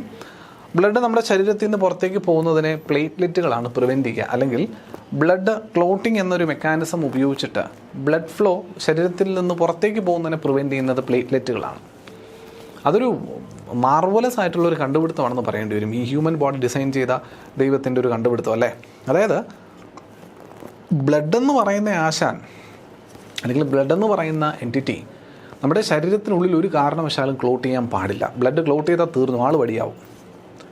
ശരീരത്തിനുള്ളിൽ ബ്ലഡ് ഒരു കാരണവശാലും എന്ത് ചെയ്യരുത്? ബ്ലഡ് ക്ലോട്ട് ചെയ്യരുത്. അപ്പോൾ അതൊരു ആൻറ്റി കൊയാഗുലൻ്റ് ഏജൻറ്റ് പോലെ എന്തെങ്കിലും സെക്രീറ്റ് ചെയ്ത് ബ്ലഡ് ഒരു കാരണവശാലും ക്ലോട്ട് ആകില്ല എന്ന് ഉറപ്പ് വരുത്തി ബ്ലഡിനെ സർക്കുലേറ്റ് ചെയ്തുകൊണ്ടേയിരിക്കണം. എവിടെയെങ്കിലും ബ്ലഡ് ക്ലോട്ട് ഉണ്ടെന്നുണ്ടെങ്കിൽ തീർന്നു, പരിപാടി കഴിഞ്ഞു. It is deadly. എന്നാൽ ഇതേ ബ്ലഡ് തന്നെ നമ്മുടെ ശരീരത്തിൻ്റെ ഭാഗങ്ങളിൽ എവിടെയെങ്കിലും ഒരു മുറിവ് സംഭവിച്ചാൽ പുറത്തേക്ക് ഒഴുകുമ്പോൾ എന്ത് ചെയ്യാനും പാടില്ല? ക്ലോട്ട് ചെയ്യാതിരിക്കാൻ പാടില്ല. അപ്പോൾ ക്ലോട്ട് ചെയ്യുകയും വേണം. അതായത് ബ്ലഡ് ബോഡിക്കകത്തൂടെ ഒഴുകുമ്പോൾ ക്ലോട്ട് ചെയ്യാനേ പാടില്ല. അത്ര ഇമ്പോർട്ടൻ്റ് ആണത്. അതുപോലെ ബ്ലഡ് പുറത്തേക്ക് ഒഴുകുന്ന സാഹചര്യം വന്നു കഴിഞ്ഞാൽ അവൻ ക്ലോട്ട് ചെയ്യുകയും വേണം, അല്ലേ? അപ്പോൾ അതായത് ബ്ലഡിന് ഒരേ പ്രോപ്പർട്ടി 2 രീതിയിൽ ഉപയോഗിക്കേണ്ട സാഹചര്യം വരുന്നുണ്ട്. ക്ലോട്ടിങ് എന്ന പ്രോപ്പർട്ടി ശരീരത്തിനുള്ളിലാണെങ്കിൽ ഒരിക്കലും ഉണ്ടാകരുത്, ശരീരത്തിന് പുറത്താണെങ്കിൽ ഉണ്ടായേ തീരും. ഇത് രണ്ടും ഡെഡ്ലി അല്ലേ. ശരീരത്തിന് പുറത്തേക്ക് ഒഴുകുമ്പോൾ ബ്ലഡ് ക്ലോട്ട് ചെയ്തിരുന്നാലും മരണത്തിലേക്ക് പോകും, ശരീരത്തിനുള്ളിൽ ബ്ലഡ് ക്ലോട്ട് ചെയ്താലും മരണത്തിലേക്ക് പോകും. അപ്പോൾ അതൊക്കെ ഇങ്ങനെ ഡിസൈൻ ചെയ്തിരിക്കും നോക്കിയേ. ആ സമയത്താണ് നമ്മുടെ ഈ ബ്ലഡിൽ എവിടെയും നമ്മുടെ ശരീരഭാഗത്ത് എവിടെയെങ്കിലും ഒരു കട്ടോ ഒരു വൂണ്ടോ ഒക്കെ ഉണ്ടാകുന്നു. ആ വൂണ്ട് ഉണ്ടാകുന്ന സ്ഥലങ്ങളിൽ ഇഷ്ടംമാതിരി പ്ലേറ്റ്ലെറ്റുകൾ വന്ന് ഡെപ്പോസിറ്റ് ചെയ്യപ്പെട്ട ബ്ലഡിൻ്റെ ഫ്ലോവിനെ കൺട്രോൾ ചെയ്യുന്നതാണ് ചെയ്യുന്നത്. അങ്ങനെ നമ്മൾ ബ്ലഡ് ക്ലോട്ടിങ് എന്നൊക്കെ നമ്മൾ വിളിക്കാം. ഓക്കെ, സോ ഈ മുറിവുകൾ ഉണ്ടാകുന്ന ഭാഗങ്ങളിൽ അതിൻ്റെ എന്താ പറയുക, ഈ ക്യൂറിങ്ങിൻ്റെ ഭാഗമായിട്ട് തന്നെ പസ് ഡെവലപ്പ് ചെയ്യും, പഴുപ്പ് ഡെവലപ്പ് ചെയ്യുന്ന സാഹചര്യമൊക്കെ ഉണ്ട്. സാധാരണയായിട്ട് എൻ്റെ ബ്ലഡിന് മാത്രം തന്നെത്താൻ അതിനെ ഹീൽ ചെയ്യാൻ പറ്റുന്നില്ല എന്ന സൂചനയും കൂടിയാണ് ആ പസ്. അങ്ങനെ പസിലൊക്കെ ഏറ്റവും പ്രിഡോമിനൻ്റ് ആയിട്ട് കാണാൻ പറ്റുന്ന ബ്ലഡ് സെൽസ് ആണ് നമ്മുടെ ന്യൂട്രോഫിൽസ് എന്ന് പറയുന്നത്. Around 60 to 65% of the WBCs are neutrophils with a diameter of 10 to 12 micrometers. അല്ലേ, 10 മുതൽ 12 വരെ മൈക്രോമീറ്റേഴ്സ് വലിപ്പം വരുന്ന, എന്നാൽ WBCകളിൽ ഏറ്റവും കൂടുതൽ എമൗണ്ടിൽ കാണപ്പെടുന്നതാണ് 60 മുതൽ 65% എന്ന WBCകൾ ആരാണെന്ന് ചോദിച്ചാൽ ആരാടെ? ന്യൂട്രോഫിൽസ് ആണ്. മനസ്സിലാവുന്നുണ്ടോ മക്കളെ? The nucleus is 2 to 5 lobed and the cytoplasm has very fine granules. Granulocyte ആണ്, തീർച്ചയായിട്ടും സൈറ്റോപ്ലാസത്തിൽ ഗ്രാനുൾസ് ഉണ്ടാവും. ന്യൂക്ലിയസിന് 2 മുതൽ 5 വരെ ലോബുകൾ കാണാൻ സാധിക്കും. ഇങ്ങനെയൊക്കെ ആയിരിക്കും ഇതിൻ്റെ ന്യൂക്ലിയസ് ഇരിക്കും. നമ്മൾ സാധാരണ ന്യൂക്ലിയസ് ഒരു സർക്കിൾ പോലെ വരയ്ക്കുമെങ്കിൽ ഇവിടെ കണ്ടോ, ഒരു ലോബ്, രണ്ടാമത്തെ ലോബ്, മൂന്നാമത്തെ ലോബ്, ഇങ്ങനെ ഞാനിപ്പോൾ 3 വരച്ചുള്ളൂ എന്നുള്ളതാണ്. അപ്പോൾ 2 മുതൽ 5 വരെയുള്ള ലോബുകൾ നമുക്ക് ഇവിടെ കാണാൻ സാധിക്കും. ന്യൂട്രോഫിൽസിൻ്റെ ന്യൂക്ലിയസിൽ കാണാൻ സാധിക്കും എന്നുള്ളതാണ് പറയുന്നത്. Can see 2 to 5 lobes in the nucleus. Neutrophil helps in the destruction of bacteria with the lysosome and it acts as a strong oxidant. ഒരു പ്രധാനപ്പെട്ട ഓക്സിഡൻ്റ് ആയിട്ട് ആക്ട് ചെയ്യുന്നുണ്ട്. ലൈസോസോമുകളെ പ്രൊഡ്യൂസ് ചെയ്തുകൊണ്ട് ബാക്ടീരിയയെ നശിപ്പിച്ച് നിൽക്കുന്നയാൾ കൂടിയാണ് ആര്? ന്യൂട്രോഫിൽ. അപ്പോൾ ലൈസോസോംസ് സെക്രീറ്റ് ചെയ്യുന്നുണ്ട് ന്യൂട്രോഫിൽസ് എന്നറിഞ്ഞിരിക്കുക. Neutrophils are stained only using neutral dyes and hence they are called as neutrophils. ബേസോഫിലിൻ്റെ കാര്യത്തിൽ നമ്മൾ പറഞ്ഞത് ഓർക്കുന്നില്ലേ? ബേസിക് ഡൈകൾ ഉപയോഗിച്ച്, അൽക്കലൈൻ ഡൈകൾ ഉപയോഗിച്ചിട്ടാണ് നമ്മൾ എന്ത് ചെയ്തിട്ടുള്ളത്? നമ്മുടെ സെല്ലുകളെ സ്റ്റെയിൻ ചെയ്തിട്ടുള്ളതെങ്കിൽ ന്യൂട്രോഫിൽസിൻ്റെ കാര്യത്തിൽ നമ്മൾ ന്യൂട്രൽ ഡൈകളായിരിക്കണം. അതായത് pH 7 ആയിട്ട് വരുന്ന ന്യൂട്രൽ ഡൈസ്, അസിഡിക്കും ആകാൻ പാടില്ല, ബേസിക്കും ആകാൻ പാടില്ല എന്ന രീതിയിലുള്ള ഡൈകൾ ഉപയോഗിച്ച് സ്റ്റെയിൻ ചെയ്തിട്ടാണ് നമ്മൾ ഇയാളുടെ പ്രസൻസിനെ ഒബ്സർവ് ചെയ്യുന്നത്. അതുകൊണ്ടാണ് ഇവന് ന്യൂട്രോഫിൽ എന്ന പേര് വരുന്നത്. Also, they are the first cells of the immune system to respond to an invader such as a bacteria or a virus. ശരീരത്തിൽ ഏറ്റവും കൂടുതൽ പ്രസൻസ് ഉള്ളത് ഇവനല്ലേടാ. അത് വെച്ച് ആലോചിച്ചാലും മതി. 60 മുതൽ 65% വരുന്ന എൻ്റെ WBC എന്ന് പറയുന്ന ന്യൂട്രോഫിൽസാണ്. സോ സ്വാഭാവികമായിട്ടും എൻ്റെ ശരീരത്തിനുള്ളിലേക്ക് ഏതെങ്കിലും ഒരു ഫോറിൻ ഏജൻറ്റ് കടന്നു വരുവാണെങ്കിൽ ആ ഏജൻറ്റിനോട് ആദ്യം റെസ്പോണ്ട് ചെയ്യുന്നത് ആര് തന്നെയായിരിക്കും? ഏറ്റവും കൂടുതൽ പ്രസൻസിൽ എല്ലായിടത്തും കാണാൻ സാധിക്കുന്ന ന്യൂട്രോഫിലായിരിക്കും. അങ്ങനെ കണക്ട് ചെയ്താൽ മതി. So neutrophils are the first cells of the immune system to respond to an invader such as a bacteria or a virus. ഒരു ബാക്ടീരിയോ വൈറസോ പോലുള്ള ഒരു ഇൻവേഡറിന് എഗെയിൻസ്റ്റ് ആയിട്ട് ആദ്യം പരിഗണിക്കേണ്ടി വരുന്ന WBC ന്യൂട്രോഫിലാണ്. The life span of these WBCs extends for up to 8 hours and is produced every day in the bone marrow. ഇതാണ് ഞാൻ പറഞ്ഞത്, ഈ രക്തം റീജനറേറ്റ് ചെയ്യപ്പെട്ടുകൊണ്ടിരിക്കുന്ന സാധനമാണ് WBCകളും RBCകളും എല്ലാം ബ്ലഡിൽ. അതുകൊണ്ട് ബ്ലഡ് ഡൊണേറ്റ് ചെയ്യുന്നതുകൊണ്ട് കുഴപ്പമില്ലാന്ന് ഞാൻ അതുകൊണ്ടും കൂടിയാണ് സൂചിപ്പിച്ചത് കേട്ടോ. റൈറ്റ്, അടുത്ത ആൾ അഗ്രാനുലോസൈറ്റ്സ് ആണ്. They are leukocytes with the absence of granules in their cytoplasm. Agranulocytes are further classified as monocyte and lymphocyte. അതിൽ ആദ്യത്തെ ആൾ ഇപ്പോൾ ലൂക്കോസൈറ്റ് എന്നത് WBC ആണ് കേട്ടോ. ഇത് പേരുകൾ പലതുണ്ട്, അതുകൊണ്ട് മാറിയൊന്നും പോരുതേ മക്കളെ. ആദ്യത്തെ ആൾ monocyte. These cells usually have a large bilobed nucleus with a diameter of 12 to 20 micrometers. Bilobed ആയിട്ടുള്ള ന്യൂക്ലിയസ് കാണാൻ പറ്റും. ഇങ്ങനെ 2 ലോബുകൾ വരുന്നൊരു ന്യൂക്ലിയസ്, എസെൻഷ്യലി ഒരു കിഡ്നി ഷേപ്ഡ് ന്യൂക്ലിയസ് എന്നൊക്കെ വേണമെങ്കിൽ പറയാൻ പറ്റുക. ചിത്രത്തിൽ കാണുന്നത് പോലെ 2 ലോബുകൾ, 1, 2 കണ്ടോ, 2 ലോബുകൾ നമുക്ക് കാണാൻ സാധിക്കുന്ന രീതിയിലുള്ള ഒരു ന്യൂക്ലിയസ് കാണാൻ പറ്റും. Which is big in nature and 1 single nucleus ആയിരിക്കും. The nucleus is generally half moon shaped or kidney, yes, ഇവിടെ എഴുതിയിട്ടുണ്ട്, half moon shaped or kidney shape and it occupies 6 to 8% of the entire WBCs. അപ്പോൾ total WBCകളുടെ ഒരു 6 മുതൽ 8% വരെയുള്ള ആണ് നമ്മുടെ മോണോസൈറ്റുകളായിട്ട് നിൽക്കുന്നവ. They are the garbage trucks of the immune system. അതായത് ഇപ്പോൾ സെല്ലുകൾക്കൊക്കെ നാശം ഉണ്ടാകുമ്പോഴോ അല്ലെങ്കിൽ സെല്ലുകളിൽ ആവശ്യത്തിൽ കൂടുതൽ വേസ്റ്റ് ജനറേറ്റ് ആകുമ്പോഴോ അതിനെ റിമൂവൽ ചെയ്യാൻ, നീക്കം ചെയ്യുന്നതിന് വേണ്ടിയിട്ട് നിൽക്കുന്ന WBCയുടെ സെല്ലെന്ന് പറയുന്നത് മോണോസൈറ്റുകളാണ്. അതുകൊണ്ട് തന്നെ മോണോസൈറ്റുകൾ എന്ത് വിളിക്കാറുണ്ട്? Garbage trucks of the immune system എന്ന് വിളിക്കാറുണ്ട്. എന്ത് വിളിക്കാറുണ്ട്? Garbage trucks of the immune system എന്ന് നമ്മൾ ആരെ വിളിക്കാറുണ്ട്? മോണോസൈറ്റുകളെ വിളിക്കാറുണ്ടെന്ന് അറിഞ്ഞിരിക്കുക. The most important function of monocyte are to migrate into tissues and clean up the dead cells, പിന്നെ protect against blood-borne pathogens and move very quickly into the sites of infections in the tissues. ടിഷ്യൂസിൽ infection ഉണ്ടാകുമ്പോൾ പെട്ടെന്ന് അങ്ങോട്ടേക്ക് പോവുക, dead സെല്ലുകളെ അല്ലെങ്കിൽ damaged സെല്ലുകളെ നീക്കം ചെയ്യുക, ക്ലീനപ്പ് ചെയ്യുക പോലുള്ള ഫംഗ്ഷനാണ് മോണോസൈറ്റുകൾ പ്രധാനമായി ഉള്ളത് എന്നുള്ളതുകൊണ്ടാണ് ഇവനെ ഗാർബേജ് ട്രക്ക് എന്ന് വിളിക്കുന്നതെന്ന് കൂടി മനസ്സിലാക്കിയിരിക്കാം. So these have a single bean shaped nucleus, hence referred to as monocyte. Monocyte എന്ന് വിളിക്കാൻ കാരണം മോണോ എന്ന് പറഞ്ഞാൽ ഒറ്റ ന്യൂക്ലിയസ് ഉള്ളവൻ എന്ന രീതിയിലാണ് നമ്മൾ മോണോസൈറ്റ് എന്ന് ഇദ്ദേഹത്തെ പരാമർശിക്കുന്നത് എന്നുള്ളതാണ് വാസ്തവം. ലിംഫോസൈറ്റിൻ്റെ കാര്യം ചോദിച്ചു കഴിഞ്ഞാൽ ആൻറ്റിബോഡീസ് പ്രൊഡ്യൂസ് ചെയ്യുന്നതിനകത്ത് ഏറ്റവും പ്രധാനമായിട്ട് പണിയെടുക്കുന്ന WBCകളിലൊന്നാണ് ലിംഫോസൈറ്റ്.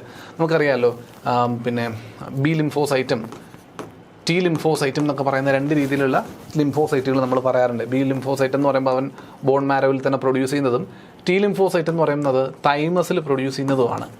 രണ്ട് ലിംഫോസൈറ്റുകൾ സെൽ മീഡിയേറ്റഡ് ആയിട്ടുള്ള ഇമ്മ്യൂണിറ്റി പ്രൊവൈഡ് ചെയ്യുന്നവരാണ് നമ്മുടെ ഈ ടി ലിംഫോസൈറ്റ് എങ്കിൽ ബോൺ മാരോയിൽ ചെയ്ത് ആൻറ്റിബോഡീസ് ക്രിയേറ്റ് ചെയ്തിട്ടുള്ള ഇമ്മ്യൂണിറ്റിയാണ്. മറ്റത് സെൽ മീഡിയേറ്റഡ് ഇമ്മ്യൂണിറ്റിയാണ്. സെല്ലുകളെയൊക്കെ ഇപ്പോൾ ഡാമേജഡ് ആയിട്ടുള്ള സെല്ലുണ്ടെങ്കിൽ അതിനെയൊക്കെ നശിപ്പിച്ച് കളയലാണ് ടി ലിംഫോസൈറ്റ് ചെയ്യുക. അതാണ് സെൽ മീഡിയേറ്റഡ് ഇമ്മ്യൂണിറ്റി നമ്മൾ പറയുന്നത്. സെല്ലിനെ മീഡിയേറ്റ് ചെയ്തുകൊണ്ട് ഇമ്മ്യൂണിറ്റി പ്രൊവൈഡ് ചെയ്യുക. ബി ലിംഫോസൈറ്റുകൾ ചെയ്യുന്നത് ആൻറ്റിബോഡീസ് ക്രിയേറ്റ് ചെയ്യുന്നു. അപ്പോൾ ബി ലിംഫോസൈറ്റ് നമ്മുടെ ബോഡിയിൽ ആൻറ്റിബോഡീസ് ക്രിയേറ്റ് ചെയ്ത് അത് വെച്ചിട്ടാണ് ഹ്യൂമറൽ പിന്നെന്താ പറയുക ഇമ്മ്യൂണിറ്റി എന്ന് നമ്മൾ പറയും. അത് പ്രൊവൈഡ് ചെയ്യുന്ന ആരാണ്? ബി ലിംഫോസൈറ്റ് ആണ് എസെൻഷ്യലി. അതുകൊണ്ടാണ് ആൻറ്റിബോഡീസ് പ്രൊഡ്യൂസ് ചെയ്യുന്നതിൽ പ്രധാന പങ്ക് വഹിക്കുന്നവനാണ് ലിംഫോസൈറ്റ് എന്ന ആദ്യ പോയിന്റിൽ തന്നെ അത് കണ്ടതെന്നുള്ളതാണ്. Their size ranges from 8 to 10 micrometers, which is not very important. Size ഒന്നും അത്ര ഇമ്പോർട്ടൻ്റ് അല്ല. They are commonly known as the natural killer cells. എന്തുകൊണ്ടാണ്? ആൻറ്റിബോഡീസ് ക്രിയേറ്റ് ചെയ്യുന്നു, അതുപോലെ സെല്ലുകളെ നശിപ്പിക്കുന്നു ഇമ്മ്യൂണിറ്റിക്ക് വേണ്ടിയിട്ടൊക്കെ. ആര്? ഈ ലിംഫോസൈറ്റുകളാണ് ചെയ്യുന്നത് അല്ലേ? ടി ലിംഫോസൈറ്റ് ആണെങ്കിൽ സെല്ലുകളെ നശിപ്പിക്കും, ഡാമേജഡ് സെല്ലുകളെ അങ്ങ് നശിപ്പിച്ച് കളയും, നമ്മുടെ ബോഡിക്കുള്ളിൽ തന്നെയുള്ള സെല്ലുകളെ നശിപ്പിച്ച് കളയും. അവൻ അതുകൊണ്ട് കില്ല് ചെയ്യുന്നവൻ അല്ലേ? അതുപോലെ ബി ലിംഫോസൈറ്റാണ് ആൻറ്റിബോഡീസ് ക്രിയേറ്റ് ചെയ്യുന്നുണ്ട്. സോ ഇത്തരത്തിൽ സെൽസിനെയും അല്ലെങ്കിൽ പുറത്തുനിന്ന് വരുന്നവന്മാരെയും കൊന്ന് നശിപ്പിക്കാൻ വേണ്ടി റെഡി ആയിട്ടിരിക്കുന്നവന്മാരാണ് ഇവന്മാരെന്നുള്ളത് കൊണ്ട് ഇവരെ ജനറലി നമ്മൾ എന്ത് വിളിക്കുന്നു? നാച്ചുറൽ കില്ലർ സെൽസ് എന്ന് വിളിക്കുന്നു. നാച്ചുറൽ കില്ലർ സെൽസ് എന്ന് വിളിക്കുന്നു. അപ്പോൾ ആരെയാണ് നാച്ചുറൽ കില്ലർ സെൽസ് എന്ന് വിളിക്കുന്നത്? നമ്മുടെ ഇമ്മ്യൂൺ സിസ്റ്റത്തിൽ എന്ന് ചോദിച്ചാൽ അത് ലിംഫോസൈറ്റ്സിനെയാണെന്നുള്ളതാണ്. ബോഡിയുടെ ഡിഫൻസിൽ അതുകൊണ്ട് തന്നെ ഒരു വളരെ ഇമ്പോർട്ടൻ്റ് ആയിട്ടുള്ള റോൾ ഇവൻ വഹിക്കുന്നുണ്ട്.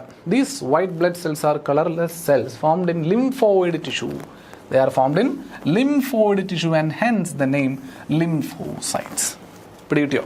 അപ്പോൾ ഈവൻ ലിംഫോസൈറ്റുകൾ പ്രൊഡ്യൂസ് ചെയ്യുന്നത് ലിംഫോയിഡ് ടിഷ്യൂലായതുകൊണ്ടാണ് ഇവനെ ലിംഫോസൈറ്റ് എന്ന പേര് കിട്ടിയതെന്നുള്ളതാണ്.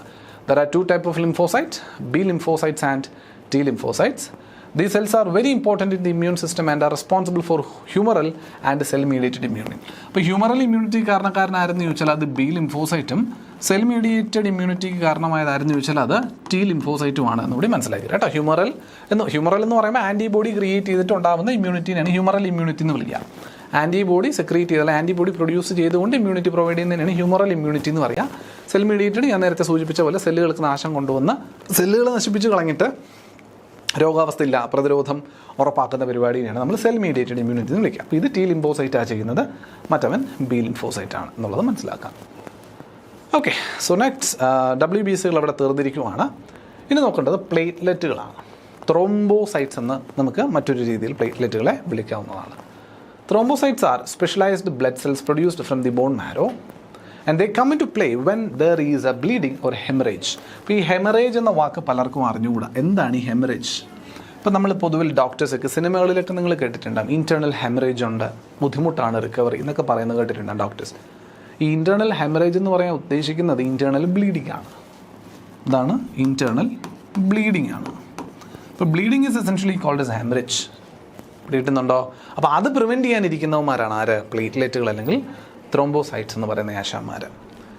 They help in clotting and coagulation of the blood and platelets help in coagulation during a cut or wound.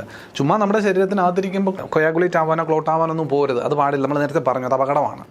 പുറത്ത് ബ്ലഡ് എയറുമായിട്ട് കോൺടാക്റ്റ് വരുന്ന സമയത്ത് അല്ലെങ്കിൽ നമ്മുടെ ശരീരത്തിൽ നിന്ന് പുറത്ത് വരുന്ന സമയത്തും ക്ലോട്ട് ആവണം. അങ്ങനെ ക്ലോട്ടാം, അത് ജനറലി ക്ലോട്ടാം. അതിന് കാരണം ആ ബ്ലഡിലുള്ള എന്തിൻ്റെ പ്രസൻസ് കാരണമാണ്? ആ പ്ലേറ്റ്ലെറ്റുകളുടെ പ്രസൻസ് കാരണം. നമ്മൾ ബ്ലഡ് ഏതൊരു സിറിഞ്ച് ഉപയോഗിച്ച് ഊറ്റിയെടുത്താലും അതിനകത്ത് എന്തുണ്ടാവും? ഈ പറയുന്ന എല്ലാ കോമ്പോണൻറ്റും ഉണ്ട്. RBCകൾ ഉണ്ടാവും, WBCകൾ ഉണ്ടാവും, പ്ലേറ്റ്ലെറ്റുകൾ ഉണ്ടാവും, പ്ലാസ്മ ഉണ്ടാവും, പ്രോട്ടീൻസ് ഉണ്ടാവും, എല്ലാ സാധനങ്ങളും അതിനകത്ത് ഉണ്ടാവും. മനസ്സിലായി. അല്ലാണ്ട് ഒരു ഇത് മാത്രം എന്ന രീതിയിൽ നമ്മൾ വേർതിരിച്ച് ഇഞ്ചെക്ട് ചെയ്തെടുക്കുന്നില്ല. അങ്ങനെ ബ്ലഡിനെ മൊത്തത്തിൽ എടുത്തിട്ട് അതിനകത്തു നിന്നാണ് ഈ സെപ്പറേറ്റ് ചെയ്തൊക്കെ നമ്മൾ ആവശ്യമുള്ള പ്ലേറ്റ്ലെറ്റുകൾ മാത്രം ആവശ്യമുള്ള അസുഖങ്ങൾക്ക് പ്ലേറ്റ്ലെറ്റിനെ സെപ്പറേറ്റ് ചെയ്തെടുക്കുക, WBC അല്ലെങ്കിൽ RBC പറയുന്നതൊക്കെ ചെയ്യുന്നത് പിടിയിട്ടുന്നുണ്ട്. അപ്പോൾ എസെൻഷ്യലി നമ്മുടെ ബോഡിയിൽ നിന്ന് നമ്മൾ ഇഞ്ചെക്ട് ചെയ്തിട്ട് എടുക്കുമ്പോൾ ഈ എല്ലാ കണ്ടൻറ്റോടും കൂടിയാണ് ബ്ലഡ് അങ്ങോട്ടേക്ക് പോവുക. അപ്പോൾ എൻ്റെ ചോദ്യം, ഈ നമ്മൾ ഈ സിറിഞ്ച് വഴി ഊറ്റിയെടുക്കുന്ന ബ്ലഡ് ക്ലോട്ട് ആവത്തില്ലേ? അത് ബ്ലഡ് ശരീരത്തിൽ നിന്ന് പുറത്തേക്ക് പോകുന്ന ബ്ലഡ് അല്ലേ? അത് ക്ലോട്ട് ആവത്തില്ലേ? അപ്പോൾ അത് ക്ലോട്ട് ആകാതിരുന്നാൽ പുറത്തേക്ക് വരുന്ന ബ്ലഡ് ക്ലോട്ട് ആവുന്നില്ല എന്നതുപോലെ ആവൂലേ? പക്ഷേ അത് ക്ലോട്ട് ആവുന്നത് നിങ്ങൾ അങ്ങനെയാണെങ്കിൽ എങ്ങനെ ആ ബ്ലഡ് വെച്ചിട്ട് പരീക്ഷണങ്ങൾ നടത്തുക? നിങ്ങൾ ഏതെങ്കിലും ആശുപത്രിയിൽ കണ്ടിട്ടുണ്ടോ അത് ക്ലോട്ട് ആയിട്ടിരിക്കുന്നത്? ഇത് പൊതുവെ ക്ലോട്ട് ആവത്തില്ല എന്ന് കാരണം ആൻറ്റി കൊയാഗുലൻസ് അതിനകത്ത് ആഡ് ചെയ്യും കേട്ടോ. കെമിക്കൽസ്, ആൻറ്റി കൊയാഗുലൻ കെമിക്കൽസ് ഈ ബ്ലഡിനകത്തേക്ക് ആഡ് ചെയ്യും. അത് കൊയാഗുലേറ്റ് ആകാണ്ടിരിക്കും, ക്ലോട്ട് ആകാണ്ടിരിക്കാൻ വേണ്ടി ആഡ് ചെയ്തിട്ടാണ് അവരുടെ കണ്ടെയ്നറിനകത്ത് അവരതിനെ സെക്യൂർ ചെയ്ത് വെക്കുക. Okay, right. അപ്പോൾ ശ്വേത രക്താണുക്കൾ, പ്രതിരോധ പ്രവർത്തനങ്ങൾ എന്നിവയെ പറ്റിയിട്ടുള്ളൊരു ചെറിയൊരു ടേബിൾ ഓൾറെഡി നമ്മൾ പറഞ്ഞു പോയ കാര്യമാണ്. ന്യൂട്രോഫിൽ ബാക്ടീരിയ വിഴുങ്ങി നശിപ്പിക്കുന്ന രാസവസ്തുക്കൾ നിർമ്മിക്കുക ഒക്കെ ചെയ്യുന്ന ആരാണ്? ന്യൂട്രോഫിൽസ്. ബാക്ടീരിയ വിഴുങ്ങും എന്ന് പറയുന്ന പരിപാടി ആര് ചെയ്യുന്നുണ്ട്? ഫാഗോസൈറ്റോസിസ് അല്ലേ, ആര് ചെയ്യുന്നുണ്ട്? ന്യൂട്രോഫിൽ ചെയ്യുന്നുണ്ട്. ബേസോഫിൽ മറ്റ് ശ്വേതരക്താണുക്കളെ ഉത്തേജിപ്പിക്കുകയും രക്തക്കുഴലുകൾ വികസിപ്പിക്കുകയും ചെയ്യുന്നു. മറ്റ് ശ്വേതരക്താണുക്കളെ, മറ്റ് WBCകളെ എന്താ പറയുക, സ്റ്റിമുലേറ്റ് ചെയ്യുന്നുണ്ട് എന്ന് പറയുന്നുണ്ട് ബേസോഫിൽ.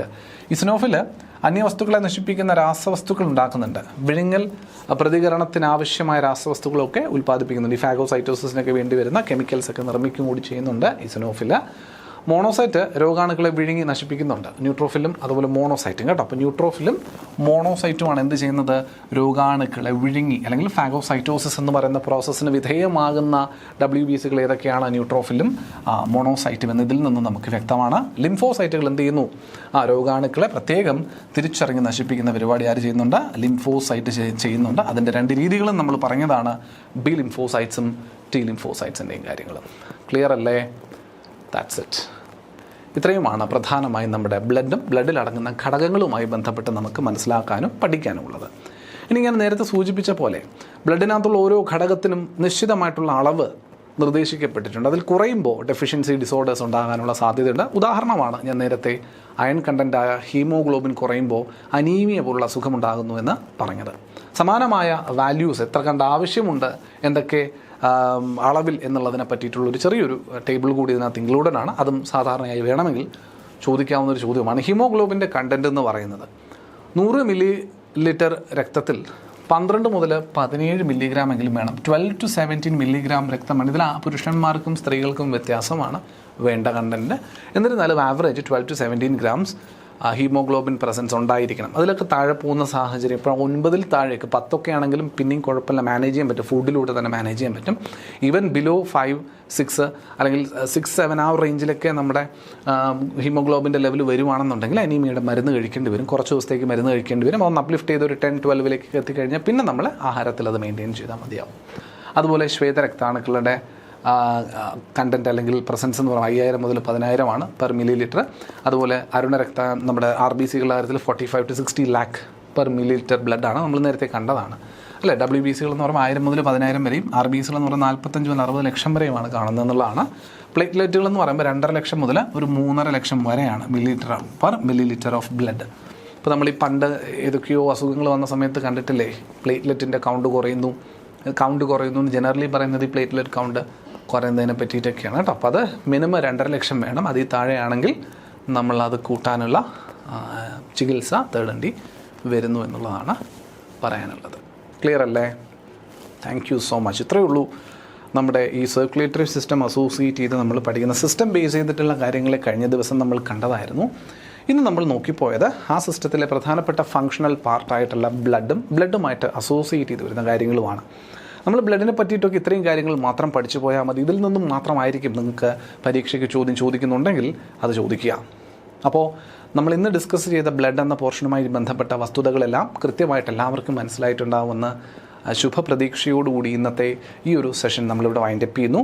മറ്റൊരു സെഷനിൽ, മറ്റൊരു ക്ലാസ്സിൽ, മറ്റൊരു കണ്ടൻറ്റുമായി വീണ്ടും കാണാം. അതുവരെ എല്ലാവർക്കും സഹകാരി PSCയുടെ ആശംസകൾ. Thank you.